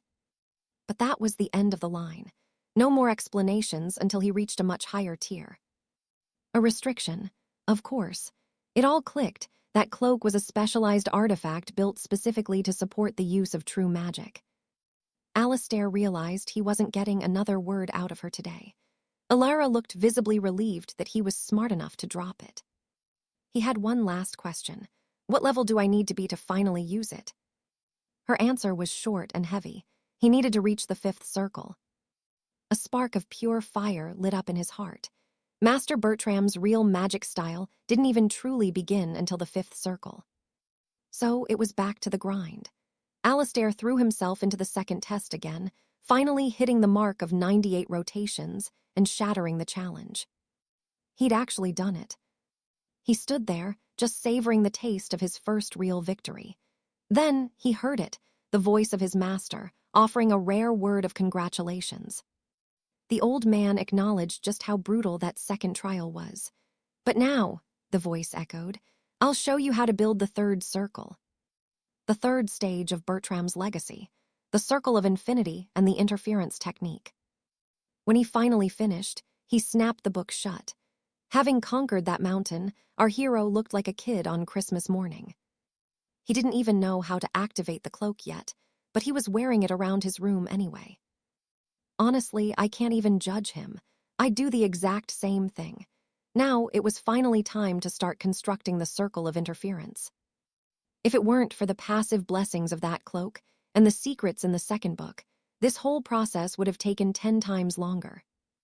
The night before his training began, he'd visited Lady Alara one last time for guidance. That cloak is a heavy hitter, but he's locked out until he hits the 5th circle. For now, he just has to be patient. He originally decided to just lock the cloak away until he was ready, but Alara scolded him immediately. "Don't you dare set something that precious aside." Arthur just shook his head, honestly admitting he still hadn't figured out how to tap into the thing's power. That's when Lady Catherine stepped forward, snatching the enchanted mantle right out of the boy's hands. She explained the relic prevents mana from escaping, crushing it inside until the user reaches a stage of total saturation. Hearing this, our boy was suddenly way more interested. When the atmosphere is heavy with mana, those magic circles can be forged way faster than usual. It sends a rush of energy straight to the brain, wiping out mental fatigue in a heartbeat. Physical exhaustion, gone too. He felt brand new. Arthur realized the potential immediately. With this item, he'd barely need a few hours of shut-eye. But Alara could tell he still didn't get it. With that enchanted mantle, sleep wasn't just reduced, it was completely unnecessary. An absolute game changer. Arthur was stunned by the blessing. Wear it for just 5 hours, and you're in peak nightly condition. And here's the kicker. That was just a minor perk. We haven't even seen the cloak's true power yet. Witnessing what this relic could do, Arthur's drive to reach the 5th magic circle reached a fever pitch. Alara dropped a warning, though. It only obeys the true heir. For anyone else, it's straight-up poison. Message received. Arthur was buzzing with excitement for the trials. This cloak was going to make everything a walk in the park. 2 days flew by. Constant meditation, day and night. With the mantle's help, his growth was hitting warp speed. He could feel interference getting closer, but one piece of the puzzle was missing. Time to dive deep into the ancient library. See, the power of the 3rd circle is special. It lets you reach out and mess with another person's mana flow. The books mentioned perfect synchronization, which was pretty vague. But honestly, the idea of hijacking someone else's magic sounded legendary. At first, he didn't see it coming. The 2nd trial was just training wheels for the real deal. To weave the 3rd circle, he had to resonate with the world's mana. If he could pull off that harmony, the 3rd circle would finally be his. Fired up and full of energy, the boy was certain he'd finally hit the mark this time. The challenge, sinking the mana in the air with the energy already packed in his body, like building a mansion from the ground up. He pushed for resonance. Then, the mana began to stir. Bit by bit, the energy from the air flowed in. Arthur could almost hear it whispering. It wanted to play. It was actually enjoying the ride. A wave of warmth washed over him. The mana didn't want to leave. He was halfway there, and the feeling was on a whole different level. Stay focused. Just keep the resonance steady. While the mana danced, they started linking up to form the ring. This was the critical part. One slip in focus, and it wouldn't bind to his body. He had to throttle the amplification with surgical precision. Easy does it. Don't let the mana realize it's being tethered. Hours passed. A new dawn broke over the kingdom. Even with the mantle's help, Arthur was running on fumes. But the grind, totally worth it, objective secured. He had the 1st circle of deliberation, the 2nd circle of resonance, and now, Arthur grinned, clenching his fists. The 3rd circle of infinity interference was finally a reality. Our boy couldn't hide the smirk. This achievement was massive. But no time to celebrate. He needed more power, and fast. The 5th circle was waiting for him in the Greatwood near the academy. He took a breather under an old oak, thinking about the next trial. A mountain skirmish, real combat. 32 hours on the clock. Every student gets a unique relic to carry. Goal simple, survive. But there's a twist. The play area keeps shrinking as time ticks down. Better get moving and rack up some points.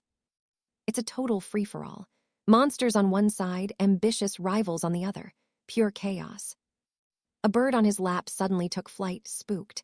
Something was coming. Then, bam, a rival student lunged from the shadows. Pure instinct. Arthur reacted in a heartbeat, dodging the sneak attack like it was nothing. He landed light as a feather, eyeing his attacker.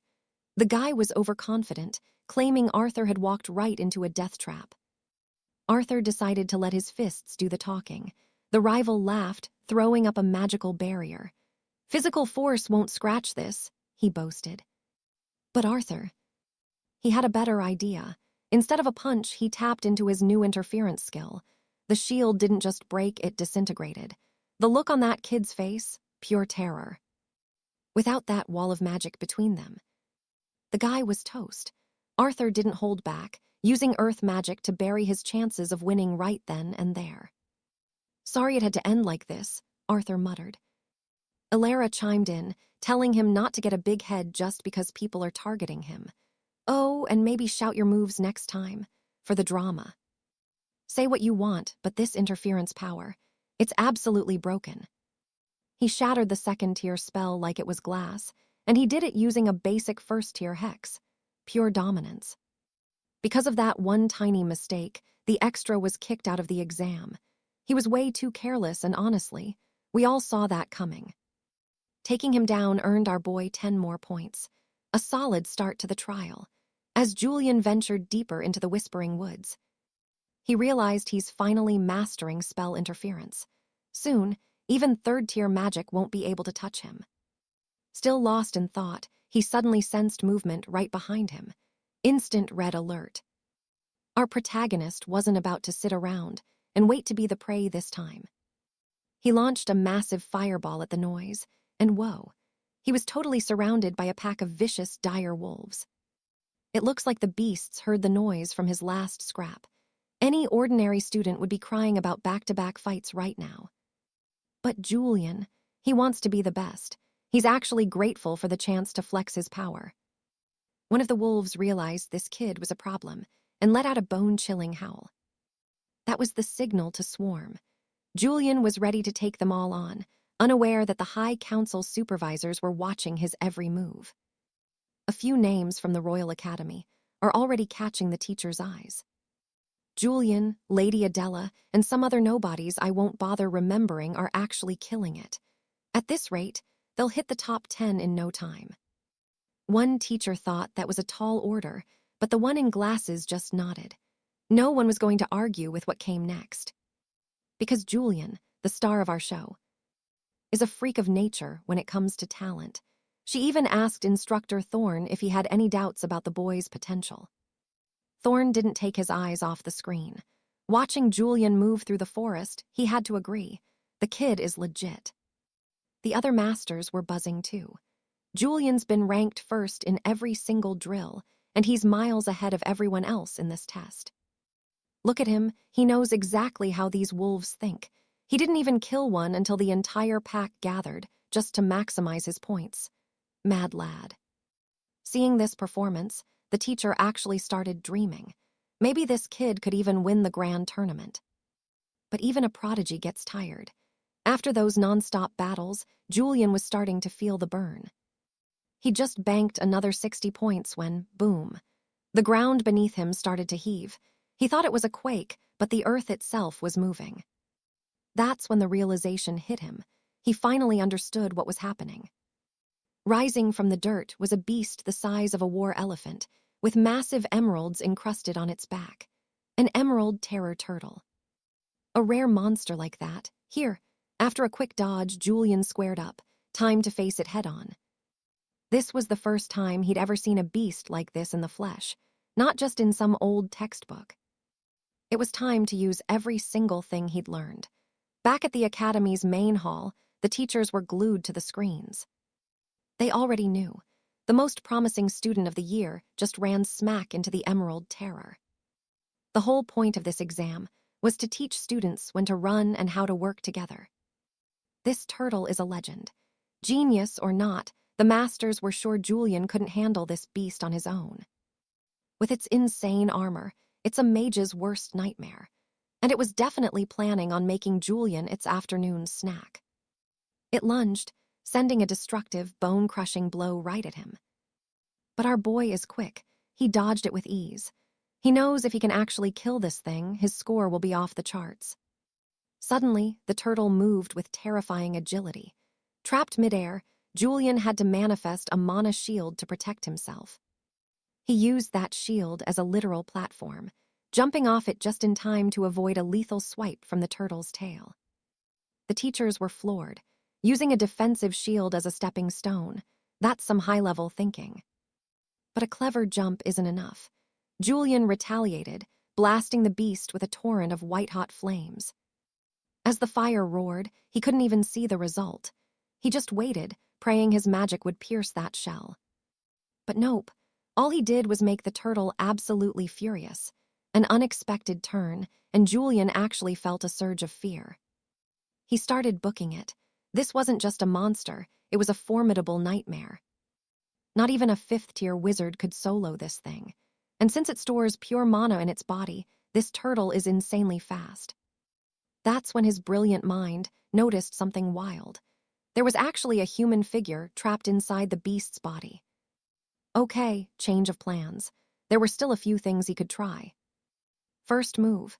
He flooded his legs with mana, giving him the speed to dodge with insane agility and forcing the beast to overextend. This turtle was a walking wrecking ball. One clean hit, game over. The test and maybe his life would be finished right then and there. Running wasn't an option anymore. If he wanted that win, he had to stand his ground and fight. Once again, he threw up a barrier to tank the impact. Damn, this monster's strength was absolutely terrifying. He knew the shield wouldn't hold forever. His solution: he started tapping into resonance magic. It turned into a pure contest of raw power, but he was stuck until the feeling came back to his legs. Exactly the opening the boy needed to launch his next strike. Switching to wind magic, he surged forward, closing the distance between him and the poor beast in a blur. He remembered reading about this as a kid. The creature's own massive attacks actually overload its joints, killing its mobility for a split second. That's the window, the one chance he had to exploit immediately. Without missing a beat, he began conjuring an ice spear to finish the great tortoise. And honestly, the teachers watching were absolutely stunned by the kid's audacity. This cocky little prodigy decided he wasn't going to retreat while trading blows with the beast. He triggered the mana interference technique he'd mastered, making the tortoise literally spit blood. That hit definitely left a mark. And then boom, one perfect, accurate blow, and that tortoise was sent straight to the great wild beyond. Even our main man couldn't believe he actually pulled it off, raking in a massive 1,000 points, unreal for someone in his position. While the trial rages on in the forest, someone else is watching the whole thing from the Highgrove family manor. Over at the Highgrove estate, the great patriarch saw everything, and you can tell he's beaming with pride for his youngest son. Sure, the tortoise was weak to ice, but doing that with only 3 arcane rings, the old man is baffled. Even Harris, the family's top aide, doesn't have an answer for how he pulled it off. They watched as Arthur started carving up some meat to survive the next few days, though the father of the year joked he didn't raise his son to be this soft.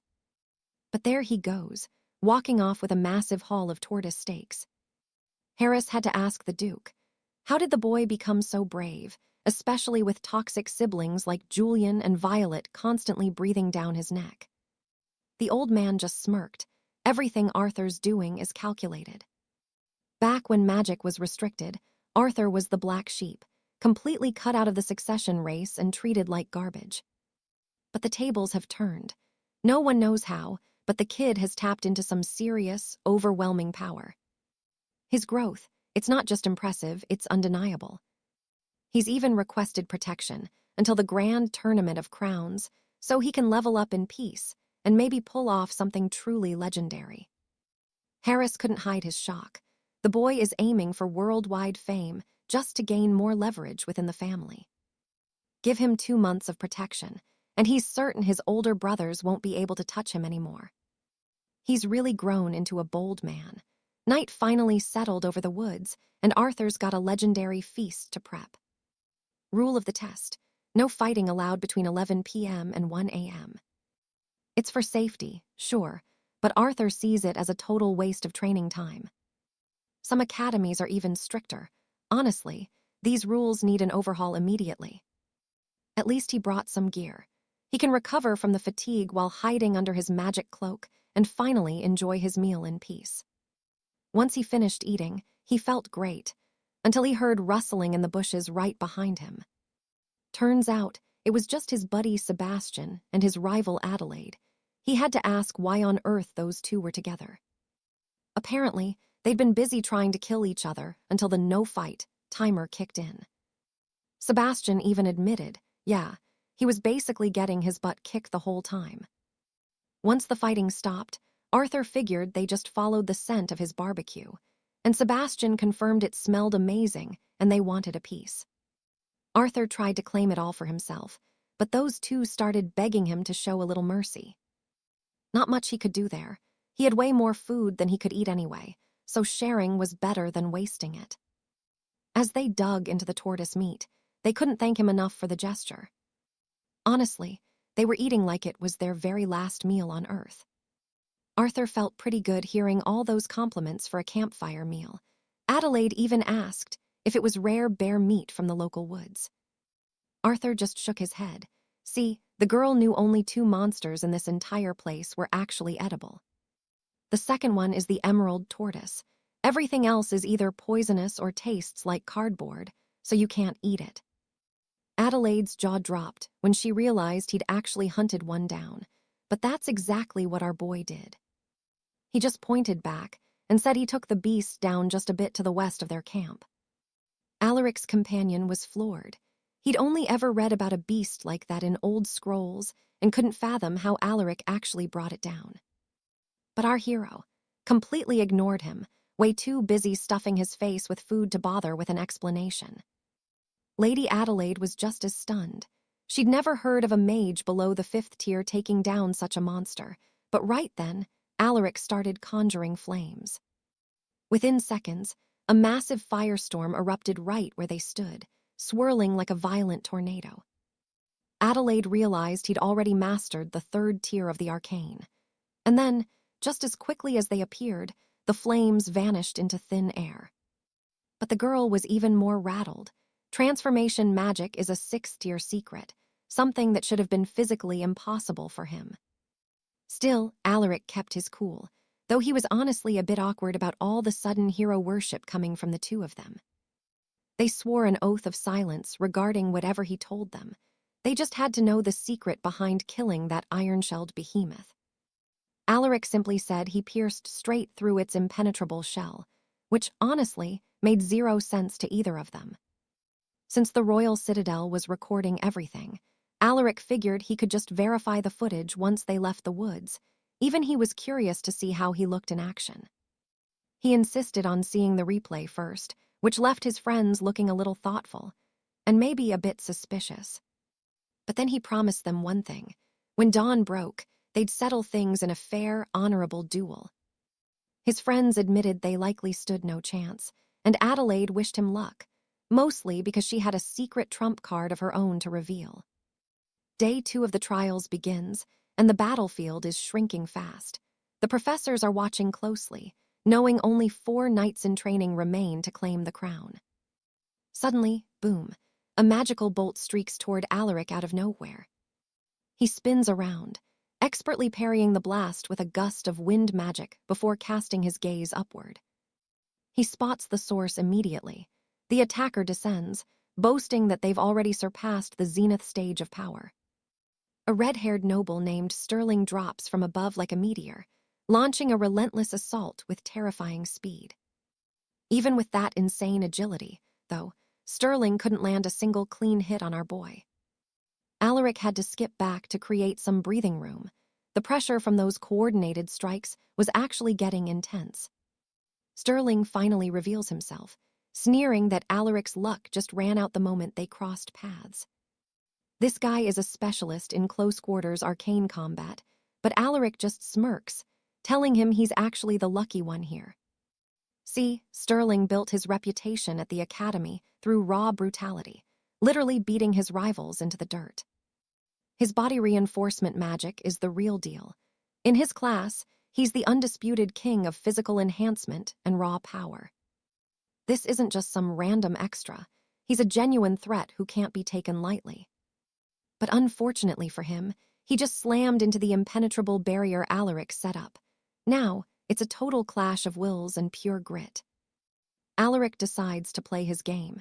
He's going to reinforce his own body and take this guy on in a fistfight.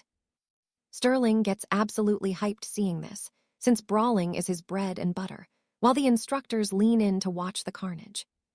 One professor bets on the noble, thinking physical combat favors Sterling's years of experience and natural talent. But they can't just forget how he handled that behemoth the day before. Alaric is a natural, weaving through those heavy strikes like he's dancing. He activates his specialized visual magic, a budget version of legendary ocular powers, to see exactly what's happening. He tracks the mana flow perfectly. It starts in Sterling's fists, but then shifts instantly to his knee for a devastating strike. And man, every single one of those blows packs enough power to shatter stone. Alaric decides to use his own barrier as an offensive tool to shove the brute back. Sterling is floored when the barrier shatters.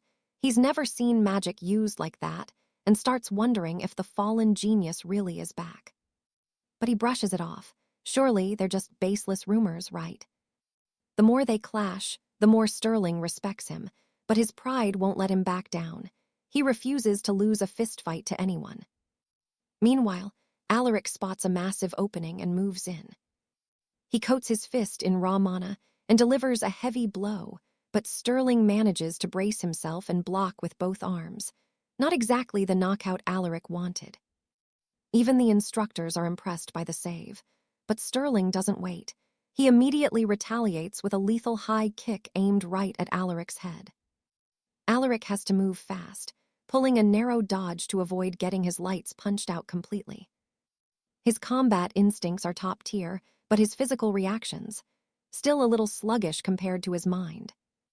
Here's the thing, if he just dropped a fire spell right then, the fight would be over because of the sheer damage. With his arms scorched, Sterling wouldn't be able to keep up at this level. Alaric realizes the winning strategy is already in his hands. He blurs past his enemy with a movement so sudden it's almost impossible to track, repositioning for the kill. The poor squire flinches, scrambling into a defensive stance, but that's exactly what our cunning Alaric was counting on. Frontal assault? Not a chance. Instead, he pivots, launching a savage sidekick that completely bypasses the kid's guard. Too late. The extra realizes he fell for a perfect feint, never even noticing Alaric had channeled mana into his legs for that extra burst of speed.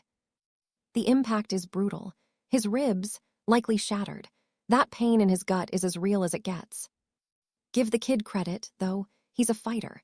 That kind of agony would break most men, but his willpower is rock solid. He keeps swinging, fueled by pure grit. Honestly, this supporting character is kind of a beast. You almost want him to survive this. But Alaric warned him, rely on brute strength alone, and your own body will give out first. Does he listen? Of course not. Like a true warrior, he ignores the warning and charges forward with a roar. His strikes are heavy, sure, but he's just too slow. He's chasing shadows while Alaric finds yet another opening. The moment the squire's feet touch the dirt, bam! A vicious right hook catches him clean on the chin. The force is insane. His entire body is literally launched backward through the air. Alaric winces, shaking out his hand to dull the sting while he watches his opponent crumple. Miraculously, the kid managed to focus mana on his jaw at the last second to keep his head attached, but he's still semi-conscious at best. Even Alaric is impressed. The guy's fundamentals were actually top tier. But an easy fight? Definitely not. Finally, the sun dips below the horizon and a tense night falls over the kingdom. The trial is almost over. Only 3 left. Wait, scratch that, just 2. Our hero and his gorgeous rival. Meanwhile, inside the Grand Duke's estate, the snakes are gathering. Alaric's siblings are absolutely fuming at his success. The worst part, the entire kingdom is watching this trial live. No hiding his talent now. Lady Beatrice is losing her mind because she can't sabotage him while the cameras are rolling. He's becoming a wild card. If he keeps this up, he'll be a legitimate candidate for the throne, and that is completely unforgivable. Julian stays silent, which only makes Lady Victoria angrier. She knows Alaric somehow took down an emerald leviathan. Logic says it's impossible. Someone in his weak condition shouldn't be capable of that kind of power. But the footage is already viral. The Grand Duke has definitely seen it by now. Victoria is spiraling, and her brother tells her to shut it. Bad move. That was like throwing a match into a powder keg. She completely loses it. As she sinks into a hysterical panic, Julian's patience finally snaps. He warns her, he won't say it again. Now Victoria is terrified. She practically begs for forgiveness, terrified of whatever punishment he might dish out. Julian lets her sweat for a moment. He strokes her hair with a smile that doesn't reach his eyes. "This guy is pure poison, trust me." "Relax," he says. "Why would I punish my own flesh and blood?" She thanks him, trembling, while Julian's mind is already working. He realizes Alaric is smarter than they thought, jumping at every chance to climb. If he keeps evolving, well, then Julian might have to personally step in to handle things. Back in the forest, the trial has turned into a total circus of fire and steel. Lady Adeline is going all out. She's studied Alaric's fights. She won't let him catch her off guard this time. No sun to blind her tonight. Under the silver moon, Alaric has no environmental tricks to play. She's convinced she's won. She launches a devastating spell, certain there's no way he can counter this. And yeah, Alaric is scrambling. A barrage of lunar bullets tears through the trees, and one of them grazes his arm. This is way different from their first scrap. The sheer volume of attacks is insane. He can't dodge forever. Adeline mocks him, shouting that his sword techniques are useless against her long-range magic. She's locked in for the win. "I found it," she screams. "Your one true weakness." She vows to crush his efforts with raw power, unleashing a massive explosion right on top of him. Alaric barely manages to shield himself. He's breathing hard, exhausted from the constant dancing. Forced to burn mana on a magical barrier just to stay alive. He's starting to realize she's actually figured him out. Adeline's confidence is sky-high. She knows this is the winning strategy. This level of magical output, it's not human, but then again, that's the blood of a high noble for you. Finally, Alaric sees it, the truth about Adeline's power. The girl has actually broken through to the fourth circle of magic. Hiding one of his hands behind his back, Arthur was secretly materializing a spear of solid ice. Adela spots the move instantly, muttering that the boy's reflexes are sharper than she expected. Arthur ignores the chatter and stays focused. He's being crafty here, masking his next strike within the thick clouds of dust rising from the arena floor. It has only been 4 days since she reached the 4th tier of sorcery. But that's not the only change. She takes a slow, deep breath, centering herself as if the entire world depends on her focus. Suddenly, the sky above ignites with a blinding glow. Arthur's counterattack is already screaming toward her with lethal precision. But Adela doesn't even flinch. She stares the danger down, declaring she's not foolish enough to fall for such an obvious trick. With a casual wave of her hand, she completely shatters the surprise attack. Then she opens her eyes, and they have completely transformed. A glowing cross-shaped mark now burns in each of her pupils. Arthur realizes the danger immediately. The mystic vision technique combined with 4th-tier magic is going to be a massive problem. This is a forbidden art of the Wayland bloodline. Even the master of the Azure Spire managed to master a version of it, though what Adela is using feels like something else entirely. It's a mystical eye designed for one thing: absolute, unerring detection. Adela is mixing raw power and massive range with incredible versatility, making her an absolute nightmare on the battlefield. Even our hero has to admit it. In this moment, she looks like a literal monster in human form. Adela makes her stance clear. She's fighting with every weapon in her arsenal because she's not arrogant enough to hold back against a man of Arthur's caliber. While raining down a barrage of attacks, she demands to know when he'll finally reveal the secret technique he used to bring down the jade behemoth. Arthur just watches patiently as her spells close in. He whispers to himself that the time to show her what he's truly capable of is finally here. Suddenly, his eyes shift too. Arthur has fully mastered his own version of the mystic vision. The world slows down. He can perfectly see the elemental attributes of her attack and the fundamental logic behind every spell she casts. Using precise magical interference, he manages to knock aside every single projectile that should have hit him. Adela is left in total shock. Her attacks are veering off course the second they get near him, and she can't wrap her head around how he's doing it. Arthur doesn't give her an answer. Instead, he asks what she sees from her perspective, since her eyes are supposed to reveal every hidden detail. Meanwhile, back at the main estate of House Sterling, the grand hall is buzzing with tension.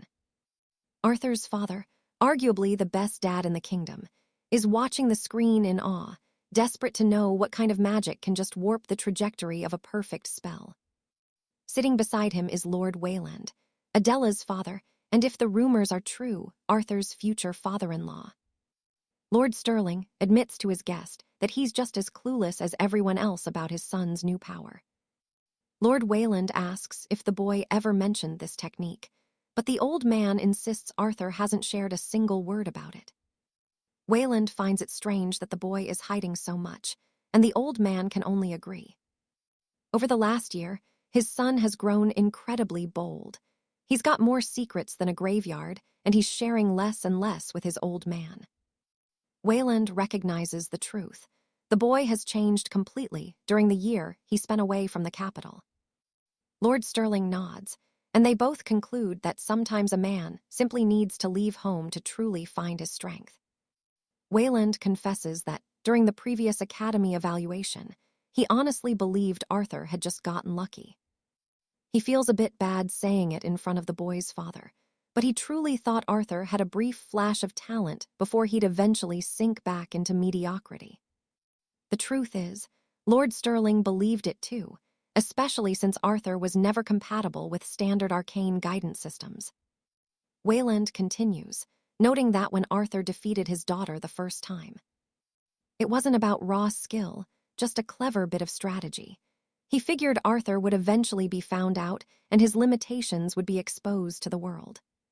He expected the boy to fall once his ceiling was reached, and right now, Adela is the one trying to find that breaking point. Wayland says his daughter is incredibly promising, but there is a catch to everything they are discussing. He admits he totally underestimated Arthur's abilities, as the boy is now the one putting pressure on Adela. He turns to Arthur's father with a confession. He reveals that he will be eternally grateful to Arthur, because there was a time when his daughter had completely lost her sense of purpose. Back then, there was nothing left reflecting in her eyes, but now, they are shining with a fire he hasn't seen in her entire life. That's why he's actually happy Arthur is back in the game. It made his daughter rediscover her own drive to be the best. While they share this moment of fatherly reflection, they keep their eyes glued to the escalating fight. Lord Sterling nods in agreement, recognizing that this rivalry is something they should both be thankful for. Finally, the signal sounds as the final battle reaches its end, and the organizers order the survivors to stop fighting immediately.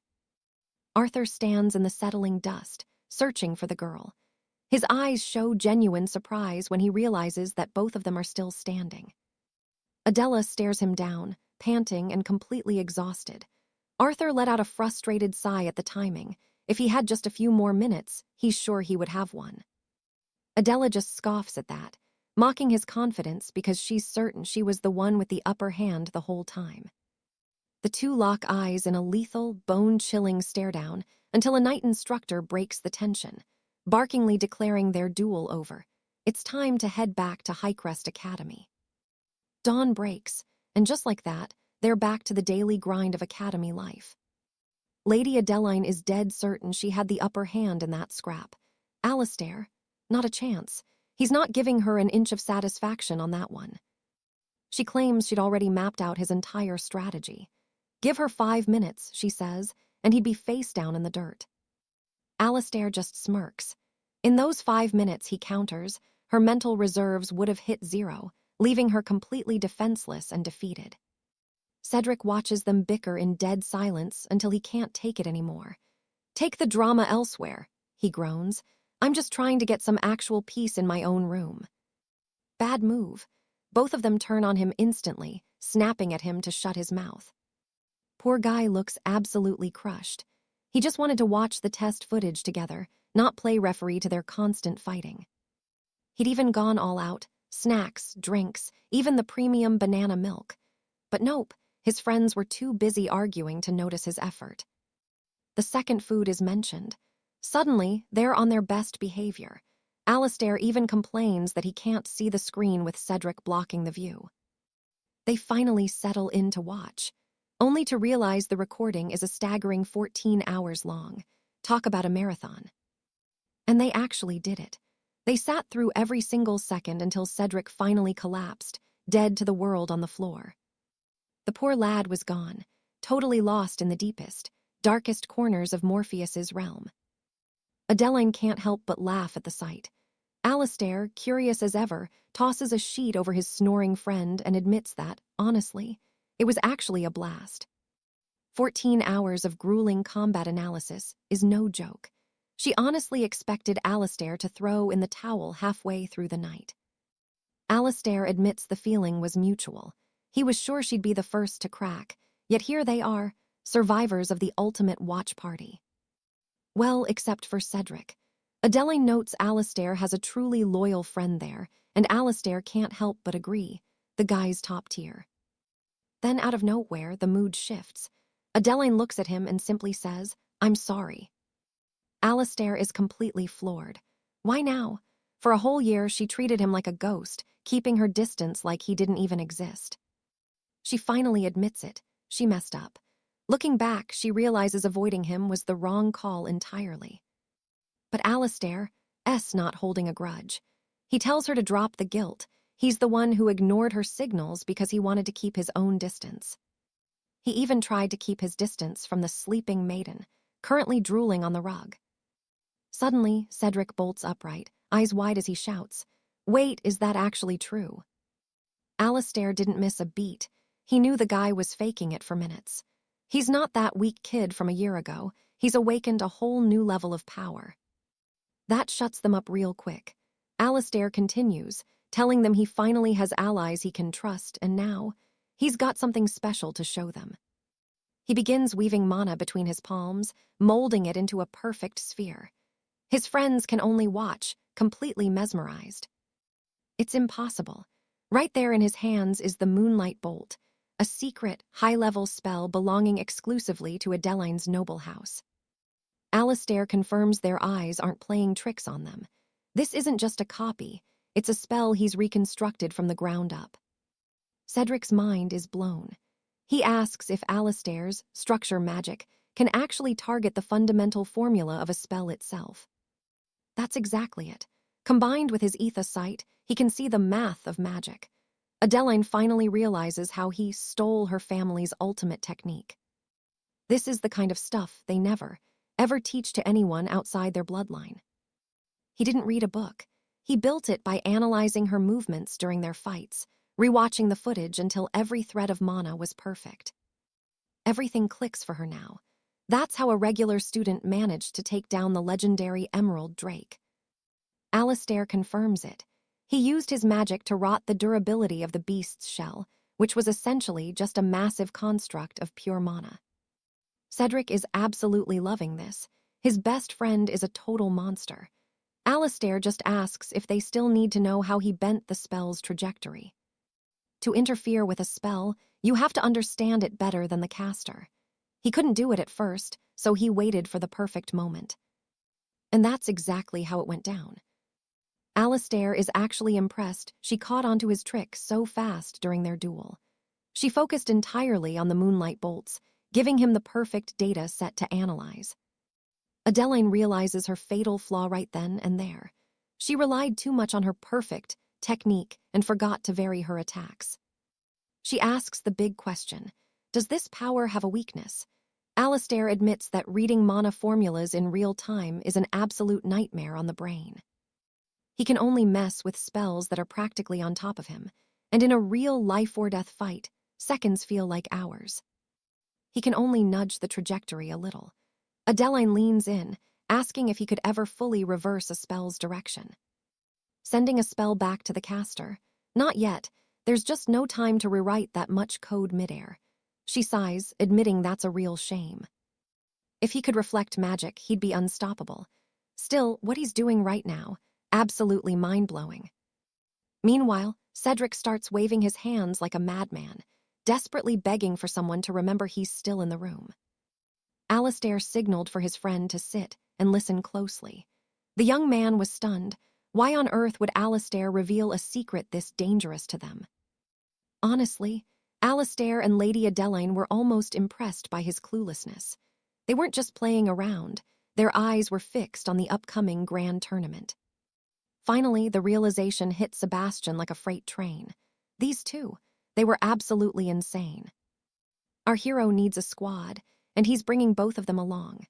For just a second, Sebastian couldn't hide how moved he was by Alistair's loyalty. But there's a catch, and Alistair, he's all ears. He trusts Adeline's judgment, but he's convinced he lacks the skill. They're students, sure, but the Citadel is crawling with legendary young talents. Alistair didn't blink. No problem at all. He promised to get his friend in, no matter what, which, honestly, just made Sebastian even more terrified. Sure, Alistair's new technique had its limits, but Adeline saw the truth. This was their ultimate weapon.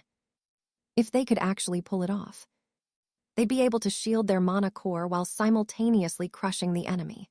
In a siege, that's a total game changer. And let's be real, in that kind of chaos, Alistair would shine. His magic was literally built for this. Seeing his confidence, she asked if he had any more aces up his sleeve. Alistair just gave that smirk. You bet he does.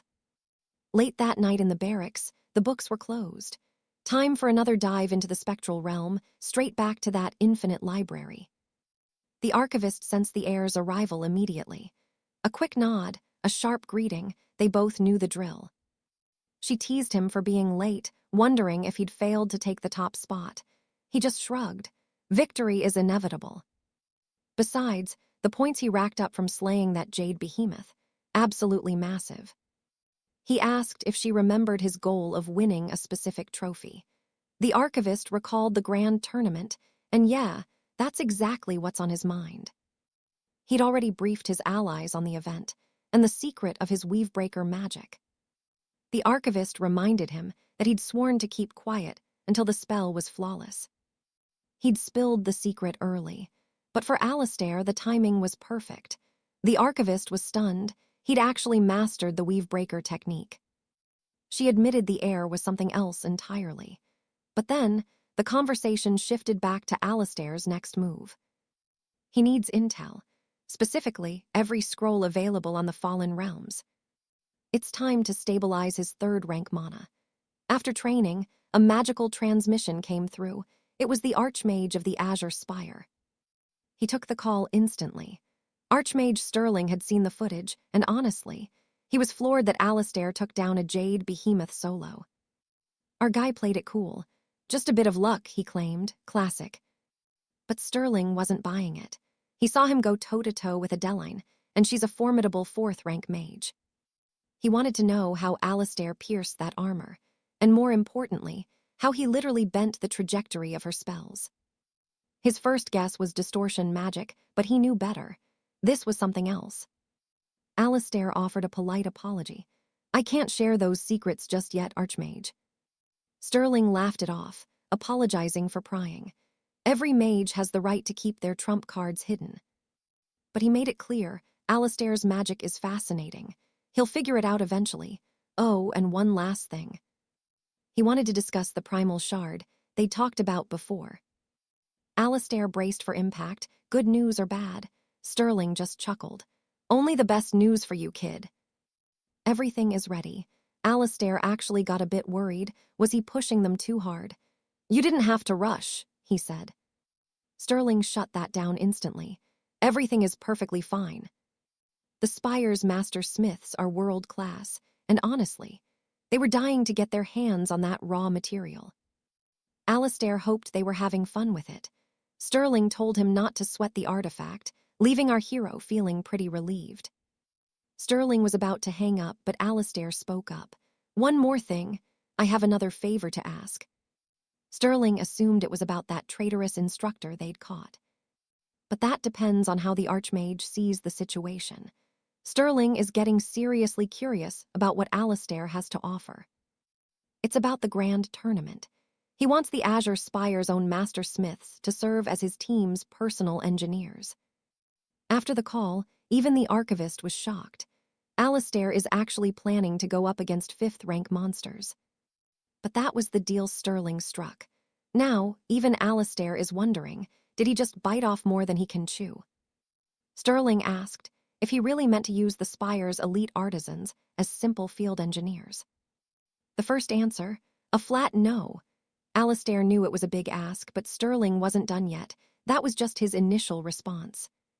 But here's the kicker. If Arthur somehow manages to topple a 5th Circle master, the entire game changes. Arthur was absolutely floored. Facing veterans already at the 5th Circle in the upcoming Grand Tourney, that's a whole new level of danger. Lord Alistair has no doubt about the boy's potential, but deploying his master artisans for this event, that's going to cost a fortune in gold. Pride and honor only go so far in the world of nobility. Arthur needs to provide cold, hard proof that the gold medal is within his reach before they invest. Lady Morgana is skeptical and wants to know his real plan. No matter how she looks at it, his current state just isn't enough. Taking down a 5th Circle mage in his current condition, impossible. Arthur's only got 10 days left to get ready for the slaughter. Morgana's worried. Can he really pull off a miracle and establish a counter-strategy in such a tiny window of time? If he pulls it off, he might stand a chance, but mastering a new technique in 10 days is pure madness. Is the Blue Tower's backing really worth all this? Arthur didn't hesitate. Yes, they're the only ones in the kingdom who can forge artifacts sanctioned for the Grand Tourney. He needs the Blue Tower, period. Even Morgana has to admit their skill is on a completely different level. Arthur explained that their gear offers a 10% performance edge over anyone else, and they're the only ones who can stabilize elemental crystals. She finally gets it. In a high-stakes duel, that 10% gap is exactly what decides who wins and who ends up in the dirt. They absolutely need that support. Arthur emphasized it again. Without those Blue Tower artisans, they're dead in the water. Morgana's itching to move. When are we starting the 3rd challenge? She asks. They're burning daylight and need to hurry. But wait, Arthur wants to tear through every single book she prepared for him before he even touches the test. That level of hunger, Morgana loves it. She tells him that once he clears the 3rd trial, he better send her a thank you note for how well he's doing. Arthur's curious. Do you have a contact there? He asks, wondering if she knows someone in the tower. That's a secret, she teases. Spoilers would ruin the fun. Meanwhile, over at the Sterling family estate, a very different meeting is going down. The mood inside the hall is festive, mostly because the guests are drowning themselves in the finest free wine money can buy. The sycophants are already crowning Julian as the next lord of the house. He's soaking it up, claiming his success is all thanks to his loyal friends. The brown-nosers keep piling on the praise, painting a golden future under Julian's leadership, until the mood suddenly shifts. Someone mentions that the youngest son, Arthur, is finally earning his place in the sun. Julian's face went pale with pure fury.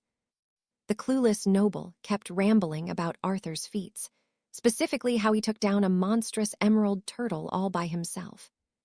That was the nail in the coffin. Killing that thing, that's definitive proof. The boy is a freak of nature, a true genius. And don't forget, he actually stood his ground and fought a 4th Circle magic user. Resisting the Sterling family's secret moonshadow arts, that's a feat most seasoned knights couldn't dream of surviving. It's insane. How does he do it without any magical assistance? The whole hall was buzzing with talk of the protagonist's accomplishments. The crowd is already leaning in. Everyone is dying to see what he'll pull off at the Grand Tourney. Even the patriarch is showing interest now. For Julian, this is a nightmare. He's losing his grip on the family's favor. Just being there started to make his skin crawl with discomfort. Memories started flooding back to when Arthur was just a boy and the only name anyone ever talked about. Julian thought he'd broken his brother for good, but Arthur's climbing back to the top. All Julian left behind was a shattered wine glass on the floor. He stormed out of the hall. This situation, it's spiraling out of his control and things are looking very, very bad. The level of pure, unadulterated hatred he felt for Arthur right then, absolutely stratospheric. Then he reached the darkest conclusion possible. His brother has to die. God, what a toxic family, all thanks to a father who never showed them love. Arthur, he's got no clue about his brother's murder plot. He's just focused on the grind, training harder than ever. Total focus. He's torn through every book in the vault and finally feels like he's ready for what's coming next. Morgana pops into check. Done already, he nods, every single book on those shelves, finished. He'd just read everything there was on the law of destruction. She wanted to know if he'd actually leveled up his brain. Arthur's response, a big fat no. He didn't understand a single thing, not even a basic summary. He couldn't even wrap his head around the structure of it. Morgana sighed. Makes sense. You can't just learn how to break reality. It's like trying to teach someone how to flap their wings. Bottom line, he hadn't met the requirements for the technique yet. Arthur admitted that while her drawings were absolute trash, he at least understood the concept behind her explanation. Ouch, Morgana's pride took a hit. She actually thought those diagrams were pretty helpful. But to truly unlock the conditions and understand destruction, he's going to have to dive into the third challenge. Arthur was told the answers were right there on that page. Still, his curiosity was burning. He needed to know, was the person he owed his thanks to also going to be his teacher? She simply replied that if he was truly that eager to find out, he'd have to find her the moment he finished those books. But it felt off. Why was she holding back the details of the third trial? It wasn't a rule, she explained. It was a sacred vow, a promise kept between them. Their talk finished, Arthur stepped back out into the open air. He couldn't stop thinking about that mysterious promise. What was so secret about this third trial? Gripping the ancient tome, he decided to find out. He cracked open the grimoire, prepared for whatever came next, and pressed his palm firmly against the trial page. Snap, he was pulled into another realm, surrounded by a tangle of massive branches. Totally different from before. Arthur was caught off guard. Blinded by a flash of brilliant light, he squinted until the world came into focus. He wasn't in a void anymore. This was a forest. An endless, ancient forest. The trees here were monsters, colossal pillars of wood reaching for the heavens. He expected another bizarre, abstract dimension like the previous trials. But there was no guide, no voice of the Archmage to lead him. Alone, he began to trek through the woods, doubting if he'd even landed on the right page. He scrambled up a jagged ridge, and his heart sank. This place was gargantuan. It was terrifying, honestly. His master's magic was just, on another level, completely beyond imagination. He walked and walked, but the horizon never moved. It was like a world without an edge. He stopped by a stream, still scratching his head about the trial, when suddenly, boom, the ground shook. A blinding light erupted from the canopy above. Earthquake, that was his first guess, but he was dead wrong. Eyes were on him, cold, hungry eyes. He felt the chill of death. Something far bigger than the great jade behemoth was looming over him. It shouldn't exist. It made no sense. Pure, unadulterated terror gripped him as he stared up at the beast. He was right under its nose, yet the Titan hadn't spotted him. Yet. But then the creature moved, a casual shift that sent Arthur tumbling into the lake. As he broke the surface, he saw them, slit, reptilian eyes. Its hide was a fortress of jagged scales, armed with claws and fangs that looked like sharpened broadswords. No doubt about it now. This thing was beyond any ranking system, a true great land dragon. He thought they were just legends, but the real question was, did he seriously have to kill this thing to pass? One look told him the truth. In his current state, this was suicide. He was frozen, paralyzed by sheer fright. The beast just breathed, and the mana in the air shivered. It was a god compared to him. Arthur knew the truth. If it attacked, he wasn't escaping. Not a chance. His hands shook with a primal, gut-wrenching fear. And then, the dragon locked eyes with him. Run, he wasn't fast enough. But the real problem, his legs were like lead. He couldn't even flinch. If it lunged, he was done. End of story. But then, something strange caught his eye. The land dragon just stood there. No attack, no movement, it didn't even step closer. Was something holding it back? Suddenly, a voice rang out, truly impressive. Arthur spun around, desperate to find the speaker. He saw her then, a woman, literally treading on the surface of the lake. She was impressed. Most would have crumbled, but he hadn't lost hope. To her, he looked calm despite the nightmare in front of him. Little did she know, our boy was 1 second away from a total wardrobe malfunction out of pure terror. "You've passed," she said, and suddenly the paralysis lifted. Trembling, Arthur managed to choke out a question. "Who are you?" "Meet Lady Alina of the Greenwood." The legendary forest guardian and an archmage in her own right. More importantly, an old ally of his master. But the shocks just kept coming. She wasn't human at all. She was a dryad, a spirit of nature. She asked if he needed a moment, but Arthur was still vibrating with fear, unable to string a sentence together. She turned to the beast.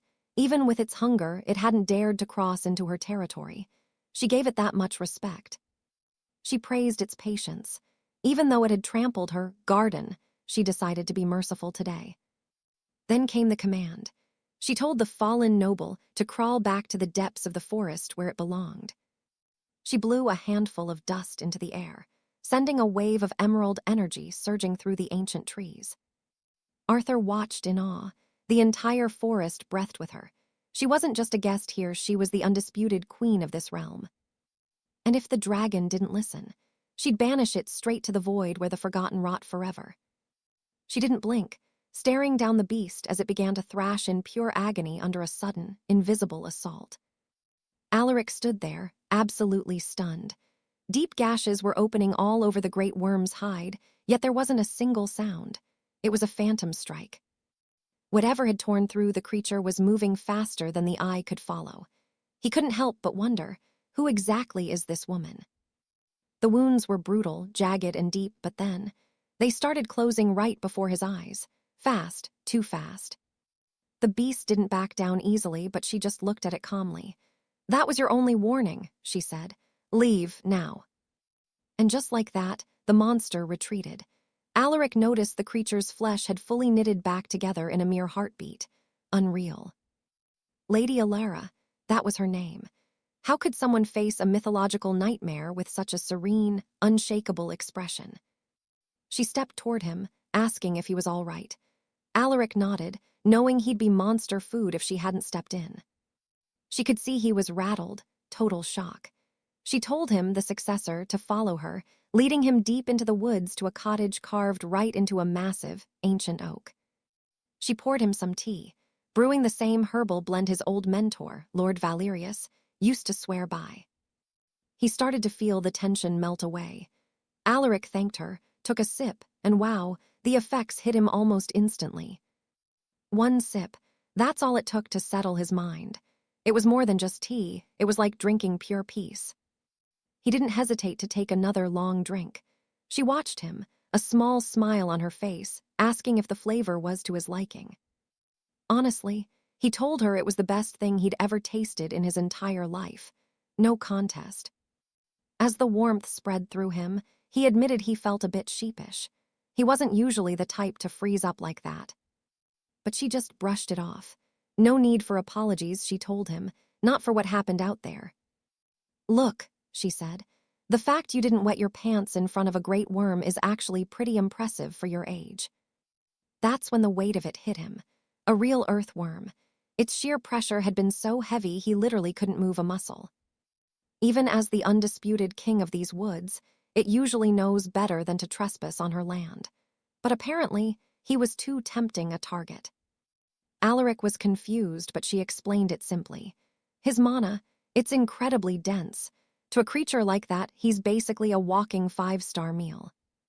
The worm thought he looked delicious. Hunger is a powerful thing, enough to make even a dragon forget how much it fears her.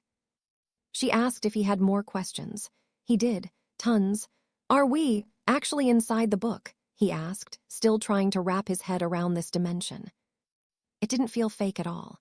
The wind, the trees, he'd been walking for ages and everything felt as real as the world outside. This place was nothing like the previous chapters. She sighed, ready to explain the true nature of this realm. "Welcome to the third trial," she said. "This world spans from page 214 to 232. Alaric's jaw nearly hit the floor. Was that worm just a magic construct? She couldn't give a straight answer. It's not exactly real, but calling it fake wouldn't be right either.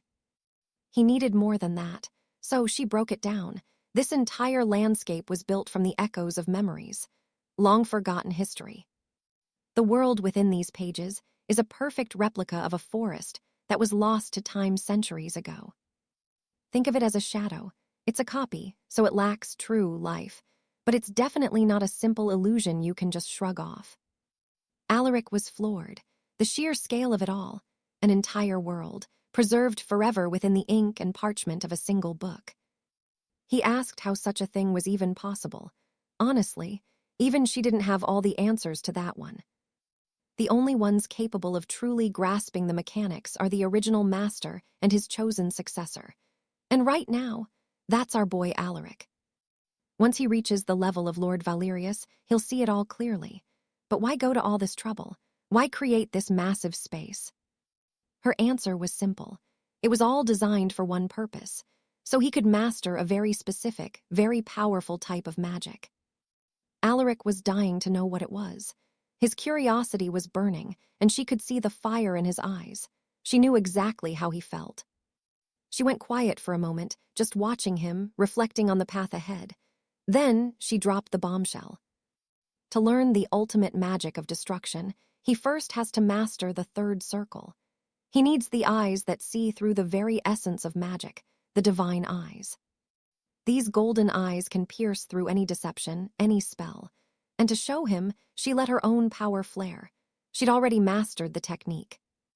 Alaric realized this was the legendary mystical eye style of his master, but she admitted she wasn't at the peak yet. Not quite. True mastery is reserved for the master himself and his true heir. No one else can reach that absolute summit. Lord Valerius had entrusted her with this mission. Her very memory was preserved here just to guide him. Meanwhile, back in the capital, Alaric's father, Lord Sterling, was making his move. He summoned one of his trusted knights, demanding an update. Arthur, his right-hand man, finally had the intel the patriarch had been waiting for. It was about Mary and Marcus. Turns out, they aren't paying much attention to what the young master is up to lately. Surprisingly, even Lady Violet hasn't made a single move. It seems everyone is following the patriarch's orders to the letter. But Sterling isn't a fool. Violet might be playing the part of the kind sister for now, but he doesn't believe for a second that her mercy will last forever. She's treading carefully now. She knows every move she makes is being watched by eyes hidden in the palace shadows. But the Duke, he's 3 steps ahead. He's already interrogated the staff about his eldest son, Lord Valerius, and learned the boy has been suspiciously quiet lately. Even the grand gala held just the night before didn't yield a single shred of evidence against him, which only makes the Duke more wary. The sovereign sees the game for what it is.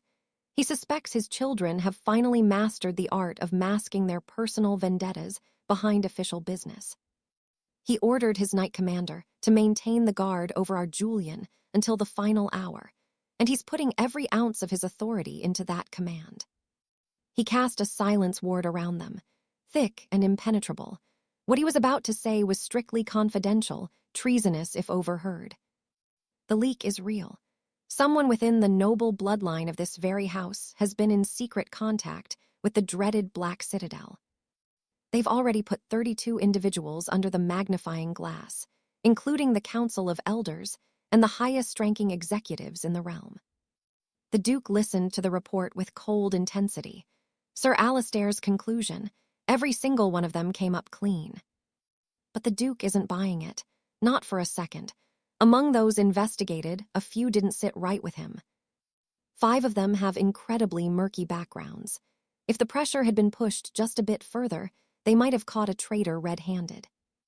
The sovereign now has his list of names. He looked Alistair in the eye and declared he would resolve this score personally. Meanwhile, our boy Julian is still deep inside that mystic glade, which, by the way, is a lot more dangerous than it looks. Lady Alinar is dead set on teaching him the secret technique. They're diving straight into the training so he can finally master the divine eye. Julian wants the brutal version. He told her to make the training as intense as possible, and Alina was actually impressed. His grit reminds her exactly of the old master. She placed her hands gently over his eyes. "Close them," she whispered, her voice steady. Slowly, she began to flood his veins with her own ether, explaining the mechanics of the divine eye as the power surged through him. This level of magic is only accessible once you reach the 4th rank of the mystic arts. Julian realized then why he hadn't seen this in any of the archives he'd already scavenged. The knowledge was locked tight, sealed away until his mana reached the required depth to handle it. He looked toward her and asked the big question. "Are we talking about the Great Tome of Mimir?" Alina was stunned. How could he know that? But then Julian dropped the bomb. He actually had a direct message from the sage Mimir himself. The girl had said he was doing well, and that they shared a sacred vow. Alina fell into a deep silence before softly apologizing to her new pupil. Julian felt her mana flicker, just for a heartbeat. He worried for a second that he might have said something he shouldn't have. But the moment passed. She apologized for the lapse, looking almost relieved that the truth was finally out in the open. They'll talk more about that other girl later. Right now, they have to focus entirely on the divine eye training. The reason for the 4th rank limit isn't a secret. It's because she is currently bound to the 3rd trial. Lady Alina was stationed in this glade, specifically to be the guide, the one responsible for providing all the explanations to the successor.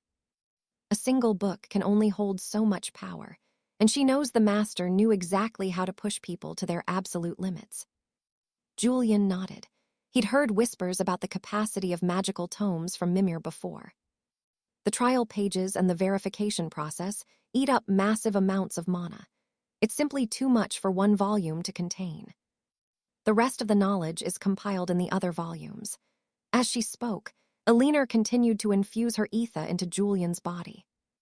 "Everything is ready," she said, telling Julian to open his eyes. Her mana had synced so perfectly with his infinite circle that he couldn't even tell it apart from his own. And then he felt it, a strange, sharp sensation beginning to bloom in the back of his eyes. Alina knew it would feel weird at first. She had effectively severed Julian's optic nerves, leaving him temporarily blind. But that was just the beginning. The divine eye is an additional sense that exists far beyond the 5 he was born with. To perfect it, every other sense has to be stripped away. Total sensory deprivation. The feeling of touch, the scent of the forest, even the taste of the air, it all started to vanish. Then his hearing went too. Julian was completely isolated. As the boy's body slumped to the floor, Alina's voice echoed in the void, inviting him to step into the world of the dead. She watched him patiently. He was sinking into a place where his physical senses no longer held any power over his reality. Up, down, he couldn't tell. He was a ghost in his own skin, completely cut off from the world outside. He couldn't even say for sure if his own heart was still beating. This wasn't just visual darkness. It was a crushing, absolute solitude, like he'd been erased from existence. Honestly, if there is a hell somewhere, it probably feels exactly like this. But Julian stayed focused. He knew this was just a hurdle. The divine eye is meant to pierce this darkness, giving him the power to see what others cannot. He began to concentrate with everything he had, reaching out to visualize the raw flow of mana in the void. All his focus went into that single, grueling task.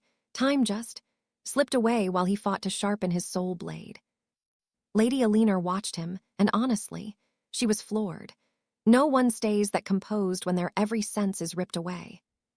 Just 60 seconds in the void is enough to drive a man to the brink of madness. By the second minute, you're begging for the end. 3 minutes, that's usually the point of no return. She knew how brutal this was, more than anyone. She only meant to give the boy a taste of the abyss to show him the stakes. Usually, you crawl before you walk. You take tiny steps into that soul-crushing isolation. But the young heir standing before her, 3 minutes passed, and he didn't even blink. That's when it hit her. The ancient woods were actually pulsing in sync with his mana. It was safe, so she pushed him even further. 20 minutes. 20 minutes submerged in that absolute, terrifying nothingness. His breath was steady. His magic, rock solid. This was the successor Lord Alaric chose, and the master clearly knew he had the iron will for it. "Can you hear me?"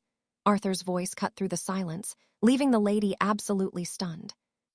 He was calmly asking her to lift the sensory veil. Elinor blinked, finally finding her voice to agree. Arthur stood up, exhaling a massive sigh of relief. Finally, he could feel the air in his lungs again. Elinor checked on him, but her mind was racing with questions. She had to know, how did he survive that nightmare? Truthfully, it was pure terror, the kind that haunts your dreams. But he trusted the path, so he just let go, emptied his mind completely. He fell into a deep trance, focusing every ounce of his being on seeing the flow of mana. Elinor shook her head. Trance alone wouldn't have saved you from that fear. And Arthur, he didn't disagree. He almost broke halfway through. His own body stopped listening to his mind. The darkness felt like a literal hell of isolation. Just as despair started to claw at him, he grabbed onto one single, unshakable thought. This was still better than a year ago, back when the Academy rejected his magic, when every dream he had was incinerated by one cruel sentence. Branded a failure, cast out by the Duke and his own flesh and blood. He'd already survived his own personal hell. This training was a cakewalk compared to that hollow despair. Moonlight finally pierced the canopy, bathing the forest in silver. Once they were clear, she asked if he was all right. He just gave a tired nod. He knew the truth. Breaking your senses is the only way to truly evolve. Elinor was actually starting to be intimidated by his resolve, but Arthur just smiled. He was doing better than ever. That trauma was behind him now. He'd finally found his own path. Seeing his conviction, Elinor actually felt tears welling up. It was like seeing a shadow of the old master. God, who would have thought? The memories were hitting her hard. Arthur looked back, offering a sincere thank you for everything she'd done. She didn't get it at first, but even in the pitch black he'd seen her mana. A warm, incredibly gentle light. That warmth, it kept him anchored. It was the inspiration he needed to keep pushing forward. She took the compliment to heart.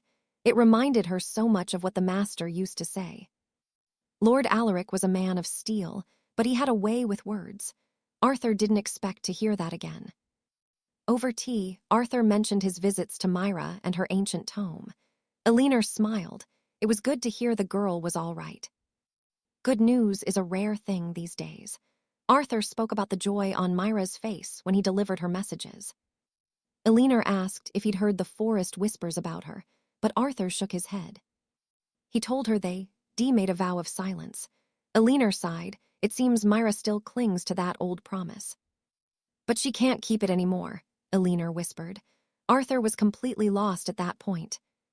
She apologized for bringing the mood down and got back to the facts. If she told him about the vow, Myra must have taken a real shine to him. She was sure of it.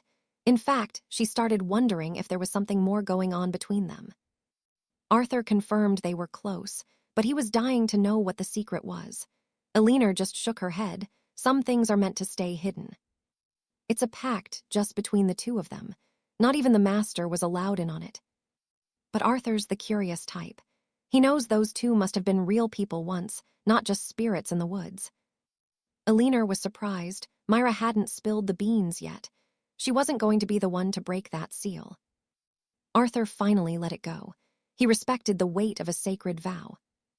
Lady Elinor gave a deep nod, truly grateful that the young Lord Arthur understood her position on the matter. Stepping out into the crisp air, Arthur announced his departure, promising to stay within her grace as Elinor admitted she needed to push her own training further.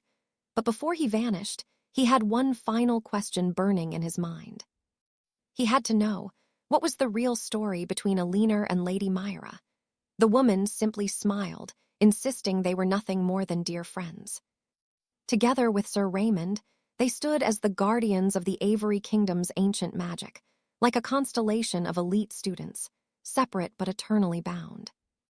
With that mystery settled, our protagonist turned his sights toward the next grimoire. Back already? Myra teased, her voice full of energy, but Arthur just shrugged. Class started at dawn tomorrow, so he couldn't afford to linger. She pressed him on his progress, and our boy didn't disappoint, revealing with total calm that he had officially mastered the sovereign sight. He looked closer, noticing how the mana surrounding her seemed to drift with a strange, lazy grace. Myra pouted at his observation, clearly annoyed he'd caught her, but she eventually admitted she'd finished her own training too.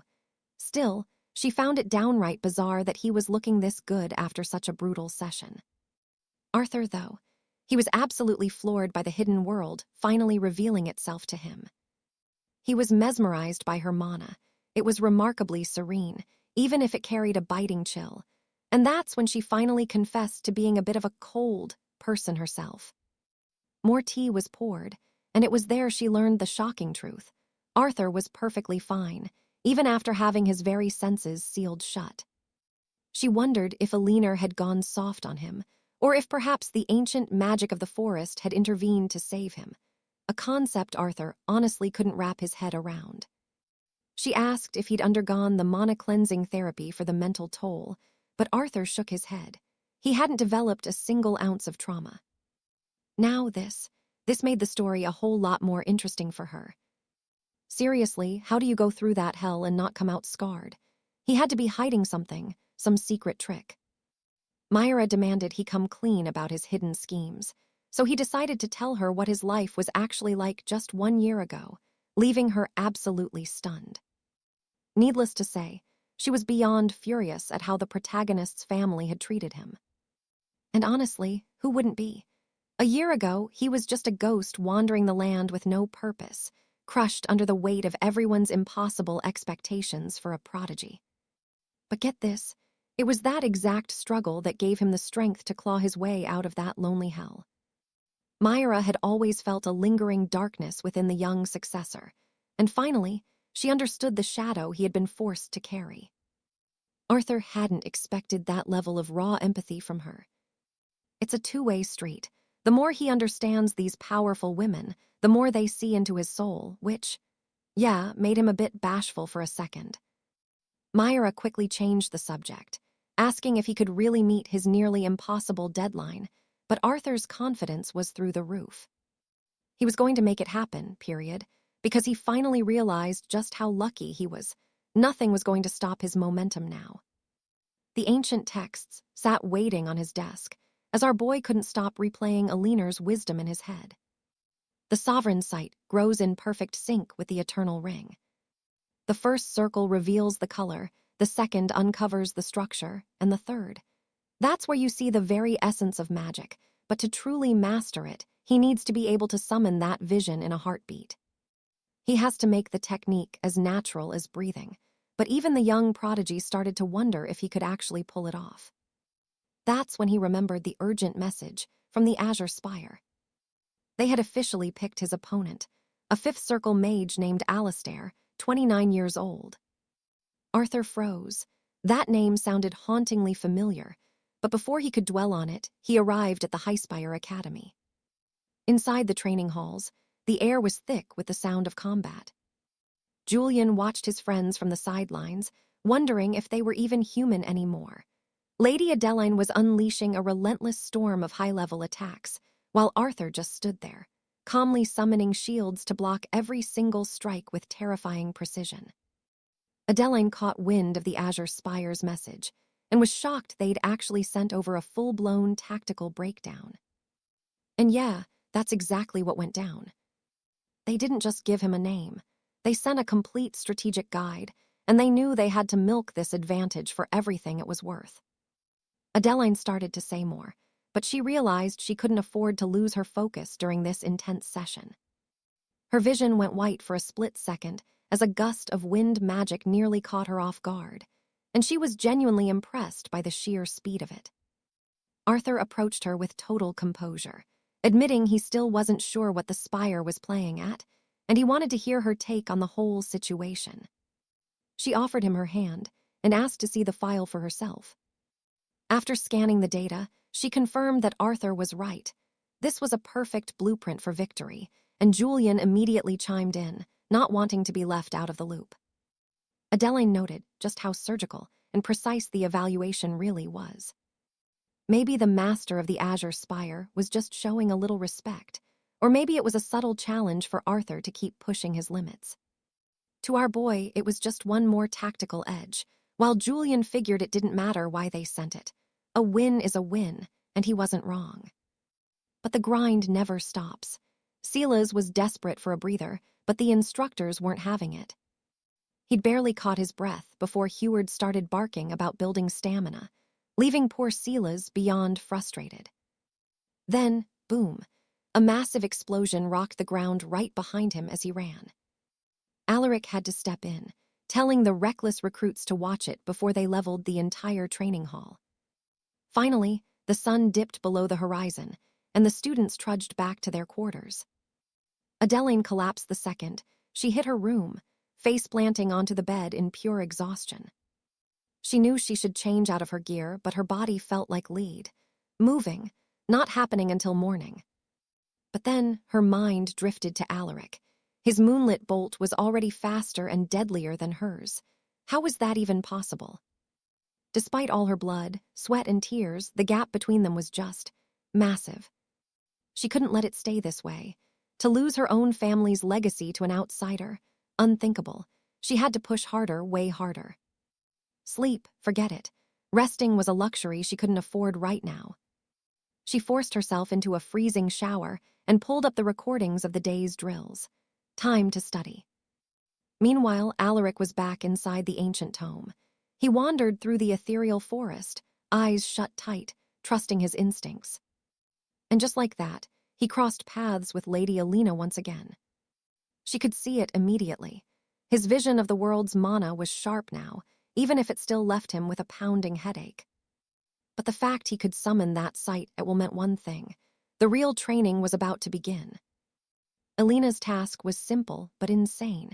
Use those divine eyes to see right through her magic circle, to see the very essence of power. Look for the cracks, she told him. Every spell, no matter how powerful, has its weak points, its empty spaces. If he could find them, he could dismantle the magic itself. Total neutralization. They call it disassembly. By pushing his mystical gaze to the absolute limit, he'd be able to erase any spell from existence. Alina had a feeling he'd catch on fast, so she conjured a circle right then and there. Alaric locked onto it. Suddenly, he was seeing details he'd completely overlooked before. The mana felt warm, almost gentle, but those gaps, they were still hiding from him. Focus, total focus. He had to tear down the structure piece by piece, just as his mentor had commanded. No magical formula is perfect. That's the golden rule written in the Tome of Origins. Every spell has a flaw. By listening to the hum of the mana and piercing its veil, he started to spot the cracks. There, the successor finally saw it, the missing link. Alina couldn't hide her grin. The boy was a natural. And so, Alaric attempted his very first disassembly. Back at the Royal War College, classes were dismissed with a final announcement about the upcoming great tournament. Alaric's father, the Duke, ended up crossing paths with the master of the Sapphire Spire right outside the council chambers. Neither man expected to see the other there. A rare, tense reunion between two powerhouses. The Duke was blunt. Why was a High Lord like him bothering with a school meeting? Lord Sterling just smiled, claiming he was there as a sponsor. But Duke Valerius saw right through it. If the Spire was involved, their legendary armorers wouldn't be far behind. Sterling played it cool, saying they were just exploring the possibility for now. The Duke wasn't buying it. The Sapphire Spire never sends its masters to the tournament. Never. But Sterling insisted this year was different. This year was worth every single gold coin of investment. Why? Because with Alaric leading the kingdom's vanguard, a gold medal wasn't just a dream. It was a certainty. That stopped the Duke in his tracks. He wasn't expecting that level of praise for his own son. Sterling just chuckled, assuming the Duke had the same high hopes. The Duke went quiet, stroking his chin as the realization hit. His son had gone behind his back to strike a deal with the Spire. What did he promise you? The Duke demanded. Sterling hesitated for a heartbeat. The boy promised the ultimate victory in exchange for the Spire's best engineers. Then Sterling turned the question back on the father. The Duke admitted the truth. Alaric promised a win if his father provided total protection until the final bell rang. It was clear to both of them. Alaric wasn't the same boy anymore. He was confident, dangerously so. Sterling leaned in, curious. Did the great Duke really accept a deal like that without any strings attached? "I've got terms of my own."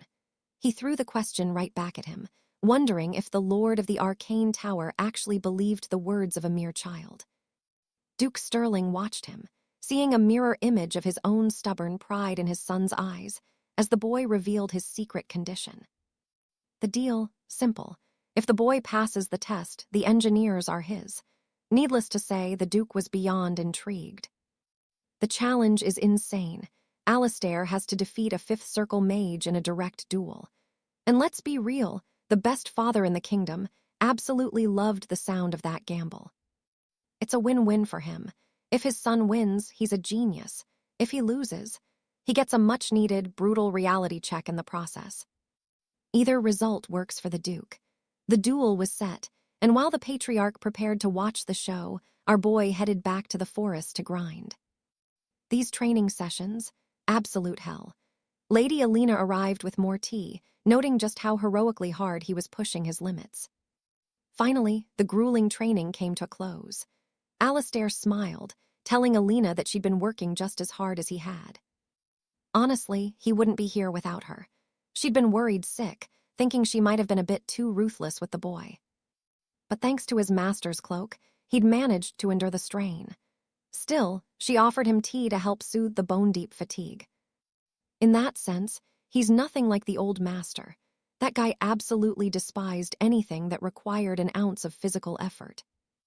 He used to solve every single problem with magic, complaining the entire time if he had to lift even a finger. Alistair figured that when you've mastered magic like that, you probably earn the right to be lazy. But then, Alina's tone shifted. She was so proud of how much effort her successor had put in. But then came the blow. Their training had officially reached its end. She told him how much she loved the experience of teaching him. The gratitude she felt, it was immense. But she knew this moment was coming. From the second she started waiting for the successor, she knew their time was finite. Alistair froze, confused by the sudden weight of her farewell. Once her task was done, the page of ruin would vanish, taking her and the entire forest with it. It was a pact she made with the master. As the truth sank in, Alistair's heart dropped. He wasn't ready for this. Alina just smiled, asking him not to be sad. "Everything that begins must end one day," she said. It was time for them to say goodbye. He had so much left to say. Every bit of his progress, every breakthrough, it was all because of this woman's dedication. She looked at him one last time, whispering how thankful she was that he was the one chosen to succeed them. Her only regret, that she wouldn't be able to witness him reach the very peak of his potential. As she started to fade into light, she urged him never to falter, never give up. Her hands, she couldn't even feel his touch anymore. "Take care of Mim," she whispered. "She gets lonely so easily." Alistair choked back tears and gave her his word. An eternal goodbye, a type of pain he'd never felt before. The grief was almost too much to handle. Her final words, "Congratulations, you've reached the 3rd circle," and just like that, she disappeared. The page in the book was gone. He was sent back to his room, and the first thing he did was frantically check the book to see if the page was still there. Despite the heartbreak, he was eternally grateful to Alina. Those days in the forest, he'd treasure them in his heart forever. Cut to the Azure Citadel. Everyone was already gathered at the dueling grounds, tension thick enough to cut with a blade. The clock was ticking. Sebastian was a nervous wreck, while the Duke calmly asked what the actual odds of his son's victory were. Grand Magus Kieran stood beside the Duke, watching the arena as they spoke. Sebastian felt like he was suffocating between those two powerhouses. He wished Adeline was there, but she was down by the arena, giving her moral support. The two leaders discussed the coming battle, and Kieran recalled the Duke's question about the odds. His professional opinion, maybe 10%. He knew exactly how powerful the opponent he'd chosen really was. The Duke raised an eyebrow. 10%, that was. A lot higher than he expected, which piqued his curiosity. The father of the year actually thought his son had a 0% chance, maybe even a negative one. And that was him being optimistic. Kieran turned to Sebastian, curious what a friend's perspective would be. "Forget you're his friend," Kieran said. "Give me the cold, objective truth. What do you see in your heart?" Sebastian looked at Alistair, really thought about it, and then dropped a bombshell.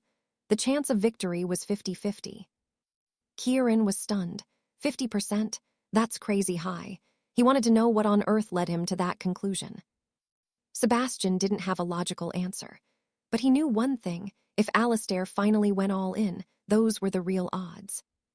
His growth was terrifyingly fast. And the craziest part, Alistair had never once shown his full, true power. Kieran's interest was officially piqued. Alistair has been holding back this entire time.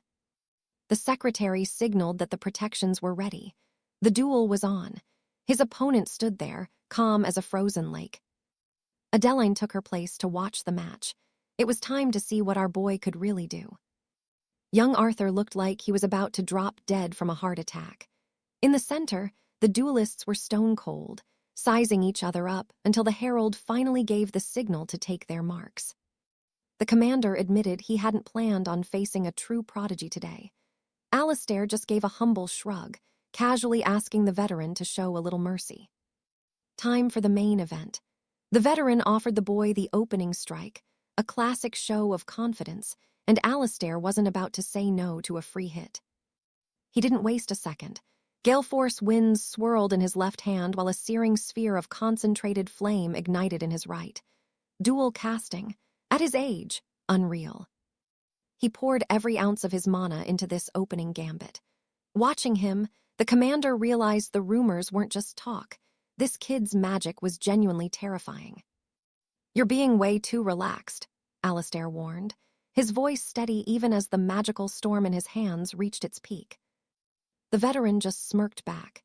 In his mind, he had every right to be this calm against a mere apprentice. Alistair just nodded. "Let's see how long that lasts," he muttered, unleashing the spells. The commander stood his ground, waiting patiently, still impressed by the sheer raw output heading his way. On the surface, the spells looked standard. But then they shifted, some accelerated midair while others curved in impossible, confusing arcs that made them a nightmare to track. If these were rank 5 spells, the arena would be a crater by now. But the veteran stayed ice cold, his eyes never leaving the boy. He threw up a massive aegis of light.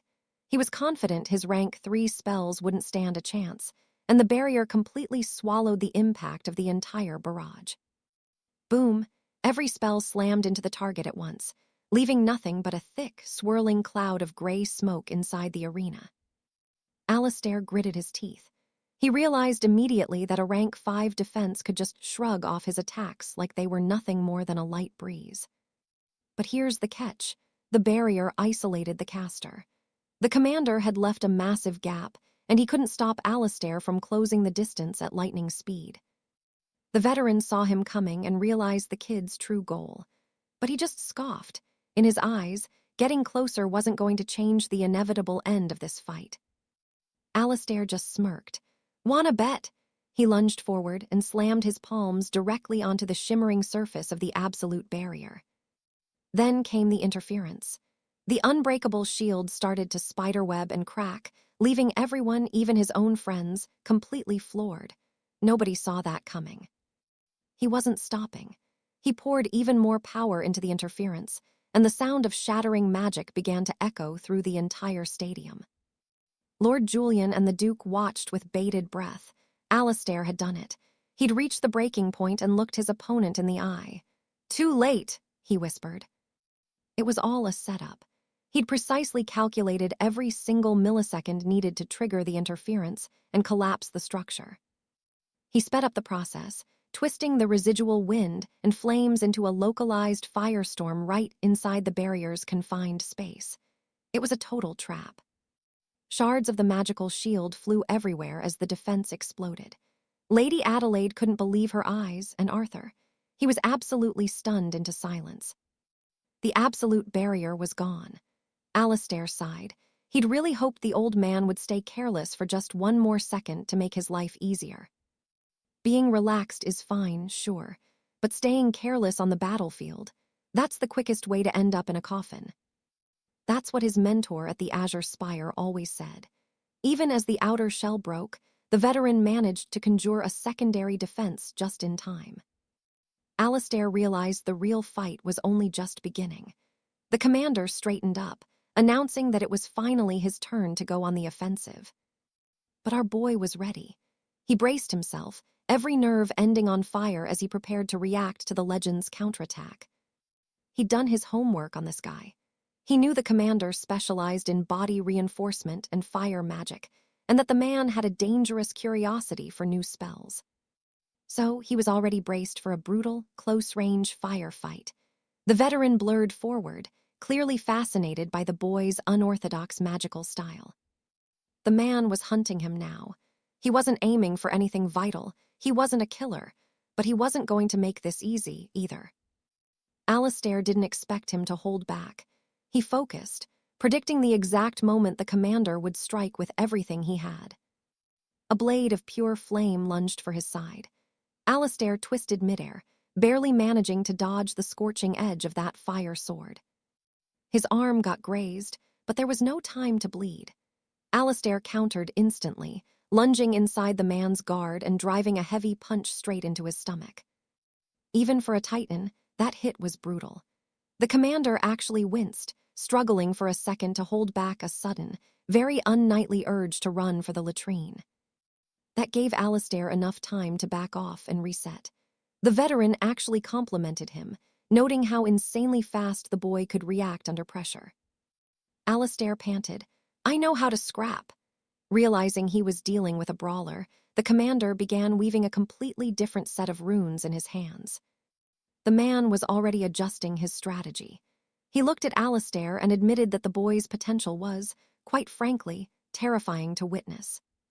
Usually a rank 3 mage is just a nuisance, but this kid, he was dangerous.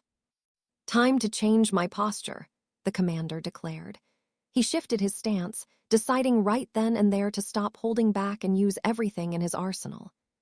He summoned a literal sea of flames, making fire rain down from the sky. This was rank 5 area annihilation, the kind of magic that levels entire armies. Being stuck at rank 3, Alistair shouldn't have had a prayer of surviving a hit like that. It was just too much raw power. The commander thought the battle was won. But that's when Alistair activated his bargain bin vision, a unique, high-speed perception that changed everything. He wasn't giving up.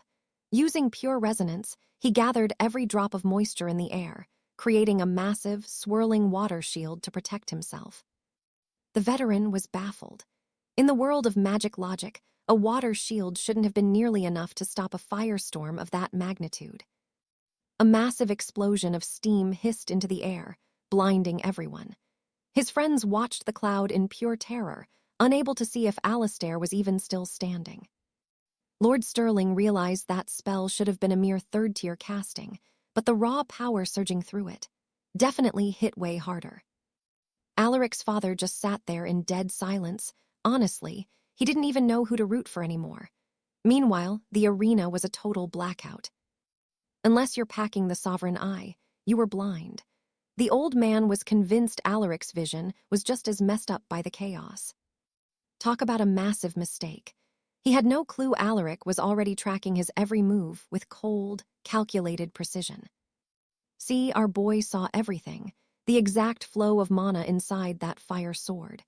He started closing the distance, and the guy actually heard his footsteps. He swung that fire blade with everything he had, but it was too late. Alaric had already slipped into his blind spot. Suddenly, Alaric is wielding a spear of pure lightning. The man was losing it. He had no idea how the kid got that close that fast. He thought about popping his absolute shield, but it had already shattered once. Using it again, way too risky. He had only one shot left. Alaric noticed the mana shifting to a bright yellow, a clear sign his opponent was pivoting to a different trick. Slamming his palms onto the dirt, the man forced a massive wall of earth to surge up for protection.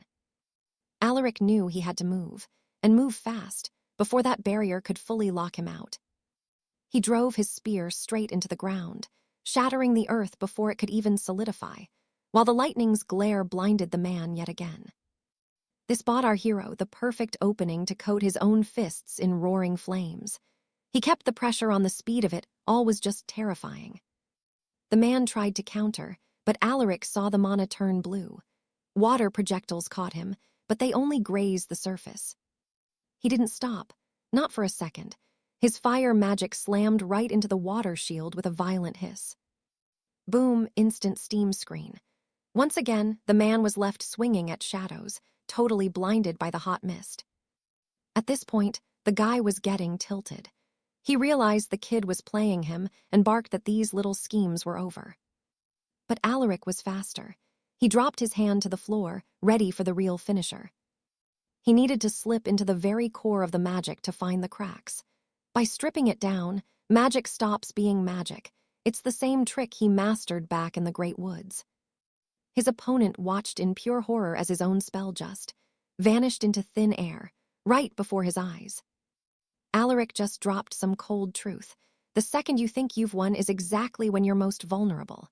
Then, he unleashed a massive whirlwind that tore through the arena. The secretary called it game over. Alaric walked out as the winner of that insane clash. After all that action, the boy was absolutely drained.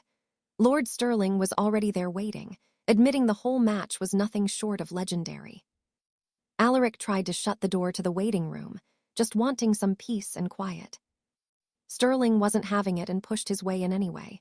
He was beaming, saying he was floored by how Alaric just deleted the magic. It was like watching a grandmaster play chess. Thinking back on it, Sterling was literally getting chills. He was dying to know what that final spell was, and honestly, how Alaric was bypassing the usual limits of memorization. Alaric played it off, asking if he'd believe it was just alteration. Total lie, obviously. Sterling went along with it, since he could wrap his head around third-tier logic. But once you hit that fourth tier, yeah, the rules of the game change completely. He didn't just get better at memorizing, he erased the very concept of flaws. It was an impossible paradox that left our boy totally quiet. Summoning that fast, that's master-level stuff. Throw in the fact that he was canceling out high-level spells, and Sterling was hooked. The kid was sweating, though. He really didn't want to spill his secrets, so he started cooking up a cover story. Back at the Azure Citadel, Sterling was lost in thought in his private office, his secretary by his side. They were currently picking the master artisans to serve as engineers for this year's royal tournament. She was handling the logistics. The big goal was keeping the current projects on track. He asked for her take on the whole situation, but she was a bit lost. Honestly, Sterling couldn't get our protagonist out of his head for even a second. He's actually starting to think a gold medal isn't just a dream. She mentioned it's possible, but he poked fun at how she only believed in bronze yesterday. She just shrugged it off, saying things had shifted massively in the span of one single day. Sterling could tell she was just as blown away. Even while buried in paperwork, she admitted the kid was something special. He teased her about forgetting she was supposed to be the referee, and she just told him to quit it. Jokes aside, Sterling kept trying to decode the kid's magic. The secretary asked if he'd used the Crimson Sight during the duel, and he had. Even with that power, he couldn't see the full picture. The mist or some kind of hidden warding was blocking his view. And if that's true, it's actually kind of terrifying. He's trying to process it all, but destroying a magic circle like that, it makes no sense. The secretary was starting to look pretty worried too. If the Crimson Sight couldn't crack the mystery, nothing would. Sterling was so obsessed, he went right back to the boy in the waiting room to get answers. Recall their earlier meeting. Alistair played his cards close to his chest. He flat out told them, "Look, I have my own secrets, and I'm not revealing the blueprint of my magic to anyone." Basically, he told them to go figure it out themselves. Talk about a power move. The secretary was sweating, worried about illegal arts, but the archmage was calm. The purity and structure of that mana, it was flawless. No dark magic here. But, and there's always a but, one little detail just didn't fit. The kid claimed he mastered memorization through transformation magic, but the archmage knows better. He isn't using that at all. This year's grand tournament, it's gonna be wild. Suddenly, the mood shifted. He asked the lady if she'd like to grab a bite to eat. Smooth. She smiled, saying she'd think about it. Meanwhile, back at the Royal Academy dorms, Alistair's alarm is screaming, but the boy, he's glued to the bed. His entire body is screaming in pain. 8 hours of sleep and he's still wrecked. That's what happens when you use disassembly on a resonant circle. It takes a toll. His mana is too unstable to resonate right now. Result, that legendary master's cloak he's got, totally useless for the moment. Gotta be more careful, he muttered, just sitting there in a daze. That's when he noticed his magical slate glowing. A message, right then. It was from his father. The old man sent medical supplies, worrying if his son was exhausted. Honestly, best father in the entire kingdom. He's really letting his son's star shine. See, his father left that last duel without saying a word. Alistair was low-key spiraling, thinking he'd messed up. But now, everything's golden. He's earning that trust back, and with the tournament around the corner, the timing couldn't be better. Back inside the grimoire, Alistair was greeted by 𝒑𝒉. The little spirit was practically vibrating with joy. Alistair tried to act cool, told the spirit the battle was a breeze. But his face was telling a completely different story. It was a struggle.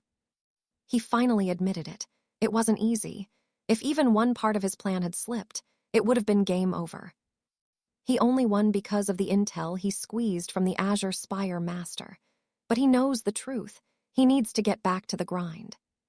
His next target, the 4th circle of expansion. Unlike the others, this one is all about stabilizing the core, and 𝒑𝒉 gathered every book on the subject. Time to hit the books, all of them, no shortcuts this time. Cut to the classroom. The professor is droning on about magical theory, telling everyone to write a long essay. Boring stuff. But Alistair, he's in his own world. He's completely tuned out the lecture, focusing entirely on that expansion circle. It's a total game changer, fundamentally different from anything he's learned before. The first 3 circles just stack like layers, but the 4th, it wraps around them like a protective shell. It makes everything more stable and way more efficient. It even fixes the flaws of the deliberation circle. Think of it as a massive patch for a buggy system. It cuts down mental fatigue and lets him hold resonance way longer. Plus, it makes using disassembly much less of a suicide mission. Even his divine eye will get a massive buff, but merging these new structures, that's the hard part. It's a nightmare to pull off. And here's the kicker. According to the texts, mastering this normally takes at least a year. A full year. He knew it would be tough, but a year. He doesn't have that kind of time. The competition is literally breathing down his neck. Fast forward. Alistair and the squad are back in the academy's training hall, pushing their limits. He's playing coach, timing them on the enchanted treadmills.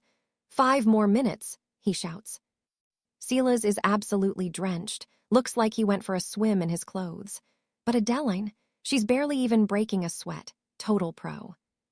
Finally, they get a 10-minute break. Silas looks like he's ready to meet his ancestors, just staring into the void, contemplating his existence. Adeline walked over to help the poor guy out. Silas, he looked like he'd just seen a ghost, completely caught off guard. She reminded him of their promise. They said they'd push harder every single day. And man, they really did, especially after that brutal showdown with Lord Hancock's. Back then, Alistair was a total wreck.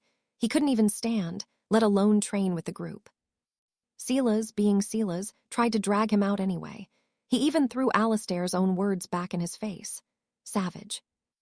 Adeline saw the boy was at his limit. She stepped in and suggested they all take a breather, a rare moment of mercy. Silas wasn't having it. He kept insisting that the best gains happen when you're absolutely exhausted.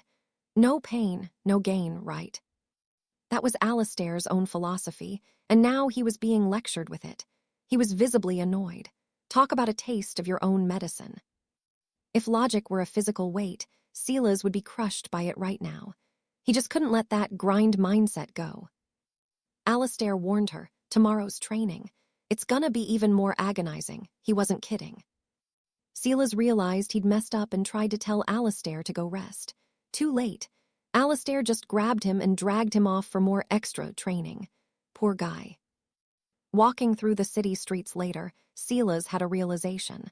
A genius is still a genius. Their initial strategy, it hadn't even been tested in real combat yet. But Alistair, he had already cooked up something completely new, something the world isn't ready for. That's what's so wild about Lord Caspian. And Sir Alistair actually asked Lady Alinar if he'd always been this impressive back when they were just squires. Alinar laughed it off, saying the only difference was that he used to be a bit younger, and Alistair wondered if younger just meant immature, which she totally confirmed. Believe it or not, Caspian used to be this hyper-optimistic kid who constantly overestimated what he could actually do with a sword. But hey, she was the exact same way, and having him as a constant rival meant she never grew out of that fire. Honestly, she's starting to love it. You can see it in her eyes. She's becoming completely obsessed with Caspian's unique combat techniques. Alistair can't wrap his head around his friend ever being like that, especially since everything flipped the moment they entered the Royal Academy. He realized that being born without arcane resonance wasn't a curse, but a massive blessing in disguise, which absolutely floored Lady Alinar. Alistair explained it simply. Geniuses always have this specific brand of arrogance that pushes them to shatter their own limits. But their friend, he isn't arrogant at all, and it's all because he lacked that natural magic connection from the start. That flaw is exactly what shaped him, and Alinar asked if Alistair really believed Caspian got this strong just because he was broken. And that's the final verdict he's reached after watching everything go down. Alistair knows Caspian might get a little salty if he heard that, but he's just stoked his friend found a path that actually works, leaving Alinar totally speechless. He told her they needed to step up their game too, proving he's ready to follow Caspian right into the fire. They're going to push themselves to the absolute brink for the upcoming Royal Games, and Alinar swore they'd outwork everyone to take the crown. And that's exactly the vibe while they were catching their breath. Caspian glanced over at Alistair, wondering why he was asking so many questions, while handing him some water after that brutal workout. Talk about a double-edged sword. Caspian brings the pain and the relief, though he joked he never intended to make his friend suffer. Then there's Alinar, who's basically a walking health hazard because she refuses to touch a drop of water. It's always that sweet cream for her, but break time, over, it's back to the grind, though Alistair and Alinar are still cooling off. Caspian walked up to her, his voice low, asking if they could have a quick word in private. They slipped outside to talk strategy, since the Royal Games roster was locked in, and he wanted to completely overhaul their training schedule. Starting tomorrow, they're ditching some of their standard night classes to focus entirely on live combat practice. The Academy's official A-Tower training block, Caspian thinks that's a joke. It's nowhere near enough to win. That's why he's shaking things up, starting with early morning war room meetings to map out their tactical approach. They'll be dissecting every single event in the games to figure out the winning play and master the new rules for this year. Alinar's intrigued, but she had to ask, why is it just the two of them plotting this out? Simple. Alistair is already drowning in physical drills and is way too exhausted to even process a strategy meeting. Plus, they need to scout the foreign knights coming from the other kingdoms. The Blue Tower scholars are already on it, and come tomorrow morning, the new regime begins. Alinar had one concern. The theory is solid, but she's not sure the older, high-ranking students will actually listen to them. Caspian didn't even blink. He's got a few tricks up his sleeve to handle the upperclassmen. Next morning, they were geared up and ready for war. Alistair asked if the others were catching nerves, but they brushed it off. No time for that. though Alistair was really worried about the rest of the squad. See, everyone else on the team is a seasoned third-year senior, but our group, they couldn't care less about seniority. Elinor declared she'd show everyone who's boss, but a girl nearby overheard, calling her even more stuck-up than the rumors suggested. The elite seniors had gathered too, including a silver-haired noble named Lord Stirling. There was also a guy with spectacles who looked like a total bookworm named Barnaby, and a fiery-haired girl with a mean-looking scar. Her name's a mouthful, so we're just calling her Scarlet for now. Scarlet marched right up to Caspian's group, demanding to know how these nobodies planned on beating them. She looked Elinor dead in the eye and told her to repeat that winning nonsense to her face. And Elinor didn't stutter. She told her straight up that no senior in this school could touch her, leaving poor Alistair panicking and apologizing. He tried to play it off like his friend was just delusional, but Elinor doubled down, and the tension just skyrocketed. Caspian stepped in to play the nice guy, trying to smooth over the chaos they'd just caused. He casually suggested a friendly duel between the two factions, knowing he has to dominate this whole team if he wants to lead them to victory. Lord Stirling, yeah, he saw right through Caspian's little game. 3 elite knights from Lord Julian's squad against Alaric's team. Lady Beatrice demanded a spot. She's desperate to teach Lady Alina a lesson in humility. But then Alaric just looked at them. He realized they hadn't understood his proposal at all. It wasn't a 3-on-3. He wanted every single senior knight against his team, all of them. Beatrice was so livid, she looked like she was about to have a stroke right then and there. While poor Arthur's soul was basically leaving his body from fear, Julian asked for the real motive. He knew Alaric wouldn't provoke them without a purpose. There had to be a catch. Julian had seen this guy a few times back during their childhood at the capital. As a member of the noble house of Stirling, Julian remained as cautious as ever. Alaric claimed there was no secret agenda, just a way to test everyone's limits. The knight with the spectacles was absolutely fuming at this point. He spat that this rookie was just trying to show off. But Julian realized the truth. Alaric was trying to establish absolute dominance over them. Then, another elite tried to step up and intimidate our hero. He claimed their theory was spot on, but Alaric didn't even flinch, not for a single second. Beatrice snapped that they were being way too arrogant. She respected their talent, but in this kingdom, you do not disrespect your seniors. In a one-on-one, maybe they'd have a prayer, but against 7 of the best students at once, that's literally impossible. There's no way they could win, especially with a total weakling like Arthur on their squad. That comment cut right through our tired friend's ego. While Alaric and Alina stayed perfectly calm, Beatrice offered one last chance. Just apologize, she said, and she'd pretend this whole insane insult never happened. Julian warned them they had officially crossed the line, but Alaric, he didn't give a damn about their warnings. You guys talk too much, he muttered, while Julian's gaze stayed locked onto him. His best friend was practically shaking with fear. Alaric just told them to shut up and watch, because he was about to show them how a real knight fights. And that is the end of this chapter. If you want to see what happens next, go ahead and hit that notification bell, and I will see you next time on Tobs.